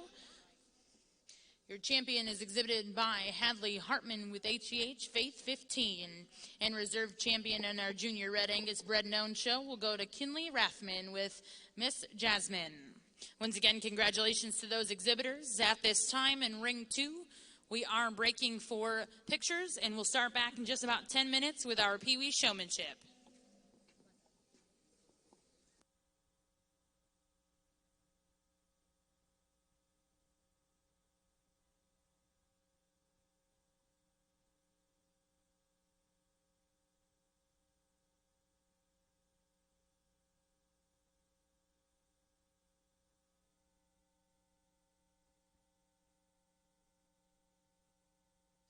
I think another really nice class, and right on down to the bottom in terms of just power and dimension and mass. I think all these heifers fit the bill. The heifer that wins this class, and to me she does it rather handily, just in terms of freshness and look and eye appeal. She does a lot of nice things. I think that one, in terms of her rib shape, is really, really good.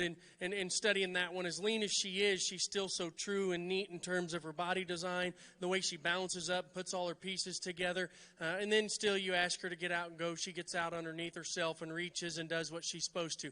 Maybe not just the most spread apart when you ask her to go away from you, but I still think that one's probably the freshest, most attractive built one with all the basics as well. The heifer in second is the big burly stout one, and I think some pieces of her class advantages. She does have an advantage in terms of length. She's got advantage in terms of just sheer dimension and power as we study her to that class winner. She gets just a little more robotic in the way she wants to hit off them hind two today, and it's probably because she's so stout and she's so dimensional that she maybe just don't balance up quite as neatly when we ask her to go. She's really functional still.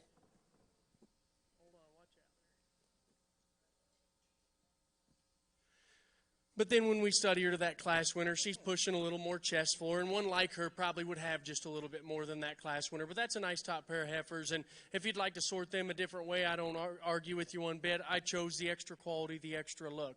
The heifer in third, I think one that's super athletic, so dimensional, so powerful, so just wide in terms of her construction, and yet she's so athletic when you ask her to go. She don't have the extras that she have is a little extra navel, a little extra chest, a little extra shoulder, and I think if we could tone those areas down, I think it's just a part of her, but if we could tone those areas down, she's athletic enough and gets out and moves good enough as any in this class, and I think that thing could roll up a few spots, but very, very intriguing, very different in terms of her build, but super powerful and super athletic. The black heifer that comes out next, very, very neat and deep and very level in terms of her body line. I think one, again, you study her out through in terms of her length of hip, her squareness of hip is really, really good. When we ask that one to get out and go, we need to just lengthen her out a bit in her stride, lay her back a little more in the angle to her shoulder. She's pushing a little more condition, and she's one of those, when she moves, she exposes it just a little worse than, say, the heifer there that stands right in front of her. But still a really nice cow the young man brings. And then the red heifer that's acting up just a little bit. And again, that's probably hindering her as much as any, much like the red one a little earlier in the class. That thing is so stout, so dimensional, so big in terms of her body, but yet still very athletic when you ask her to go. In this particular class, I just need to lean that one up quite a bit. She's carrying a little extra condition even above the heifer there that's in front of her. So if we just lean that one down a little bit, maybe it would roll that one up a spot or two in this particular class for sure. But really nice class, or top pair of heifers in that particular lineup. Well, congratulations in Class 16 junior heifers born between January 1st and February 28th. First place will go to back number 227, Butler's Miss Gia 90 GET, exhibited by Alexandria Rabb of Markle, Indiana. Second place will go to Gemma Oki 902G, exhibited by Victoria Brooke Novak of Bland, Missouri. Third place will go to Colton Ivers of Austin, Minnesota. Fourth place will go to Colin Bird of Hampton, Iowa. And fifth place in that class, exhibited by Avariel Hightower of Lacey, Kansas. At this time, we will now be selecting your champion and reserve champion junior heifers out of Division 5. You can go ahead and turn it up.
really nice division here in the Gelby show, and I do think there's some different ways you can go because there is kind of some differences in them, but I do nothing taken against the red heifer that's sound and stout, and we talked to that one in class. It's maybe not quite as neat up through that front third as the two behind her, but I think added power and dimension's good. But the two heifers that come out of this next two classes are probably where the cards fly, and I think there's obviously a couple good seconds to each of these heifers as well. So there's maybe one of these out here that's got just a shot more shape, maybe just a shot more density and muscle as I study that one or read that one. But I think the pair's really nice from a quality standpoint. So I'm going to go out here and pick your champion, study him a little longer, pick your reserve. But young lady, the heifer out of the second class will be your champion.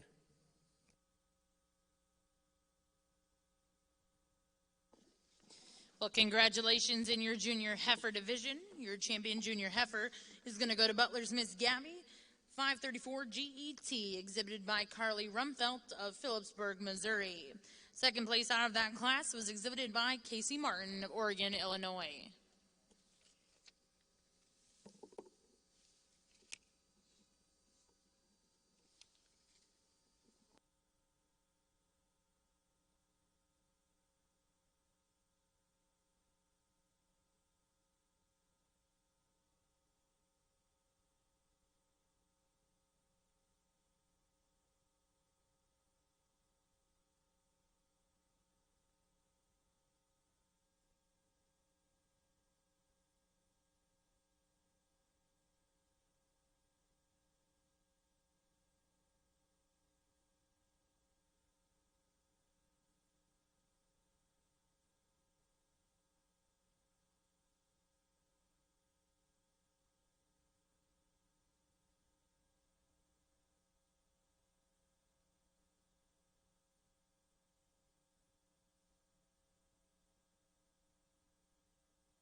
Well, congratulations. Your reserve champion junior heifer will be exhibited by Alexandria Rabb of Markle, Indiana, with Butler's Miss Gia 90 GET.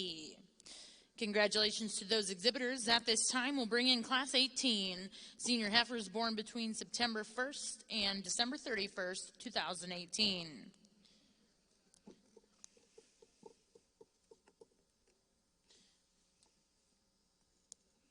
After this class, we will be inviting in our champion and reserve champion divisions to compete for your champion junior and Galvey heifer champion.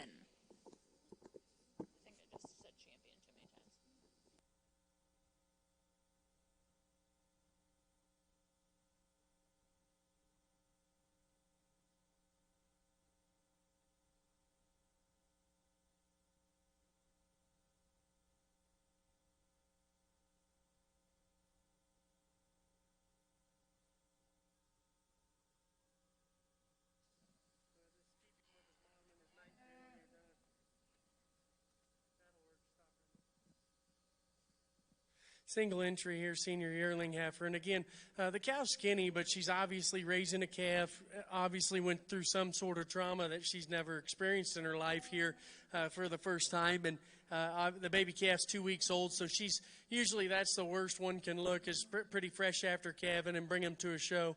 You can tell she's got a nice little udder, maybe not the fullest right now, but she's not the stoutest or the fattest cow either. So the udder's dropping square and looks nice. Maybe just need to put a little more condition into that cow to make sure she handles it and breeds back. But I think one that's functionally sound, nice udder, and raising a little calf that's bloomy and healthy here at the show.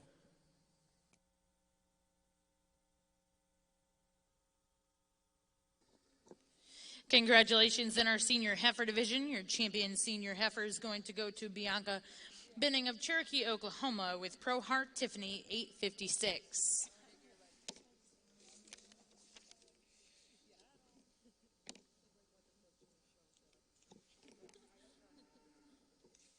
Are we going to...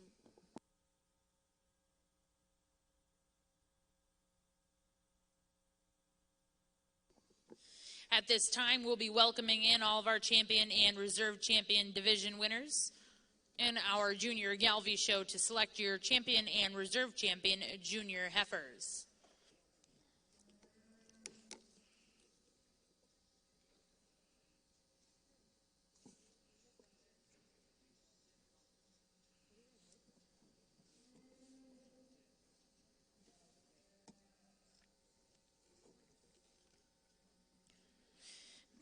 Coming in out of your spring heifer calf division, your champion spring heifer calf was exhibited by Garrett Walden with T-Bar S MS 128H. Reserve champion spring heifer calf was exhibited by Carly Rumfelt with H96BET.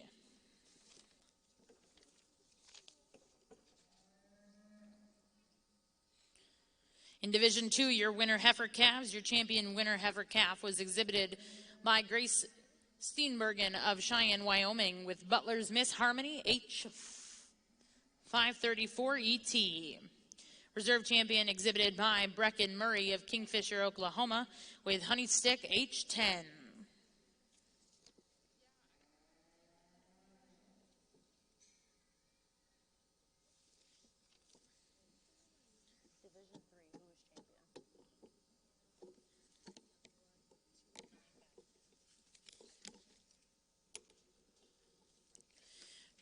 Coming in out of Division 3, your champion senior heifer calf was exhibited by Cole Youngblood of Columbus, Kansas with Miss Grace. Reserve champion in that division exhibited by Alexandria Rabb of Markle, Indiana with Butler's Ginger 503G. Out of Division 4, intermediate heifer champion was exhibited by Cody Forbes with Bonnie McMurray. Reserve champion intermediate heifer exhibited by Grace Steenbergen of Cheyenne, Wyoming with Goodness Gracious.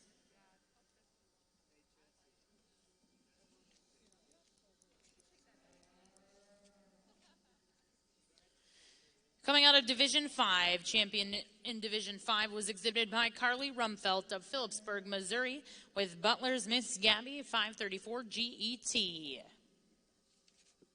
Reserve champion in that division went to Alexandria Rabb of Markle, Indiana with Butler's Miss Gia 90 GET.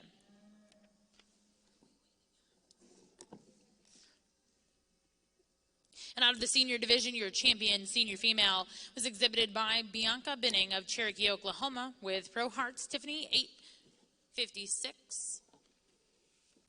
At this time, please put your hands together as our champion and reserve champion Galvey exhibitors enter the ring.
Well, that'll wake somebody up if you're not awake. I like that song.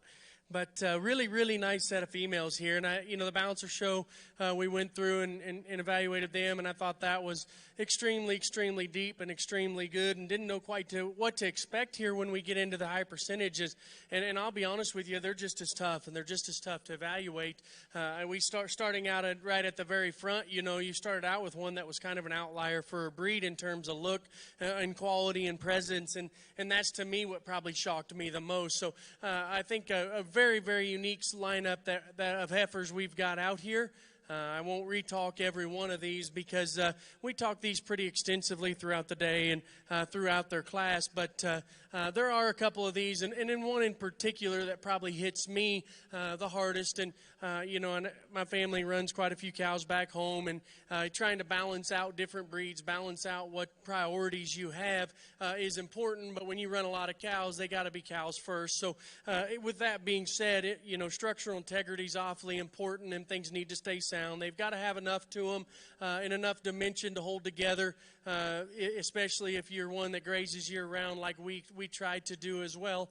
But I think there's one out here that probably maybe fits me the best just in terms of balance, in terms of length of neck, length of spine, length of hip, matches really, really well. Her substance and the amount of dimension that she has, but yet the progressions and the way that she moves in motion is probably by far the best one in this particular lineup. So I think you guys could probably study which one maybe I like the best, but I'm going to go out here and select her for you. So I want to thank everybody who had me here, the Gelbvieh Association, everybody that put this on. I know we talked a little bit earlier, but let's give everybody one last round of applause, and we'll end the Gelbvieh show here shortly.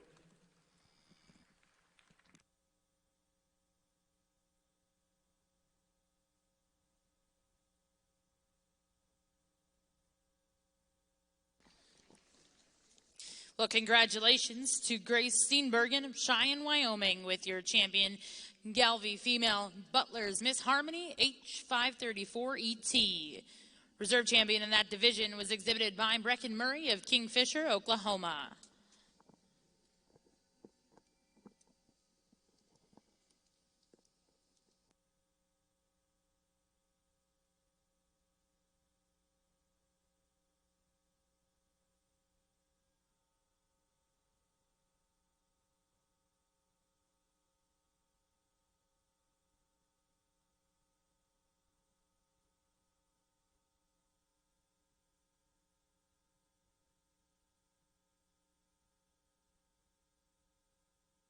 And congratulations to your reserve champion Gelbvieh heifer exhibited by Carly Rumfelt of Phillipsburg, Missouri, with Butler's Miss Gabby 534 GET.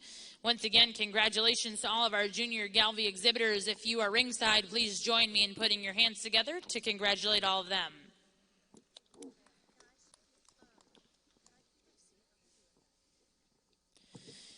In Ring 2, we are about ready to get started with our Pee Wee showmanship here in our Junior Red Angus show. At this time, we will be welcoming all of our Pee Wee exhibitors into the ring. Also, for those of you ringside, please put your hands together and thank Mr. Brigham Stewart for joining us here at the Cattlemen's Congress in Oklahoma City.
Well, we're going to start off this showmanship portion of our Red Angus show with a trio of these peewees out here that I think have got a firm foundation already established to become an excellent showman on down the road. And we're going to pick a couple of them for champion and reserve. Everybody's going to get a prize out here. So let's give these kids a big round of applause, if you would, and we'll go and select a champion and reserve.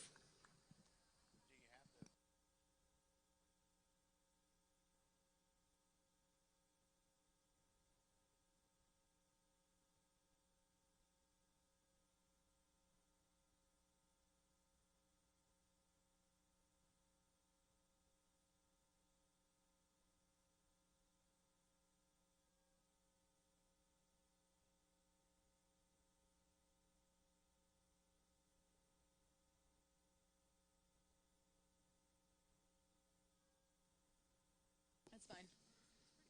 Thank you.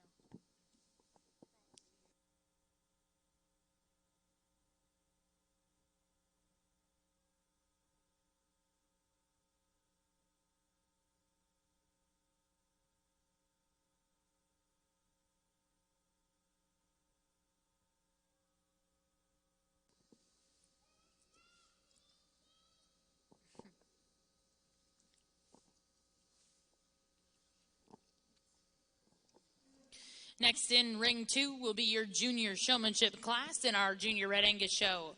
Once again, entering the ring now is your junior showmanship class in the junior Red Angus show.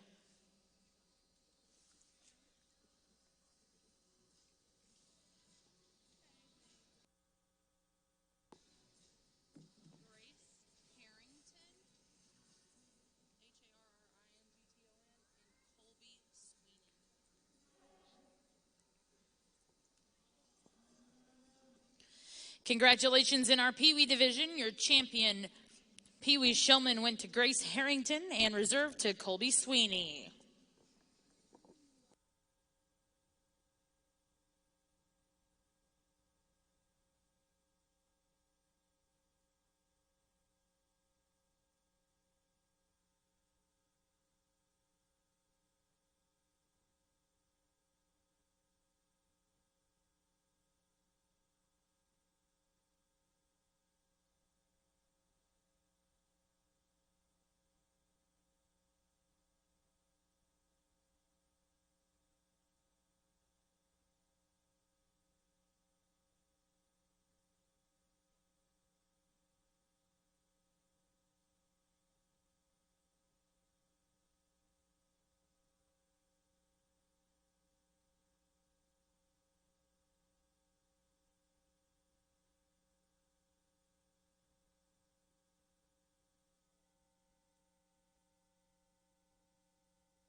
Well, what a great group of these junior showmen out here in the Red Angus breed. It was an awesome show earlier, and you bring all these junior kids back out here, and it just the competition gets ratcheted up just a little bit higher.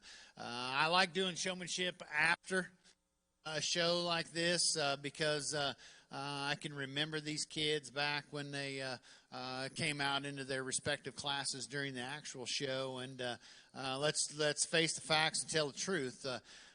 Kids show different right now in this showmanship class than they do during a regular show. So for some reason, there's a switch that gets turned on in between times. And when us as parents are really concerned about them getting that heifer stuck and getting that animal stuck and get the head up and get the judge the best look, they're sometimes not quite understanding what we want. But then you bring them out here in showmanship, and sometimes they're just like a whole different child. I've witnessed it. I've had my own son do that. So it's kind of cool because I can remember back on what they were like when they came out here for their classes and how they showed in the actual show. And it helps me be able to come out here and pick two out of a really tough group of these junior kids. So let's give all these kids and parents a big round of applause, if you would, and I'll go show you the two that I like today.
Alyssa. Congratulations to your champion junior showman, going to Alyssa Meyer. Meyer, M-E-I-E-R. And reserve champion will go to Kinley Rathman. Once again, if you could put your hands together and congratulate all of our junior Red Angus showmanship exhibitors. At this time, we are going to invite all of our intermediate showmen into the ring. After intermediate showmen, we will bring in our final class of the day here in the Jim Norick Arena in our Red Angus ring. That'll be our senior showmanship division.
Well, another lineup of just highly competitive kids from top to bottom. And, you get these intermediates out here, and they're at that age where they've picked up on quite a bit. They've been under the tutelage of mom and dad and whoever for a while now. So you can really start to see what kind of a showman they've progressed into. And I think all 7 of these individuals out here are just absolutely fabulous. You can't go wrong with whichever one you want to pick.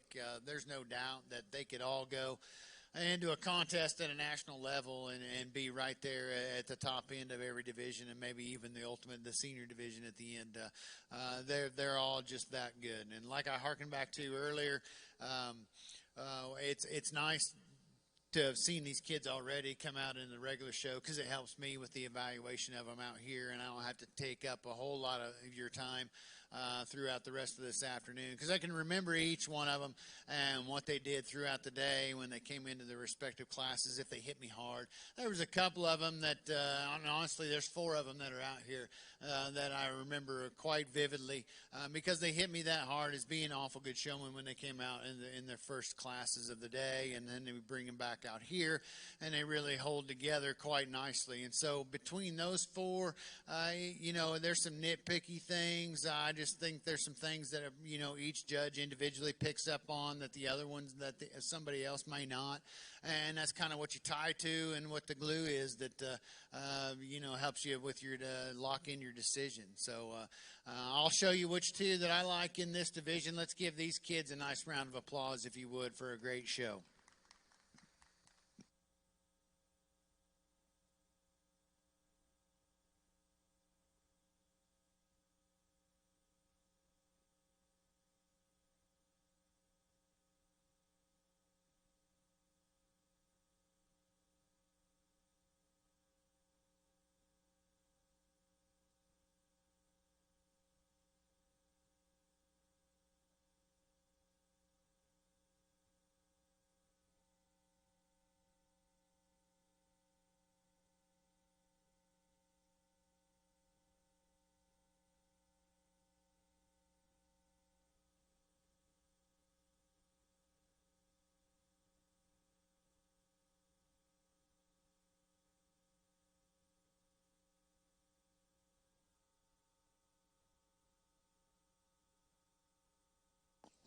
Well, congratulations in our intermediate division here in our Junior Red Angus show. Your champion intermediate showman goes to Madison Fisher, and reserve champion to Andrew Meyer.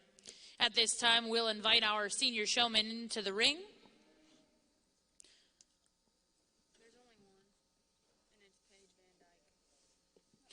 We would also like to remind all exhibitors and spectators that we do ask you to wear a mask, whether you are here in the show arena or back in the barns. We would be at risk of having our show canceled if you do not cooperate with wearing a mask. So please, if you can do your part and continuing our show throughout the week, we greatly appreciate it.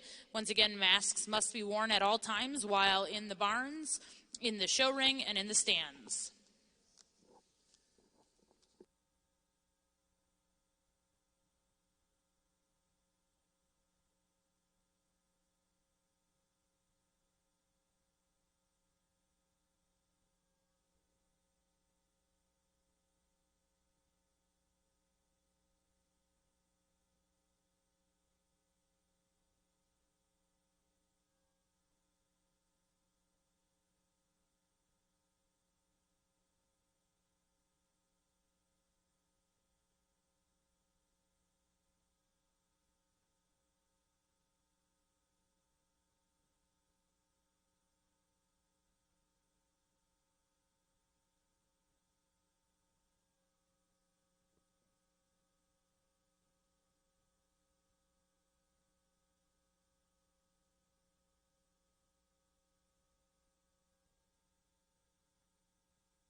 Well, just one of our senior showmen here, and this young lady did a fantastic job earlier in the show. And, she led that heifer to a reserve division championship and brought her back out here. And she's certainly worthy of a champion senior showman title. Congratulations to her.